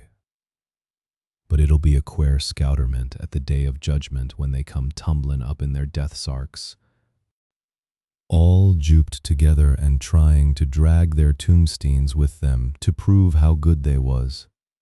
Some of them trimlin' and ditherin', with their hands that dozended and slippy from lyin' in the sea that they can't even keep their group o' them. I could see from the old fellow's self-satisfied air and the way in which he looked round for the approval of his cronies that he was showing off, so I put in a word to keep him going. Pause equals 500 milliseconds. Oh, Mr. Swales, you can't be serious. Surely these tombstones are not all wrong. Yablins. There may be a poorish few, not wrong. Savin where they make out the people too good. For there be folk that do think a balm bowl be like the sea, if only it be their own. The whole thing be only lies. Now look you here. You come here a stranger, and you see this Kirk Garth. I nodded, for I thought it better to assent, though I did not quite understand his dialect. I knew it had something to do with the church. He went on, and you can say't that all these steens be a boon folk that be happed here, snod and snog. I assented again. Then that be just where the lie comes in. Why? There be scores of these lay beds that be tomb as old Dunn's box on Friday night. He nudged one of his companions, and they all laughed. And my Gog, how could they be otherwise? Look at that one. The aftest abaft the beer bank. Read it. I went over and read. Edward Spencelog, master mariner, murdered by pirates off the coast of Andres, April 1854, AT 30. When I came back, Mr. Swales went on. Who brought him home, I wonder, to hap him here? Murdered off the coast of Andres. And you conceded his body lay under. Why, I could name ye a dozen whose bones lie in the Greenland seas above. He pointed northwards, or where the currents may have drifted them. There be the stains around ye. Ye can, with your young eyes, read the small print of the lies from here. This Braithwaite Lowry, I knew his father, lost in the lively off Greenland in 20, or Andrew Woodhouse, drowned in the same seas in 17777, or John Paxton, drowned off Cape Farewell a year later, or old John Rawlings, whose grandfather sailed with me, drowned in the Gulf of Finland in 50. Do ye think that all these men will have to make a rush to Whitby when the trumpet sounds? I have me antherems aboot it. I tell ye that when they got here they'd be jomlin' and jostlin' one another that way, that it would be like a fight up on the ice in the old days, when we'd be at one another from daylight to dark, and tryin' to tie up our cuts by the light of the aurora borealis. This was evidently local pleasantry, for the old man cackled over it, and his cronies joined in with gusto. But, I said, surely you are not quite correct, for you start on the assumption that all the poor people, or their spirits, will have to take their tombstones with them on the day of judgment. Do you think that will be really necessary? Well, what else be they tombstones for? Answer me that, miss. To please their relatives, I suppose. To please their relatives, you suppose? This he said with intense scorn. How will it pleasure their relatives to know that lies is wrote over them, and that everybody in the place knows that they be lies? He pointed to a stone at our feet which had been laid down as a slab, on which the seat was rested, close to the edge of the cliff. Read the lies on that thruffstein, he said. The letters were upside down to me from where I sat, but Lucy was more opposite to them, so she leant over and read. Sacred to the memory of George Cannon, who died in the hope of a glorious resurrection on July 29, 1873, falling from the rocks at Kettleness. This tomb was erected by his sorrowing mother to her dearly beloved son. He was the only son of his mother, and she was a widow. Really, Mr. Swales, I don't see anything very funny in that. She spoke her comment very gravely and somewhat severely. Ye don't see aught funny. Ha, ha.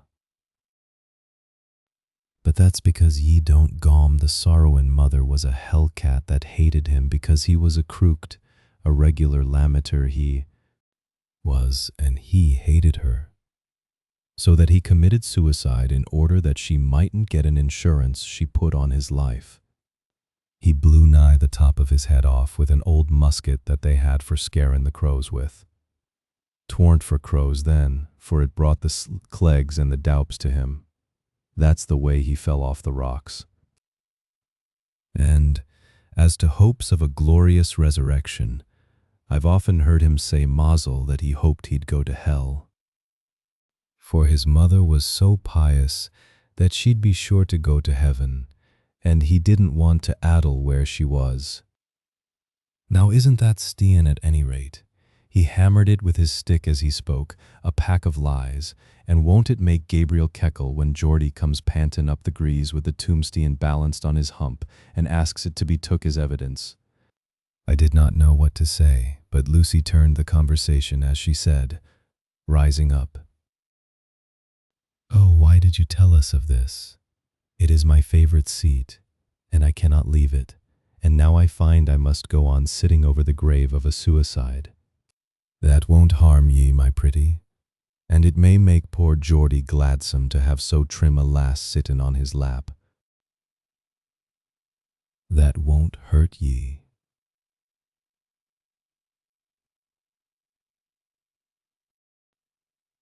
"Why? I've sat here off and on for nigh 20 years past, and it hasn't done me no harm. Don't ye fash about them as lies under ye, or that doesn't lie there either. It'll be time for ye to be getting scart when ye see the Tomsteins all run away with, and the place as bare as a stubble field. There's the clock, and I must gang. My service to ye, ladies." And off he hobbled. Lucy and I sat a while, and it was all so beautiful before us that we took hands as we sat, and she told me all over again about Arthur and their coming marriage. That made me just a little heartsick, for I haven't heard from Jonathan for a whole month. The same day I came up here alone, for I am very sad. There was no letter for me. I hope there cannot be anything the matter with Jonathan. The clock has just struck 9. I see the lights scattered all over the town, sometimes in rows where the streets are, and sometimes singly. They run right up the Esk and die away in the curve of the valley. To my left, the view is cut off by a black line of roof of the old house next the abbey. The sheep and lambs are bleating in the fields away behind me, and there is a clatter of a donkey's hoofs up the paved road below. The band on the pier is playing a harsh waltz in good time, and further along the quay there is a Salvation Army meeting in a back street. Neither of the bands hears the other, but up here I hear and see them both. I wonder where Jonathan is, and if he is thinking of me. I wish he were here.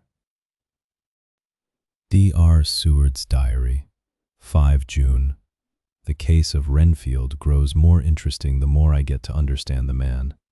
He has certain qualities, very largely developed: selfishness, secrecy, and purpose. I wish I could get at what is the object of the latter. He seems to have some settled scheme of his own, but what it is I do not yet know. His redeeming quality is a love of animals, though. Indeed, he has such curious turns in it that I sometimes imagine he is only abnormally cruel. His pets are of odd sorts. Just now his hobby is catching flies. He has at present such a quantity that I have had myself to expostulate. To my astonishment, he did not break out into a fury, as I expected, but took the matter in simple seriousness. He thought for a moment, and then said, "May I have 3 days? I shall clear them away." Of course I said that would do. I must watch him. 18 June. He has turned his mind now to spiders, and has got several very big fellows in a box. He keeps feeding them with his flies, and the number of the latter is becoming sensibly diminished, although he has used half his food in attracting more flies from outside to his room. 1 July. His spiders are now becoming as great a nuisance as his flies, and today I told him that he must get rid of them. He looked very sad at this, so I said that he must clear out some of them, at all events. He cheerfully acquiesced in this, and I gave him the same time as before for reduction. He disgusted me much while with him, For when a horrid blowfly bloated with some carrion food buzzed into the room, he caught it, held it exultantly for a few moments between his finger and thumb, and before I knew what he was going to do, put it in his mouth and ate it. I scolded him for it, but he argued quietly that it was very good and very wholesome, that it was life, strong life, and gave life to him. This gave me an idea, or the rudiment of one. I must watch how he gets rid of his spiders. He has evidently some deep problem in his mind, for he keeps a little notebook in which he is always jotting down something. Whole pages of it are filled with masses of figures, generally single numbers added up in batches, and then the totals added in. Batches again, as though he were focusing some account, as the auditors put it. 8 July. There is a method in his madness, and the rudimentary idea in my mind is growing. It will be a whole idea soon, and then, oh, unconscious cerebration. You will have to give the wall to your conscious brother. I kept away from my friend for a few days, so that I might notice if there were any change. Things remain as they were, except that he has parted with some of his pets and got a new one. He has managed to get a sparrow and has already partially tamed it. His means of taming is simple, for already the spiders have diminished. Those that do remain, however, are well fed, for he still brings in the flies by tempting them with his food.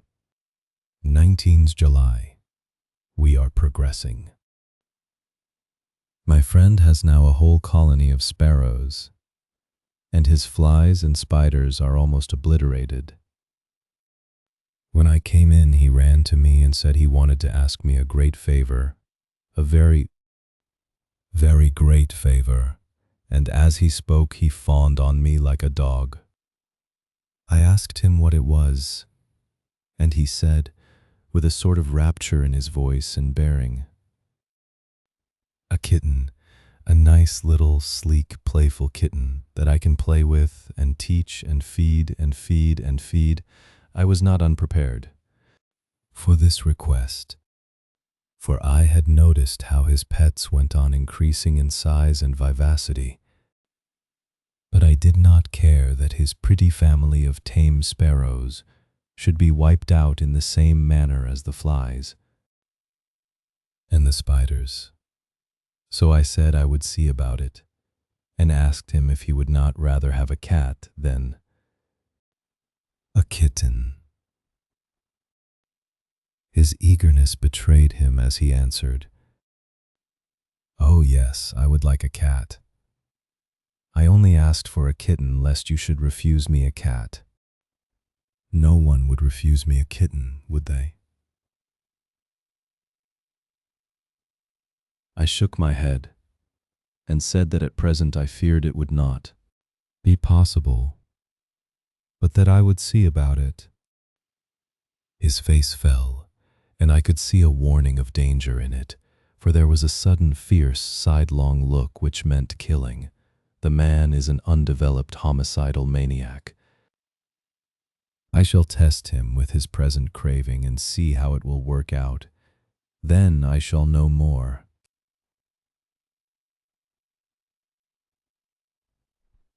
p.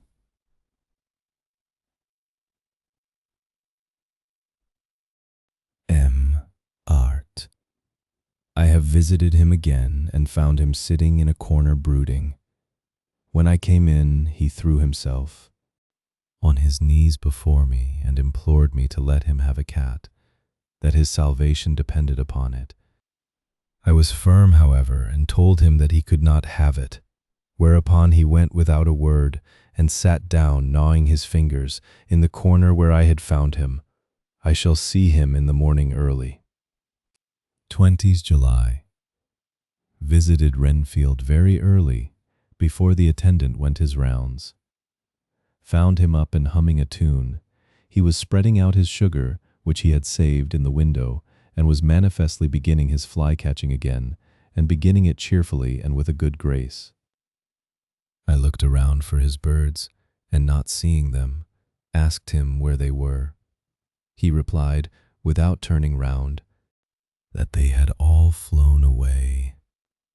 There were a few feathers about the room, and on his pillow a drop of blood.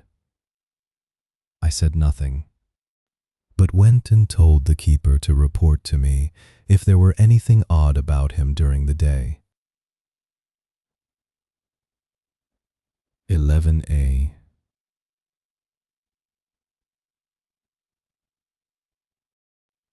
M.M.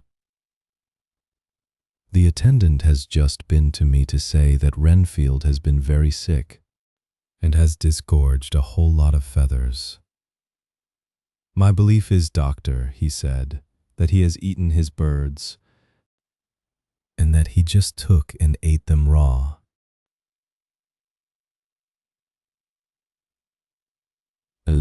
p.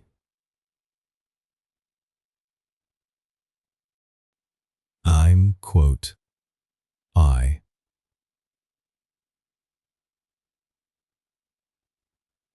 I gave Renfield a strong opiate tonight, enough to make even him sleep, and took away his pocketbook to look at it. The thought that has been buzzing about my brain lately is complete, and the theory proved. My homicidal maniac is of a peculiar kind. I shall have to invent a new classification for him, and call him a zoophagous, life-eating maniac. What he desires is to absorb as many lives as he can, and he has laid himself out to achieve it in a cumulative way. He gave many flies to one spider, and many spiders to one bird, and then wanted a cat to eat the many birds. What would have been his later steps? It would almost be worthwhile to complete the experiment. It might be done if there were only a sufficient cause. Men sneered at vivisection, and yet look at its results today. Why not advance science in its most difficult and vital aspect, the knowledge of the brain? Had I even the secret of one such mind, did I hold the key to the fancy of even one lunatic, I might advance my own branch of science to a pitch compared with which Burton Sanderson's physiology or Ferrier's brain knowledge would be as nothing, if only there were a sufficient cause. I must not think too much of this, or I may be tempted.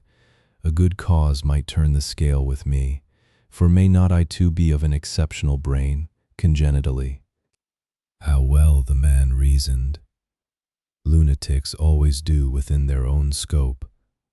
I wonder at how many lives he values a man, or if at only one he has closed the account most accurately and today begun a new record.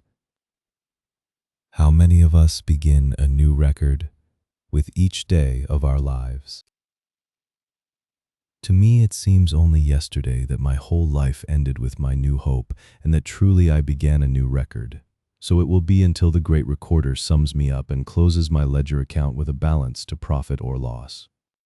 Oh, Lucy, Lucy, I cannot be angry with you, nor can I be angry with my friend whose happiness is yours.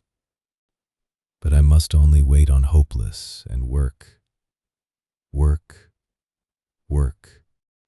If I only could have as strong a cause as my poor mad friend there, a good, unselfish cause to make me work, that would be indeed happiness.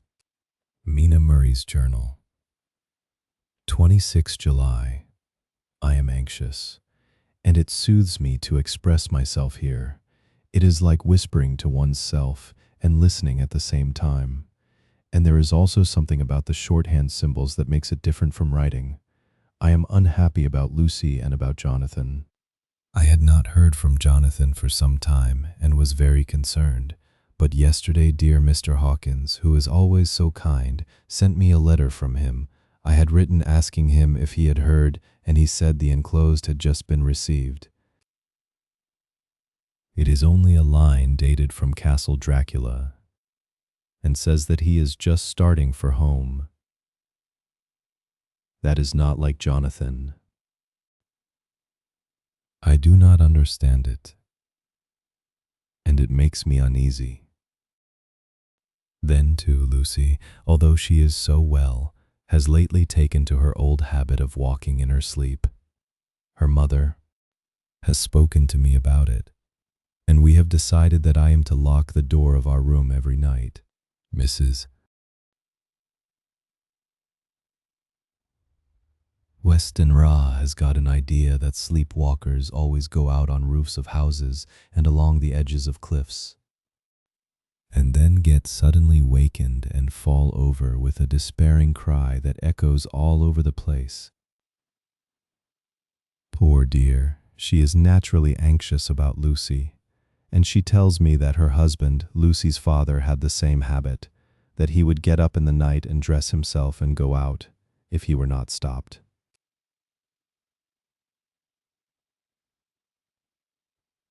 Lucy is to be married in the autumn, and she is already planning out her dresses and how her house is to be arranged. I sympathize with her, for I do the same, only Jonathan and I will start in life in a very simple way and shall have to try to make both ends meet. Mr. Holmwood, he is the Honham. Arthur Holmwood, only son of Lord Godalming, is coming up here very shortly, as soon as he can leave town, for his father is not very well, and I think dear Lucy is counting the moments till he comes. She wants to take him up to the seat on the churchyard cliff and show him the beauty of Whitby. I dare say it is the waiting which disturbs her. She will be all right when he arrives. 27th July. No news from Jonathan. I am getting quite uneasy about him, though why I do not know. But I do wish that he would write, if it were only a single line. Lucy walks more than ever, and each night I am awakened by her moving about the room. Fortunately, the weather is so hot that she cannot get cold, but still the anxiety and the perpetually being wakened is beginning to tell on me, and I am getting nervous and wakeful myself. Thank God, Lucy's health keeps up. Mr. Holmwood has been suddenly called to Ring to see his father, who has been taken seriously ill. Lucy frets at the postponement of seeing him, but it does not touch her looks. She is a trifle stouter, and her cheeks are a lovely rose pink. She has lost that anemic look which she had. I pray it will all last. 3 August. Another week gone, and no news from Jonathan, not even to Mr. Hawkins, from whom I have heard. Oh, I do hope he is not ill. He surely would have written. I look at that last letter of his, but somehow it does not satisfy me. It does not read like him, and yet it is his writing. There is no mistake of that. Lucy has not walked much in her sleep the last week, but there is an odd concentration about her which I do not understand. Even in her sleep she seems to be watching me. She tries the door, and finding it locked, goes about the room searching for the key. 6 August. Another 3 days, and no news. This suspense is getting dreadful. If I only knew where to write to or where to go to, I should feel easier, but no one has heard a word of Jonathan since that last letter. I must only pray to God for patience.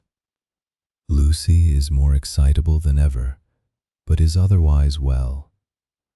Last night was very threatening, and the fishermen say that we are in for a storm. I must try to watch it and learn the weather signs. Today is a gray day, and the sun as I write is hidden in thick clouds, high over Kettleness. Everything is gray, except the green grass, which seems like emerald amongst it. Gray earthy rock, gray clouds, tinged with the sunburst at the far edge, hang over the gray sea, into which the sand points stretch like gray fingers. The sea is tumbling in over the shallows and the sandy flats with a roar, muffled in the sea mists drifting inland. The horizon is lost in a gray mist. All is vastness. The clouds are piled up like giant rocks, and there is a brool over the sea that sounds like some presage of doom. Dark figures are on the beach here and there, sometimes half shrouded in the mist, and seem men like trees walking. The fishing boats are racing for home and rise and dip in the ground swell as they sweep into the harbor, bending to the scuppers. Here comes old Mr. Swales. He is making straight for me, and I can see, by the way he lifts his hat, that he wants to talk. I have been quite touched by the change in the poor old man. When he sat down beside me, he said in a very gentle way, "I want to say something to you, miss." I could see he was not at ease. So I took his poor old wrinkled hand in mine and asked him to speak fully. So he said, leaving his hand in mine, "I'm afraid, my dearie, that I must have shocked you by all the wicked things I've been sayin' about the dead and such like for weeks past, but I didn't mean them, and I want ye to remember that when I'm gone, we odd folks that be daffled and with one foot abaft the crock hool don't altogether like to think of it, and we don't want to feel scarred of it, and that's why I've took to makin' light of it, so that I'd cheer up my own heart a bit. But, Lord love ye, miss, I ain't afraid of dyin'. Not a bit. Only I don't want to die if I can help it. My time must be nigh at hand now, for I be awed, and 100 years is too much for any man to expect, and I'm so nigh it that the odd man is already whettin' his scythe. Ye see, I can't get out of the habit of caffin about it all at once. The shafts will wag as they be used to. Some day soon the angel of death will sound his trumpet for me. But don't ye duel and greet, my dearie." For he saw that I was crying. If he should come this very night, I'd not refuse to answer his call. For life be, after all, only a waitin' for somethin' else than what we're doin', and death be all that we can rightly depend on. But I'm content, for it's comin' to me, my dearie, and comin' quick. It may be comin' while we be lookin' and wonderin'. Maybe it's in that wind out over the sea that's bringin' with it loss and wreck and sore distress and sad hearts. "Look, look," he cried suddenly. "There's something in that wind and in the host beyant that sounds and looks and tastes and smells like death. It's in the air. I feel it comin'. Lord, make me answer cheerful when my call comes." He held up his arms devoutly and raised his hat. His mouth moved as though he were praying. After a few minutes' silence, he got up, shook hands with me, and blessed me, and said goodbye, and hobbled off. It all touched me, and upset me very much. I was glad when the Coast Guard came along, with his spyglass under his arm.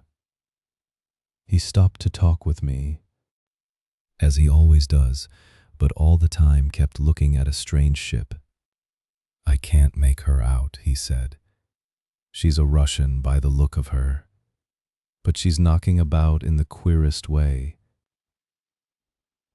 She doesn't know her mind a bit. She seems to see the storm coming, but can't decide whether to run up north in the open or to put in here. Pause equals 800 milliseconds. Look there again. Pause equals 350 milliseconds. She is steered mighty strangely, for she doesn't mind the hand on the wheel. Changes about with every puff of wind. We'll hear more of her before this time tomorrow." Chapter 7. Cutting from the Daily Graph. 8 of August.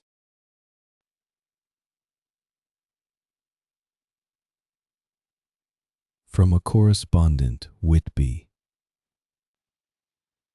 One of the greatest and suddenest storms on record has just been experienced here, with results both strange and unique.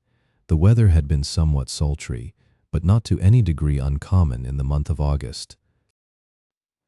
Saturday evening was as fine as was ever known, and the great body of holiday makers laid out yesterday. For visits to Mulgrave Woods, Robin Hood's Bay, Rig Mill, Runswick, Stathes, and the various trips in the neighborhood of Whitby. The steamers Emma and Scarborough made trips up and down the coast, and there was an unusual amount of tripping both to and from Whitby. The day was unusually fine till the afternoon, when some of the gossips who frequent the East Cliff churchyard, and from that commanding eminence watch the wide sweep of sea visible to the north and east, called attention to a sudden show of mares' tails high in the sky to the northwest.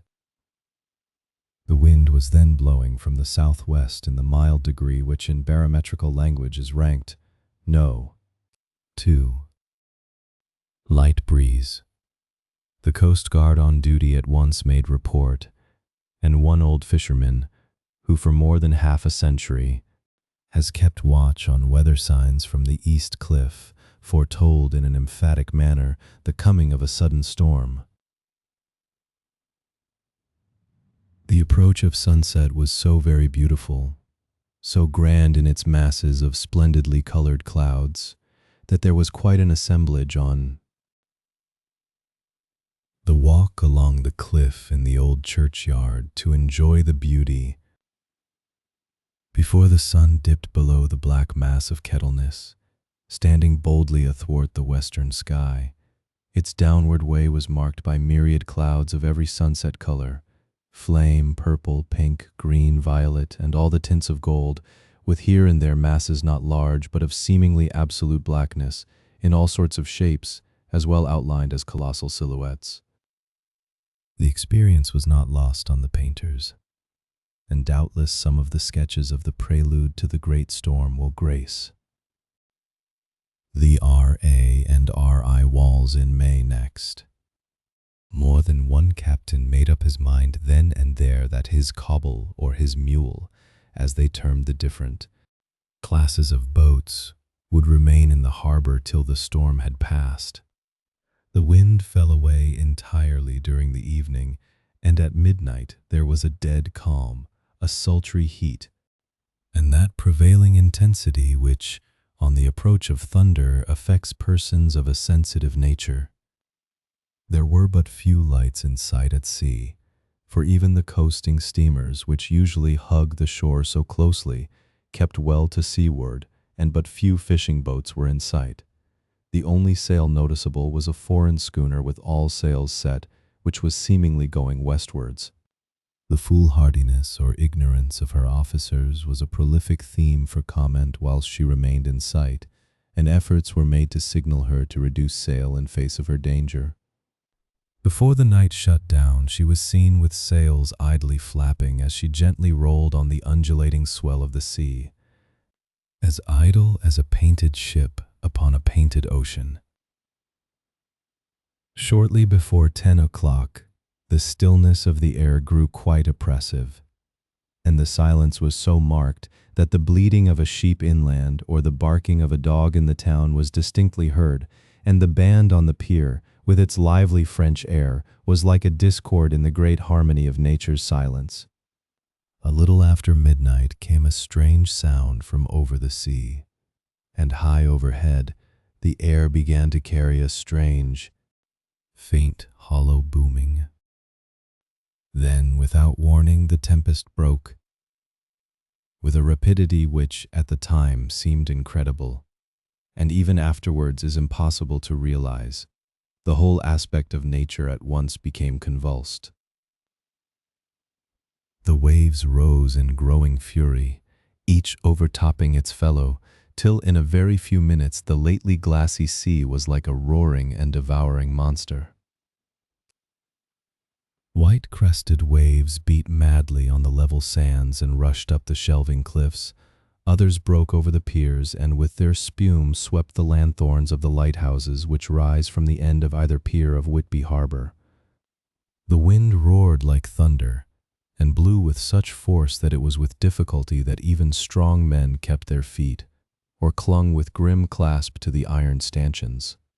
It was found necessary to clear the entire piers from the mass of onlookers, or else the fatalities of the night would have been increased manifold.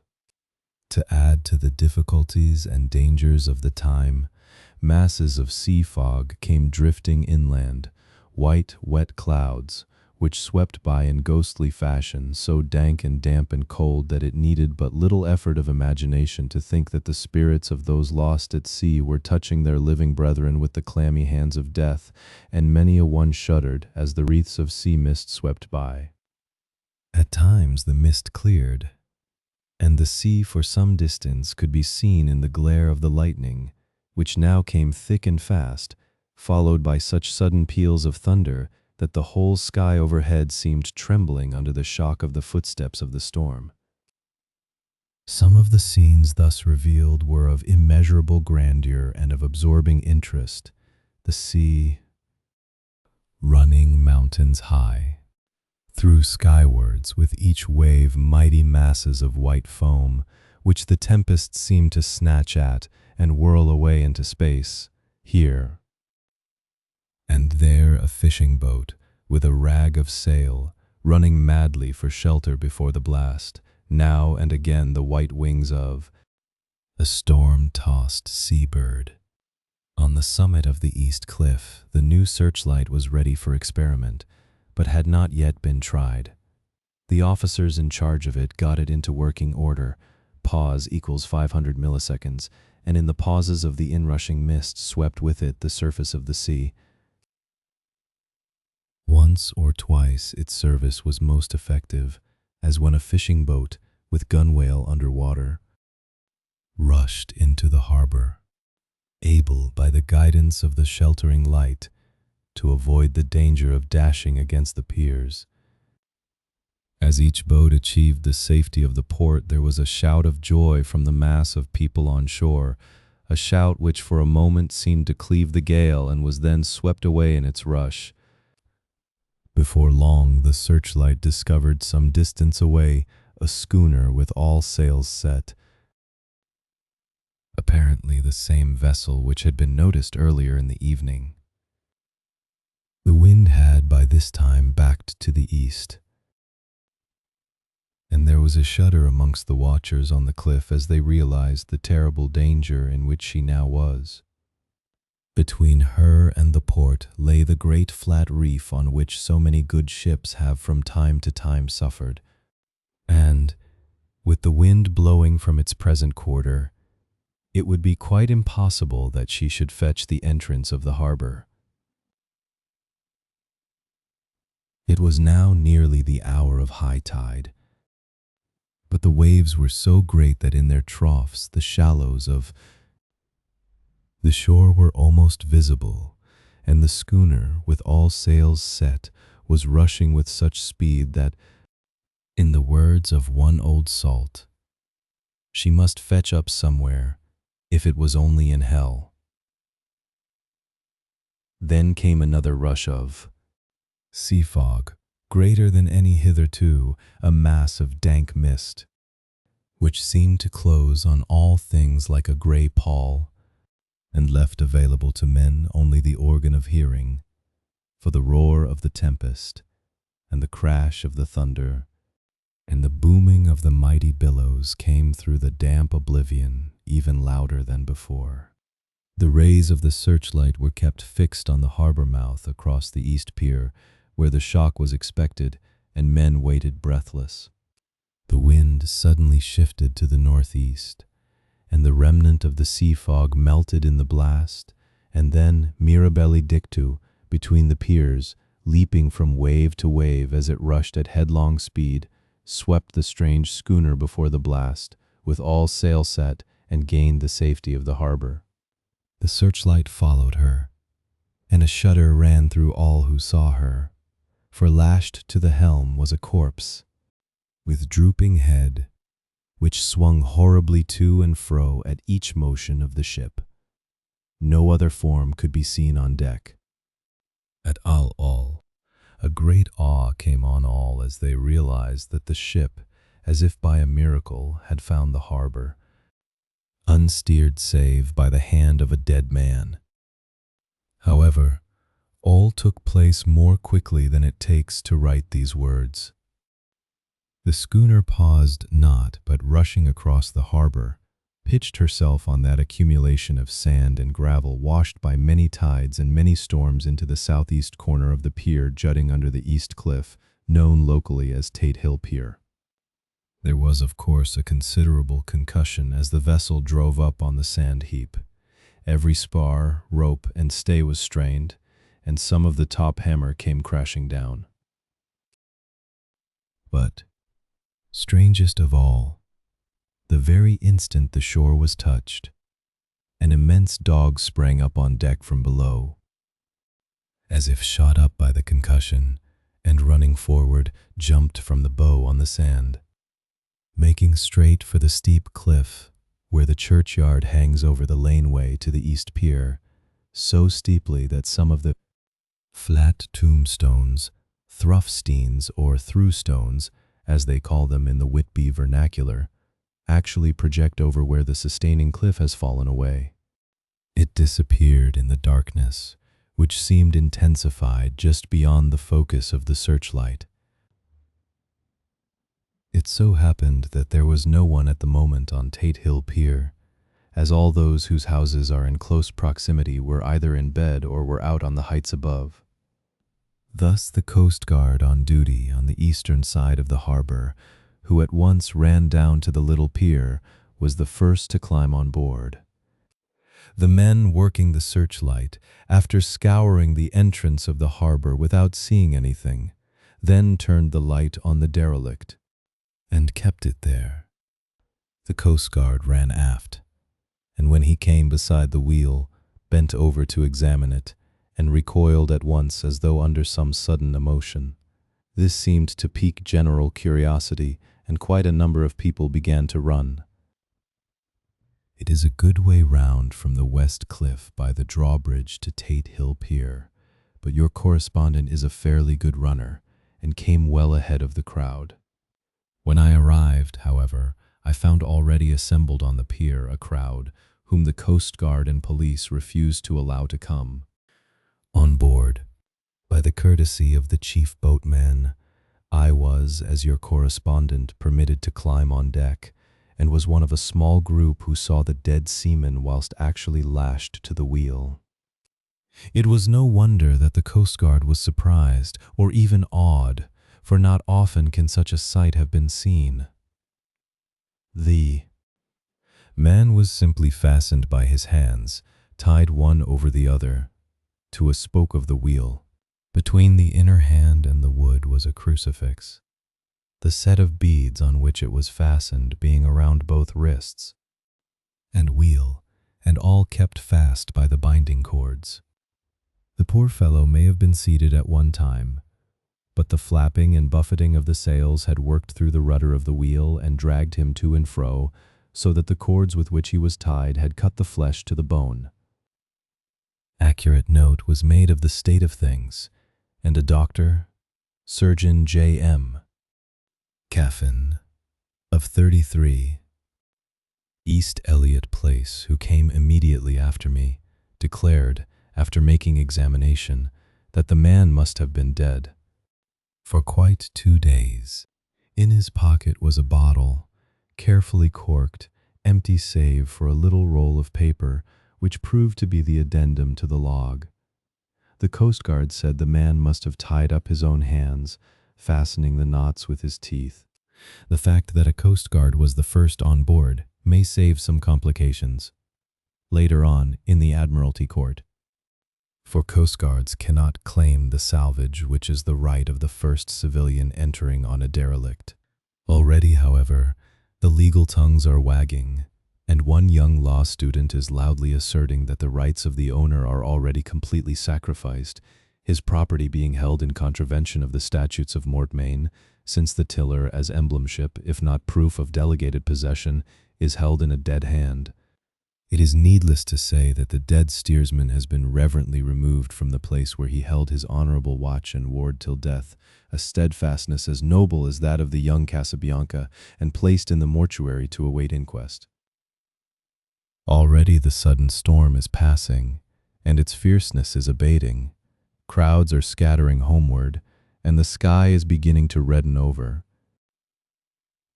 The Yorkshire Wolds. I shall send, in time for your next issue, further details of the derelict ship which found her way so miraculously into harbor in the storm. Whitby, 9th August. The sequel to the strange arrival of the derelict in the storm last night is almost more startling than the thing itself. It turns out that the schooner is a Russian from Varna and is called the Demeter.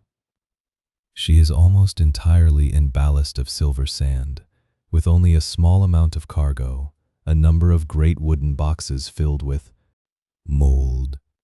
This cargo was consigned to a Whitby solicitor, Mr. S. F. Billington of S.P.C.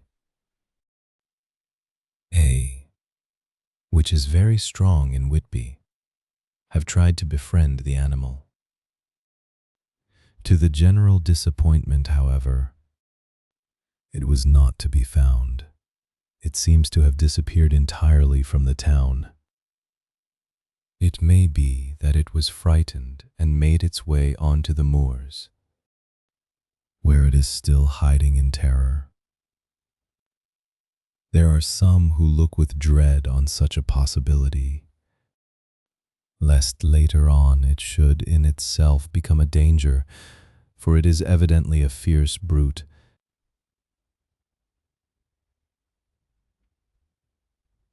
Early this morning, a large dog, a half-bred mastiff belonging to a coal merchant close to Tate Hill Pier, was found dead in the roadway opposite to its master's yard.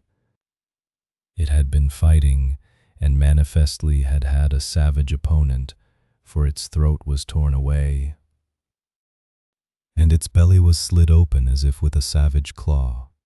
Later, by the kindness of the Board of Trade Inspector, I have been permitted to look over the logbook of the Demeter, which was in order up to within 3 days, but contained nothing of special interest except as to facts of missing men. The greatest interest, however, is with regard to the paper found in the bottle, pause equals 500 milliseconds, which was today produced at the inquest, and a more strange narrative than the two between them unfold it has not been my lot to come across. As there is no motive for concealment, I am permitted to use them, and accordingly send you a rescript, simply omitting technical details of seamanship and supercargo. It almost seems as though the captain had been seized with some kind of mania before he had got well into blue water, and that this had developed persistently throughout the voyage.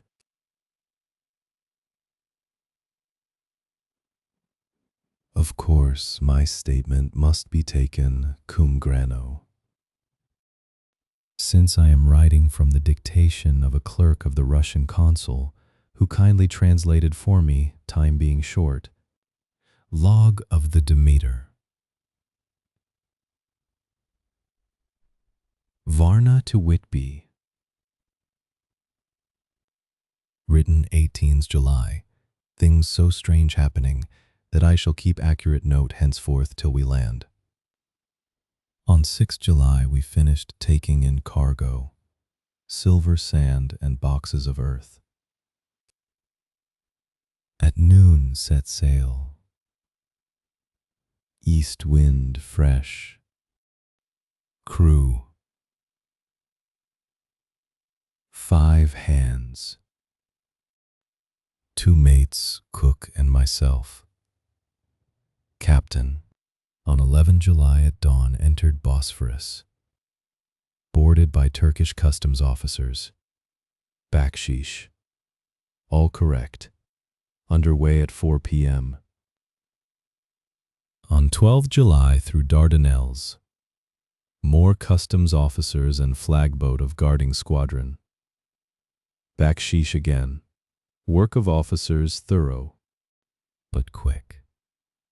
Want us off soon. At dark passed into archipelago. On 13 July passed Cape Matapan. Crew dissatisfied about something. Seemed scared but would not speak out. On 14 July was somewhat anxious about crew. Men all steady fellows who sailed with me before. Mate could not make out what was wrong. They only told him there was something, and crossed themselves. Mate lost temper with one of them that day and struck him. Expected fierce quarrel, but all was quiet. On 16 July mate reported in the morning that one of crew, Petrovsky, was missing. Could not account for it. Took larboard watch 8 bells last night. Was relieved by Abramov, but did not go to bunk. Men more downcast than ever. All said they expected something of the kind, but would not say more than there was something aboard. Mate getting very impatient with them. Feared some trouble ahead. On 17 July, yesterday, one of the men, Algarin, came to my cabin, and in an awestruck way confided to me that he thought there was a strange man aboard the ship. He said that in his watch he had been sheltering behind the deckhouse, as there was a rainstorm, when he saw a tall, thin man, who was not like any of the crew, come up the companionway, and go along the deck forward, and disappear. He followed cautiously, but when he got to bows found no one, and the hatchways were all closed. He was in a panic of superstitious fear, and I am afraid the panic may spread. To allay it, I shall today search entire ship carefully from stem to stern. Later in the day I got together the whole crew and told them, as they evidently thought there was someone in the ship, we would search from stem to stern. First mate angry. Said it was folly, and to yield to such foolish ideas would demoralize the men. Said he would engage to keep them out of trouble with a handspike. I let him take the helm, while the rest began thorough search, all keeping abreast. With lanterns. We left no corner unsearched. As there were only the big wooden boxes, there were no odd corners where a man could hide. Men much relieved when search over, and went back to work cheerfully. First mate scowled, but said nothing. 22 July das. Rough weather last 3 days, and all hands busy with sails. No time to be frightened. Men seem to have forgotten their dread. Mate cheerful again, and all on good terms, praised men for work in bad weather, past Gibraltar and out through straits, all well.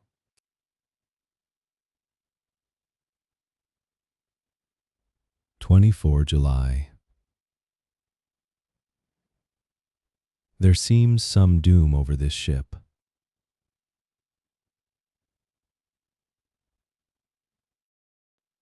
Already a hand short, and entering on the Bay of Biscay with wild weather ahead. And yet last night another man lost, disappeared. Like the first, he came off his watch and was not seen again. Men all in a panic of fear sent a round robin, asking to have double watch, as they fear to be alone, mate angry. Fear there will be some trouble, as either he or the men will do some violence. 28th July. 4 days in hell, knocking about in a sort of maelstrom, and the wind a tempest. No sleep for anyone. Men all worn out. Hardly know how to set a watch, since no one fit to go on. Second mate volunteered to steer and watch, and let men snatch a few hours' sleep. Wind abating, seas still terrific, but feel them less, as ship is steadier. 29 July. Another tragedy. Had single watch tonight, as crew too tired to double. When morning watch came on deck, could find no one except steersman. Raised outcry, and all came on deck. Thorough search, but no one found. Are now without second mate, and crew in a panic. Mate and I agreed to go armed henceforth and wait for any sign of cause.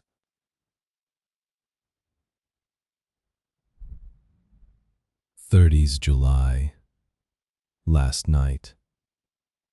Rejoiced we are nearing England. Weather fine, all sails set. Retired worn out, slept soundly, awaked by mate telling me that both man of watch and steersman missing, only self and mate and 2 hands left to work ship. 1 August. 2 days of fog, and not a sail sighted. Had hoped when in the English Channel to be able to signal for help or get in somewhere. Not having power to work sails, have to run before wind, dare not lower, as could not raise them again. We seem to be drifting to some terrible doom. Mate now more demoralized than either of men. His stronger nature seems to have worked inwardly against himself. Men are beyond fear, working stolidly and patiently, with minds made up to worst. They are Russian, he Romanian.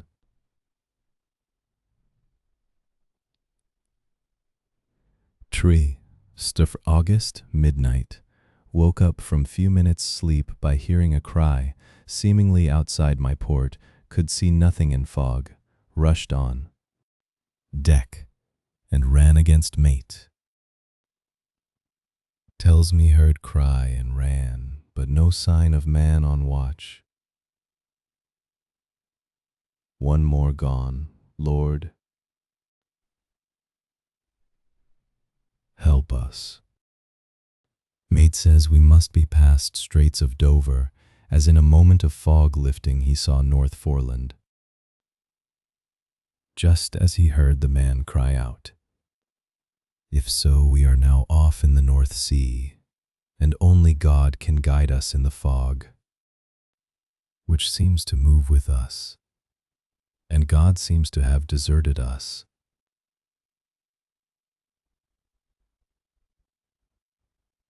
3-4 August. At midnight, I went to relieve the man at the wheel, and when I got to it, found no one there. The wind was steady, and as we ran before it, there was no yawing. I dared not leave it, so shouted for the mate. After a few seconds, he rushed up on deck in his flannels. He looked wild-eyed and haggard, and I greatly fear his reason has given way. He came close to me and whispered hoarsely, with his mouth to my ear, as though fearing the very air might hear. It is here. I know it now.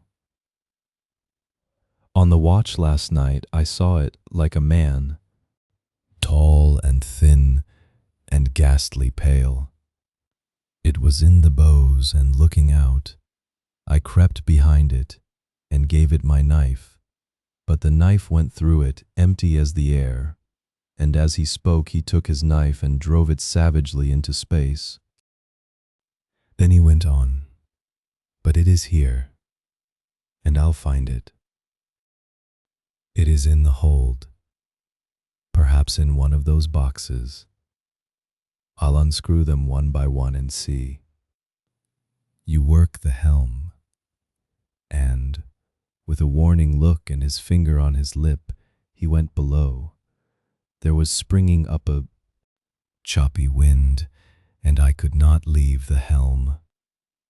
I saw him come out on deck again with a tool chest and a lantern, and go down the forward hatchway. He is mad, stark, raving mad, and it's no use my trying to stop him.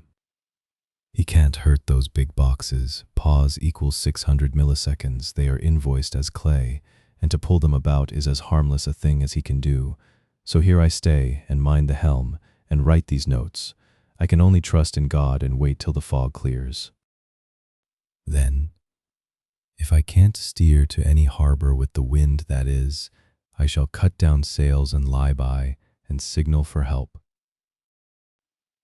It is nearly all over now. Just as I was beginning to hope that the mate would come out calmer, for I heard him knocking away at something in the hold, and work is good for him. There came up the hatchway a sudden startled scream, which made my blood run cold. And up on the deck he came as if shot from a gun, a raging madman, with his eyes rolling, and his face convulsed with fear. Save me.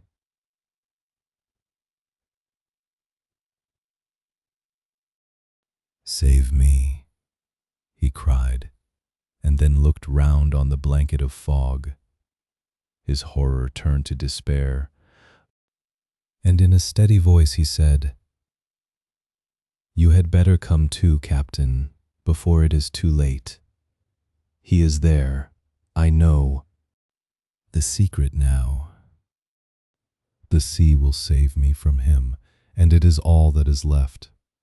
Before I could say a word or move forward to seize him, he sprang on the bulwark and deliberately threw himself into the sea. I suppose I know the secret too, now.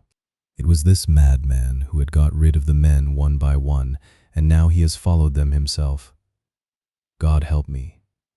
Pause 350 milliseconds. How am I to account for all these horrors when I get to port? When I get to port, will that ever be? 4 of August. Still fog, which the sunrise cannot pierce. I know there is sunrise because I am a sailor, why else I know not. I dared not go below, I dared not leave the helm. So here all night I stayed, and in the dimness of the night I saw it, him. God forgive me, but the mate was right to jump overboard.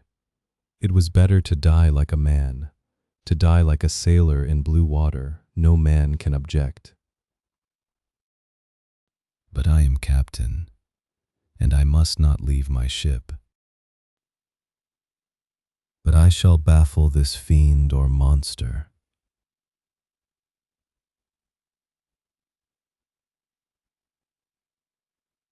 For I shall tie my hands to the wheel. When my strength begins to fail, and along with them I shall tie that which it, dare not touch. And then, come good wind or foul, I shall save my soul and my honor as a captain. I am growing weaker, and the night is coming on.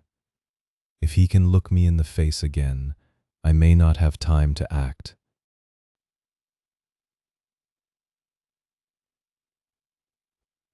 If we are wrecked, mayhap this bottle may be found, and those who find it may understand. If not, well, then all men shall know that I have been true to my trust. God and the Blessed Virgin and the saints help a poor ignorant soul trying to do his duty. Of course, the verdict was an open one. There is no evidence to adduce, and whether or not the man himself committed the murders, there is now none to say.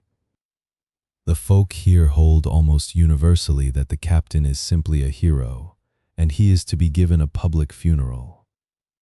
Already it is arranged that his body is to be taken with a train of boats up the Esk for a piece, and then brought back to Tate Hill Pier and up the Abbey steps, for he is to be buried in the churchyard on the cliff. The owners of more than 100 boats have already given in their names as wishing to follow him to the grave.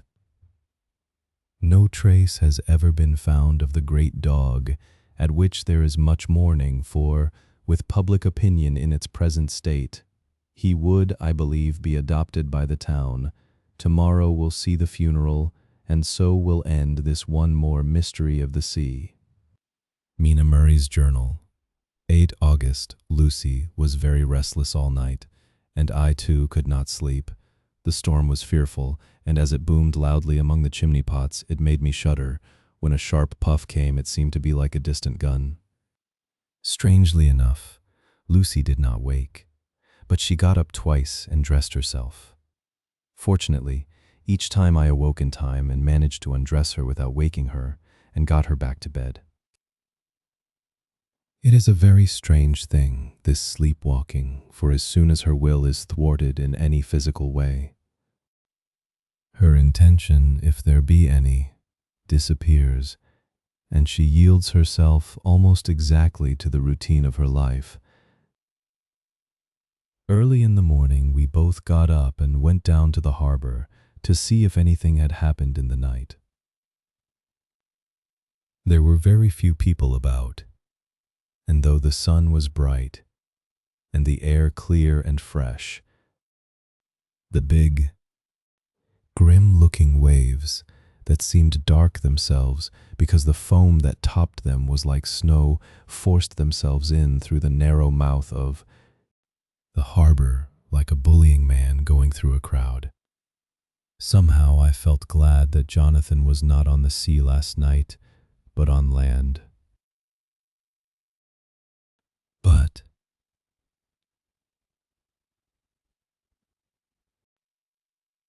oh, is he on land or sea? Where is he and how? I am getting fearfully anxious about him. If I only knew what to do and could do anything. 10 August. The funeral of the poor sea captain today was most touching. Every boat in the harbor seemed to be there, and the coffin was carried by captains all the way from Tate Hill Pier up to the churchyard. Lucy came with me, and we went early to our old seat, whilst the cortege of boats went up the river to the viaduct and came down again. We had a lovely view, and saw the procession nearly all the way. The poor fellow was laid to rest quite near our seat, so that we stood on it when the time came, and saw everything. Poor Lucy seemed much upset. She was restless and uneasy all the time, and I cannot but think that her dreaming at night is telling on her. She is quite odd in one thing. Pause equals 600 milliseconds. She will not admit to me that there is any cause for restlessness, or if there be, she does not understand it herself. There is an additional cause in that poor old Mr. Swales was found dead this morning on our seat, his neck being broken. He had evidently, as the doctor said, fallen back in the seat in some sort of fright. Pause equals 500 milliseconds, for there was a look of fear and horror on his face that the men said made them shudder. Poor dear old man. Perhaps he had seen death with his dying eyes. Lucy is so sweet and sensitive that she feels influences more acutely than other people do. Just now she was quite upset by a little thing which I did not much heed.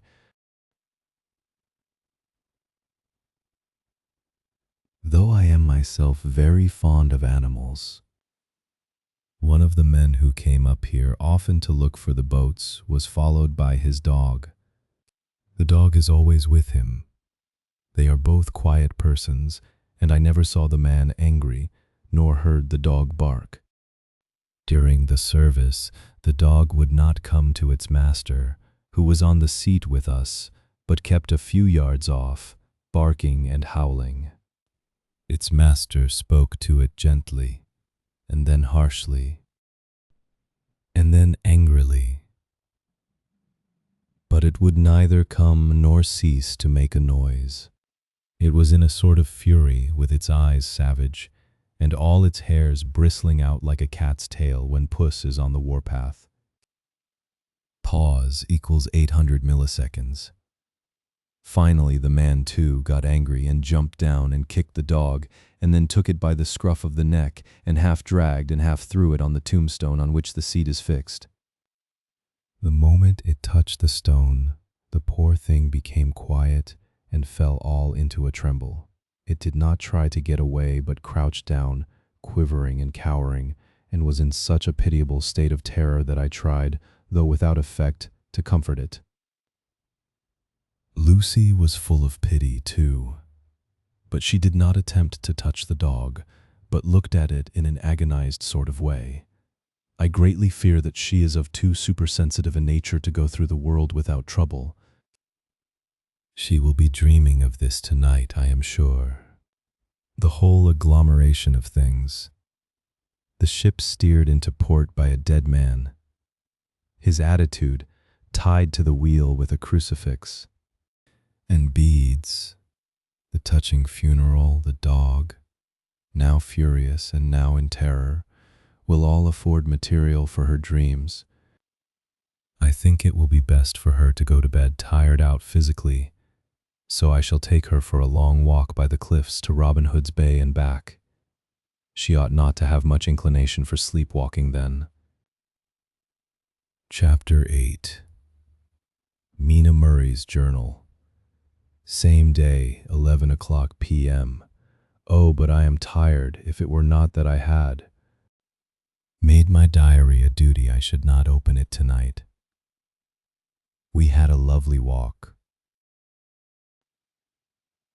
Lucy, after a while, was in gay spirits, owing, I think, to some dear cows who came nosing towards us in a field close to the lighthouse and frightened the wits out of us.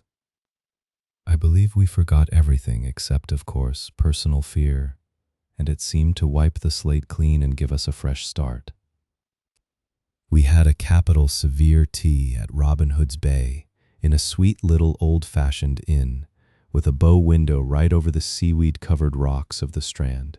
I believe we should have shocked the new woman with our appetites. Men are more tolerant, bless them. Then we walked home with some, or rather many, stoppages to rest, and with our hearts full of a constant dread of wild bulls. Lucy was really tired, and we intended to creep off to bed as soon as we could. The young curate came in, however, and Mrs. Westenra asked him to stay for supper. Lucy and I had both a fight for it with the dusty miller. I know it was a hard fight on my part, and I am quite heroic. I think that some day the bishops must get together and see about breeding up a new class of curates, who don't take supper, no matter how they may be pressed to, and who will know when girls are tired. Lucy is asleep, and breathing softly. She has more color in her cheeks than usual, and looks, oh, so sweet. If Mr. Holmwood fell in love with her, seeing her only in the drawing-room, I wonder what he would say if he saw her now. Some of the new women writers will someday start an idea that men and women should be allowed to see each other, asleep before proposing or accepting.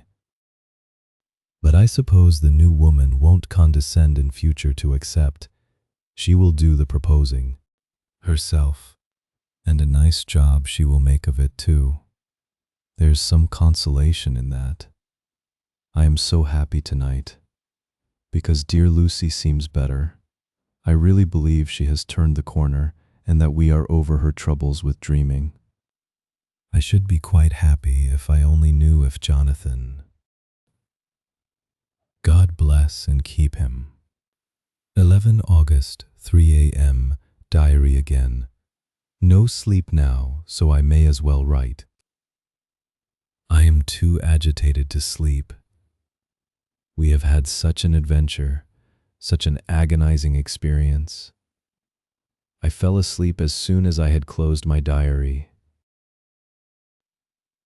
Suddenly I became broad awake and sat up with a horrible sense of fear upon me and of some feeling of emptiness around me. The room was dark, so I could not see Lucy's bed. I stole across and felt for her. The bed was empty. I lit a match and found that she was not in the room. The door was shut, but not locked as I had left it. I feared to wake her mother, who has been more than usually ill lately, so threw on some clothes and got ready to look for her. As I was leaving the room, it struck me that the clothes she wore might give me some clue to her dreaming intention. Dressing gown would mean house. Dress outside. Dressing gown and dress were both in their places. Thank God, I said to myself. She cannot be far, as she is only in her nightdress. I ran downstairs and looked in the sitting room. Not there. Then I looked in all the other open rooms of the house, with an ever-growing fear chilling my heart. Finally, I came to the hall door and found it open. It was not wide open, but the catch of the lock had not caught. The people of the house are careful to lock the door every night, so I feared that Lucy must have gone out. As she was, there was no time to think of what might happen. A vague, overmastering fear obscured all details. I took a big, heavy shawl and ran out. The clock was striking 1 as I was in the crescent, and there was not a soul in sight. I ran along the north terrace, but could see no sign of the white figure which I expected. At the edge of the west cliff above the pier, I looked across the harbor to the east cliff, in the hope or fear, I don't know which, of seeing Lucy in our favorite seat. There was a bright full moon, with heavy black driving clouds, which threw the whole scene into a fleeting diorama of light and shade as they sailed across. For a moment or two I could see nothing, as the shadow of a cloud obscured St. Mary's Church, and all around it. Then, as the cloud passed, I could see the ruins of the abbey coming into view, and as the edge of a narrow band of light as sharp as a sword cut moved along, the church and the churchyard became gradually visible. Whatever my expectation was, it was not disappointed, for there, on our favorite seat, the silver light of the moon struck a half-reclining figure, snowy white. The coming of the cloud was too quick for me to see much, for shadow shut down on light almost immediately. But it seemed to me as though something dark stood behind the seat where the white figure shone and bent over it. What it was, whether man or beast, I could not tell. I did not wait to catch another glance, but flew down the steep steps to the pier and along by the fish market to the bridge, which was the only way to reach the east cliff. Pause equals 600 milliseconds. The town seemed as dead, for not a soul did I see, I rejoiced that it was so, for I wanted no witness of poor Lucy's condition. The time and distance seemed endless, and my knees trembled and my breath came labored as I toiled up the endless steps to the abbey. I must have gone fast, and yet it seemed to me as if my feet were weighted with lead, and as though every joint in my body were rusty. When I got almost to the top, I could see the seat and the white figure, for I was now close enough to distinguish it even through the spells of shadow. There was undoubtedly something, long and black, bending over the half-reclining white figure I called in fright Lucy. Lucy. And something raised a head, and from where I was, I could see a white face and red, gleaming eyes. Lucy did not answer, and I ran on to the entrance of the churchyard. As I entered, the church was between me and the seat, and for a minute or so I lost sight of her. When I came in view again, the cloud had passed, and the moonlight struck so brilliantly that I could see Lucy half reclining, with her head lying over the back of the seat. She was quite alone, and there was not a sign of any living thing about. When I bent over her, I could see that she was still asleep. Her lips were parted, and she was breathing not softly as usual with her, but in long, heavy gasps, as though striving to get her lungs full at every breath. As I came close, she put up her hand in her sleep and pulled the collar of her nightdress close around her throat. Whilst she did so, there came a little shudder through her, as though she felt the cold.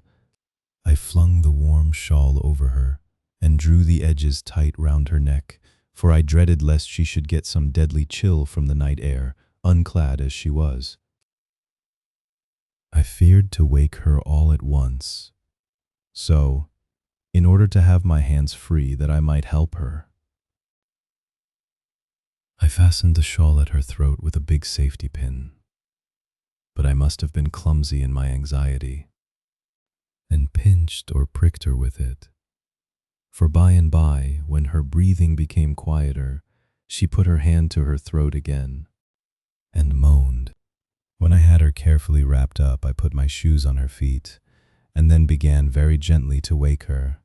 At first, she did not respond, but gradually she became more and more uneasy in her sleep, moaning and sighing occasionally.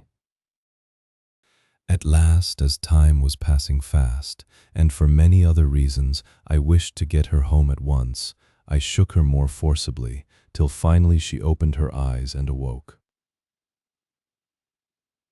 She did not seem surprised to see me, as of course she did not realize all at once where she was. Lucy always wakes prettily, and even at such a time, when her body must have been chilled with cold, and her mind somewhat appalled at waking unclad in a churchyard at night, she did not lose her grace. She trembled a little and clung to me. When I told her to come at once with me home, she rose without a word, with the obedience of a child. As we passed along, the gravel hurt my feet, and Lucy noticed me wince. She stopped and wanted to insist upon my taking my shoes, but I would not. However, when we got to the pathway outside the churchyard, where there was a puddle of water remaining from the storm, I daubed my feet with mud, using each foot in turn on the other, so that as we went home, no one, in case we should meet anyone, should notice my bare feet. Fortune favored us, and we got home without meeting a soul. Once we saw a man who seemed not quite sober, passing along a street in front of us, but we hid in a door till he had disappeared up an opening such as there are here, steep little closes, or winds as they call them in Scotland. My heart beat so loud all the time that sometimes I thought I should faint. I was filled with anxiety about Lucy, not only for her health, lest she should suffer from the exposure, but for her reputation in case the story should get wind. When we got in and had washed our feet and had said a prayer of thankfulness together, I tucked her into bed. Before falling asleep, she asked, even implored me not to say a word to anyone, even her mother, about her sleepwalking adventure. I hesitated at first to promise, but on thinking of the state of her mother's health and how the knowledge of such a thing would fret her, and thinking too of how such a story might become distorted, nay, infallibly would, in case it should leak out, I thought it wiser to do so. I hope I did right. I have locked the door, and the key is tied to my wrist, so perhaps I shall not be again disturbed. Lucy is sleeping soundly. The reflex of the dawn is high and far over the sea. Pause equals 500 milliseconds. Same day, noon. All goes well.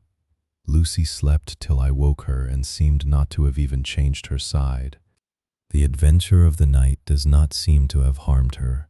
On the contrary, it has benefited her, for she looks better this morning than she has done for weeks. I was sorry to notice that my clumsiness with the safety pin hurt her. Indeed, it might have been serious, for the skin of her throat was pierced. I must have pinched up a piece of loose skin and have transfixed it, for there are 2 little red points like pinpricks, and on the band of her nightdress was a drop of blood. When I apologized and was concerned about it, she laughed and petted me and said she did not even feel it. Fortunately, it cannot leave a scar, as it is so tiny. Same day, night. We passed a happy day. The air was clear, and the sun bright, and there was a cool breeze. We took our lunch to Mulgrave Woods. Mrs. Westenra driving by the road and Lucy and I walking by the cliff path, and joining her at the gate. I felt a little sad myself, for I could not but feel how absolutely happy it would have been had Jonathan been with me. But there, I must only be patient. In the evening we strolled in the casino terrace and heard some good music by Spohr and Mackenzie, and went to bed early. Lucy seems more restful than she has been for some time, and fell asleep at once. I shall lock the door and secure the key the same as before, though I do not expect any trouble tonight. 5. The Orca August. My expectations were wrong, for twice during the night I was wakened by Lucy trying to get out. She seemed, even in her sleep, to be a little impatient at finding the door shut, and went back to bed under a sort of protest. I woke with the dawn and heard the birds chirping outside of the window. Lucy woke too, and I was glad to see was even better than on the previous morning. All her old gaiety of manner seemed to have come back, and she came and snuggled in beside me, and told me all about Arthur. I told her how anxious I was about Jonathan, and then she tried to comfort me. Well, she succeeded somewhat, for though sympathy can't alter facts, it can help to make them more bearable. 13 August, another quiet day, and to bed with the key on my wrist as before. Again I awoke in the night, and found Lucy sitting up in bed, still asleep, pointing to the window. I got up quietly, and pulling aside the blind, looked out. It was brilliant moonlight, and the soft effect of the light over the sea and sky merged together in one great silent mystery was beautiful beyond words. Between me and the moonlight flitted a great bat, coming and going in great whirling circles. Once or twice it came quite close, but was, I suppose, frightened at seeing me, and flitted away across the harbor towards the abbey. When I came back from the window, Lucy had lain down again, and was sleeping peacefully. She did not stir again all night. 14 Fort August. On the east cliff, reading and writing all day. Lucy seems to have become as much in love with the spot as I am, and it is hard to get her away from it when it is time to come home for lunch or tea or dinner. This afternoon she made a funny remark. We were coming home for dinner and had come to the top of the steps up from the West Pier and stopped to look at the view, as we generally do. The setting sun, low down in the sky, was just dropping behind Kettleness. The red light was thrown over on the east cliff and the old abbey and seemed to bathe everything in a beautiful rosy glow. We were silent for a while, and suddenly Lucy murmured as if to herself, "His red eyes again. They are just the same." It was such an odd expression, coming apropos of nothing, that it quite startled me. I slewed round a little, so as to see Lucy well without seeming to stare at her, and saw that she was in a half-dreamy state, with an odd look on her face that I could not quite make out, so I said nothing but followed her eyes. She appeared to be looking over at our own seat, whereon was a dark figure seated alone. I was a little startled myself, for it seemed for an instant as if the stranger had great eyes like burning flames, but a second look dispelled the illusion. The red sunlight was shining on the windows of St. Mary's Church behind our seat, and as the sun dipped there was just sufficient change in the refraction and reflection to make it appear as if the light moved. I called Lucy's attention to the peculiar effect, and she became herself with a start. Pause equals 500 milliseconds, but she looked sad all the same. It may have been that she was thinking of that terrible night up there. We never refer to it, so I said nothing, and we went home to dinner. Lucy had a headache and went early to bed. I saw her asleep and went out for a little stroll myself. I walked along the cliffs to the westward and was full of sweet sadness, for I was thinking of Jonathan. When coming home, it was then bright moonlight, so bright that though the front of our part of the crescent was in shadow, everything could be well seen. I threw a glance up at our window and saw Lucy's head leaning out. I thought that perhaps she was looking out for me, so I opened my handkerchief and waved it. She did not notice or make any movement whatever. Just then the moonlight crept round an angle of the building, and the light fell on the window. There distinctly was Lucy with her head lying up against the side of the windowsill and her eyes shut. She was fast asleep, and by her, seated on the windowsill, was something that looked like a good-sized bird. I was afraid she might get a chill, so I ran upstairs. But as I came into the room, she was moving back to her bed, fast asleep and breathing heavily. She was holding her hand to her throat as though to protect it from cold. I did not wake her, but tucked her up warmly. I have taken care that the door is locked and the window securely fastened. She looks so sweet as she sleeps, but she is paler than is her wont, and there is a drawn, haggard look under her eyes which I do not like. I fear she is fretting about something. I wish I could find out what it is. 15 August. Rose later than usual. Lucy was languid and tired, and slept on after we had been called. We had a happy surprise at breakfast. Arthur's father is better, and wants the marriage to come off soon. Lucy is full of quiet joy, and her mother is glad and sorry at once. Later on in the day she told me the cause.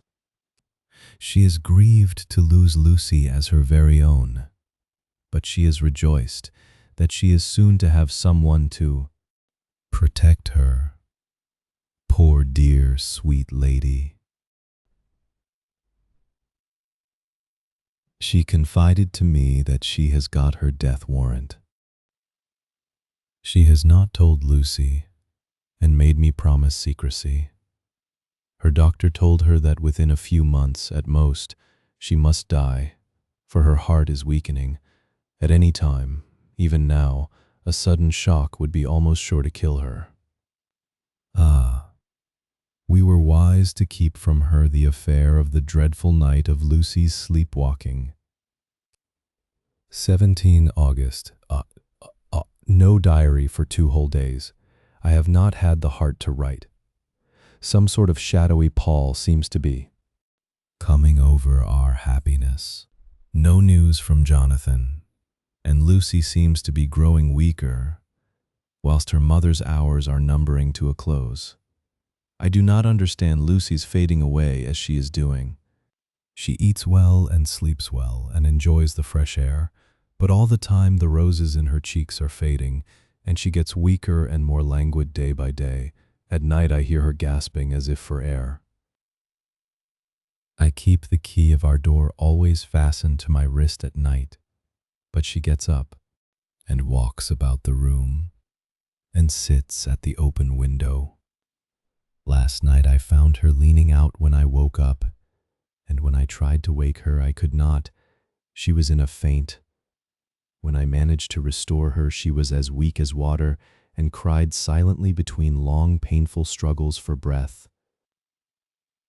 When I asked her how she came to be at the window, she shook her head and turned away. I trust her feeling ill may not be from that unlucky prick of the safety pin. I looked at her throat just now as she lay asleep, and the tiny wounds seem not to have healed. They are still open and, if anything, larger than before, and the edges of them are faintly white. They are like little white dots with red centers. Unless they heal within a day or two, I shall insist on the doctor seeing about them. Letter, Samuel F. Billington and Son, Solicitors, Whitby, to Messrs. Carter, Patterson and Co., London.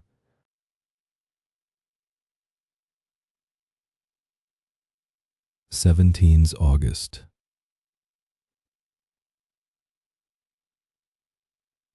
Dear Sirs, herewith please receive invoice of goods sent by Great Northern Railway.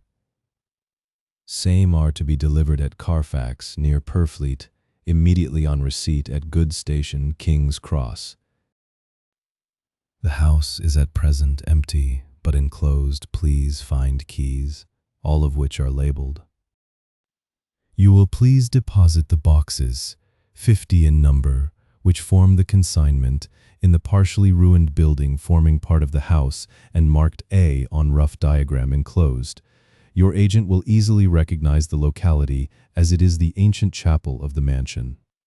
The goods leave by the train at 9:30 tonight and will be due at King's Cross at 4:30 tomorrow afternoon. As our client wishes the delivery made as soon as possible, pause equals 500 milliseconds, we shall be obliged by your having teams ready at King's Cross at the time named and forthwith conveying the goods to destination. In order to obviate any delays possible through any routine requirements as to payment in your departments, we enclose check herewith for £10 plea 10, receipt of which please acknowledge. Should the charge be less than this amount, you can return balance. If greater, we shall at once send check for difference on hearing from you. You are to leave the keys on coming away in the main hall of the house, where the proprietor may get them on his entering the house by means of his duplicate key.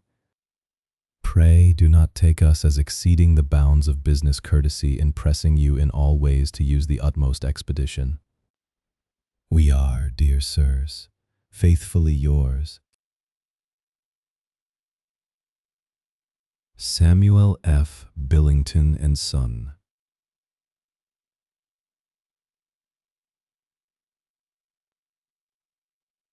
Letter, Messrs. Carter, Patterson and Co., London, to Messrs. Billington and Son, Whitby.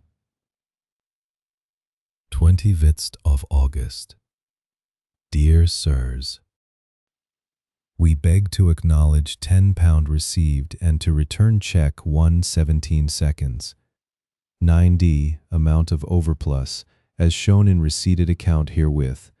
Goods are delivered in exact accordance with instructions, and keys left in parcel in main hall as directed. We are, dear sirs, yours respectfully, Pro Carter, Paterson & Co. Mina Murray's Journal, 18 August. I am happy today, and write sitting on the seat in the churchyard. Lucy is ever so much better. Last night she slept well all night, and did not disturb me once. The roses seem coming back already to her cheeks, though she is still sadly pale and wan-looking. If she were in any way anemic, I could understand it, but she is not.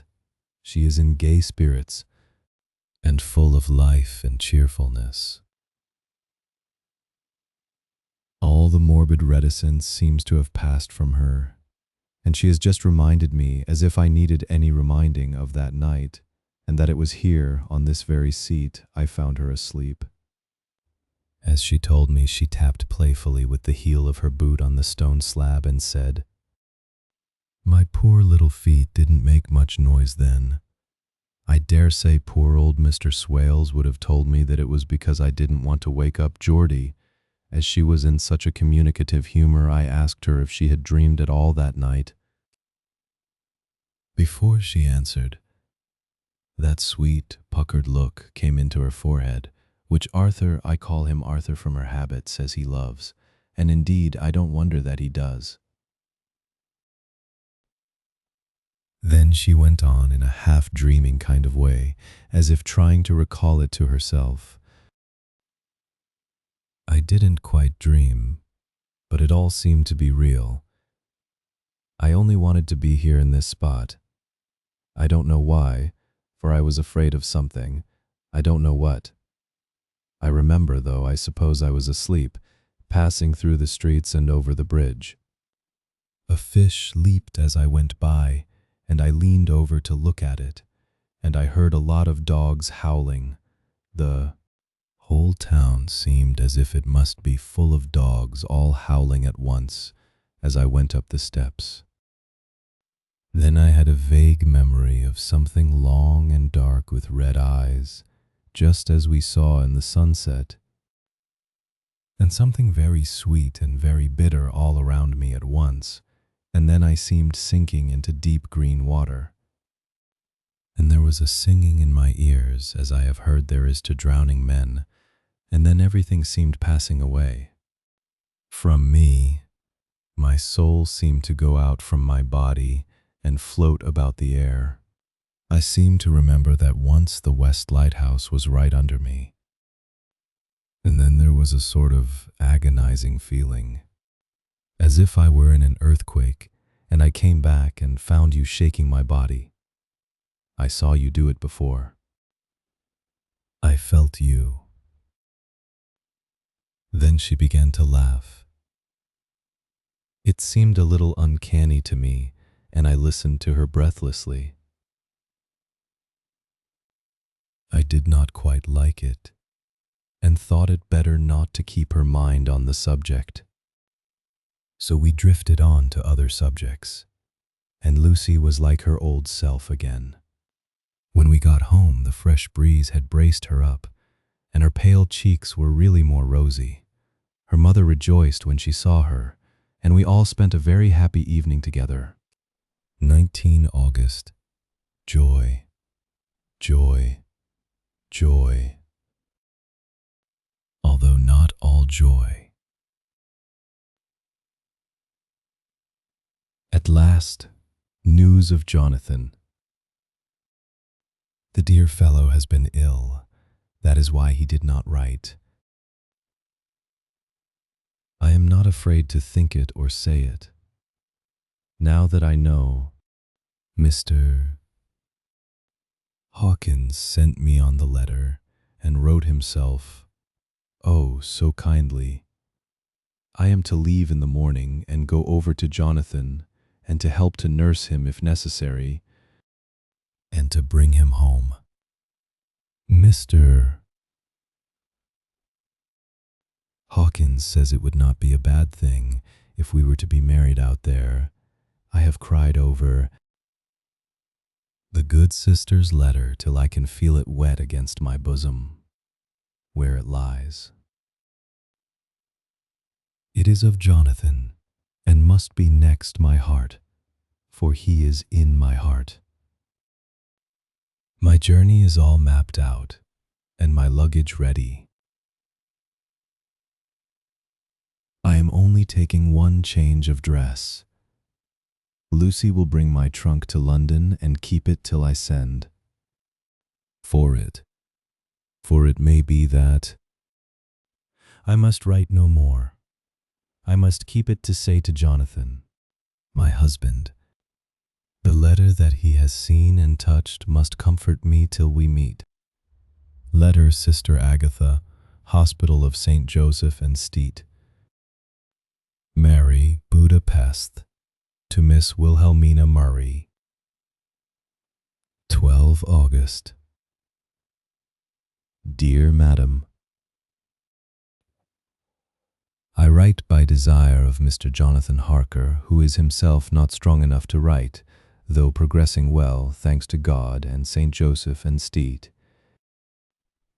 Mary.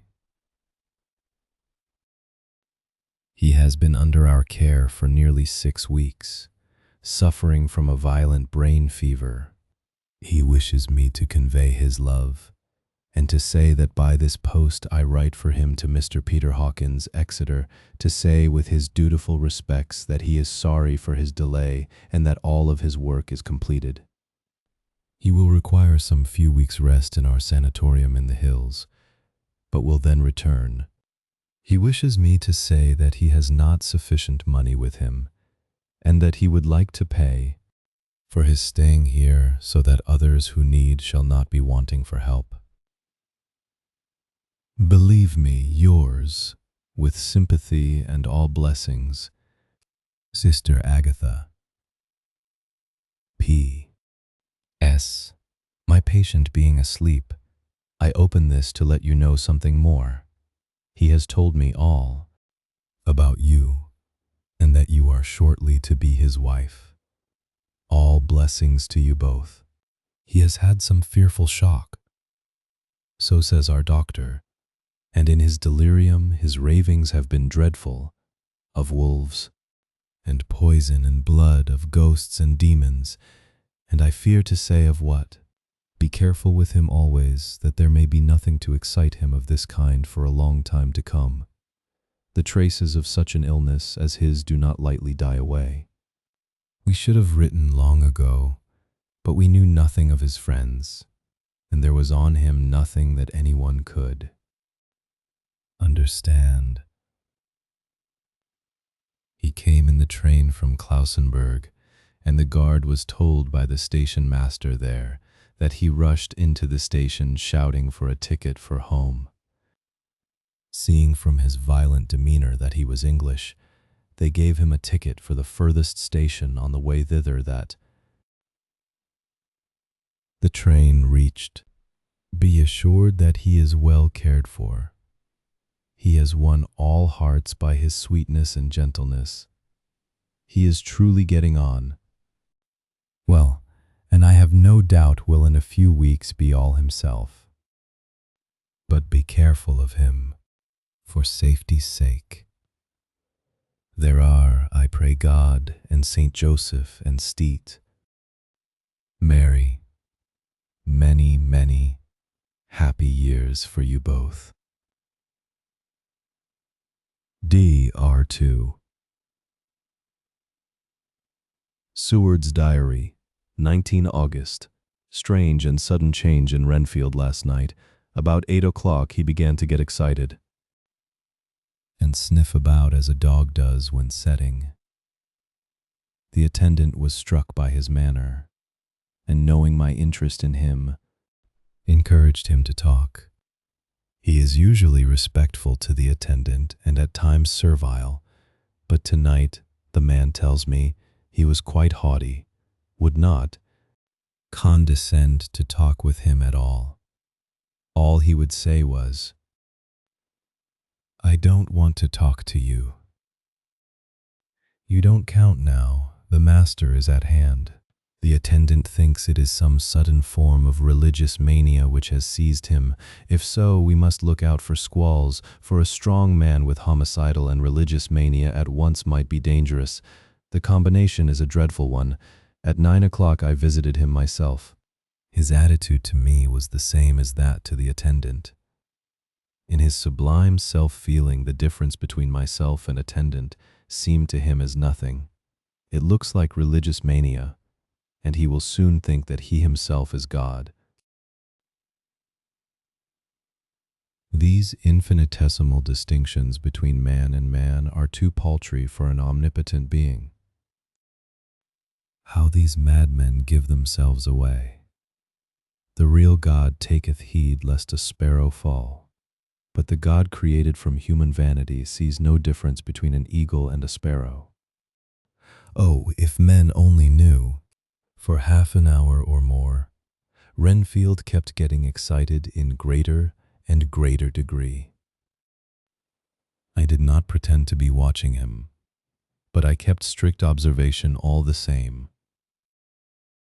All at once, that shifty look came into his eyes, which we always see when a madman has seized an idea, and with it the shifty movement of the head and back which asylum attendants come to know so well. He became quite quiet, and went and sat on the edge of his bed resignedly, and looked into space with lackluster eyes. I thought I would find out if his apathy were real or only assumed, and tried to lead him to talk of his pets, a theme which had never failed to excite his attention. At first he made no reply, but at length said testily, "Bother them all.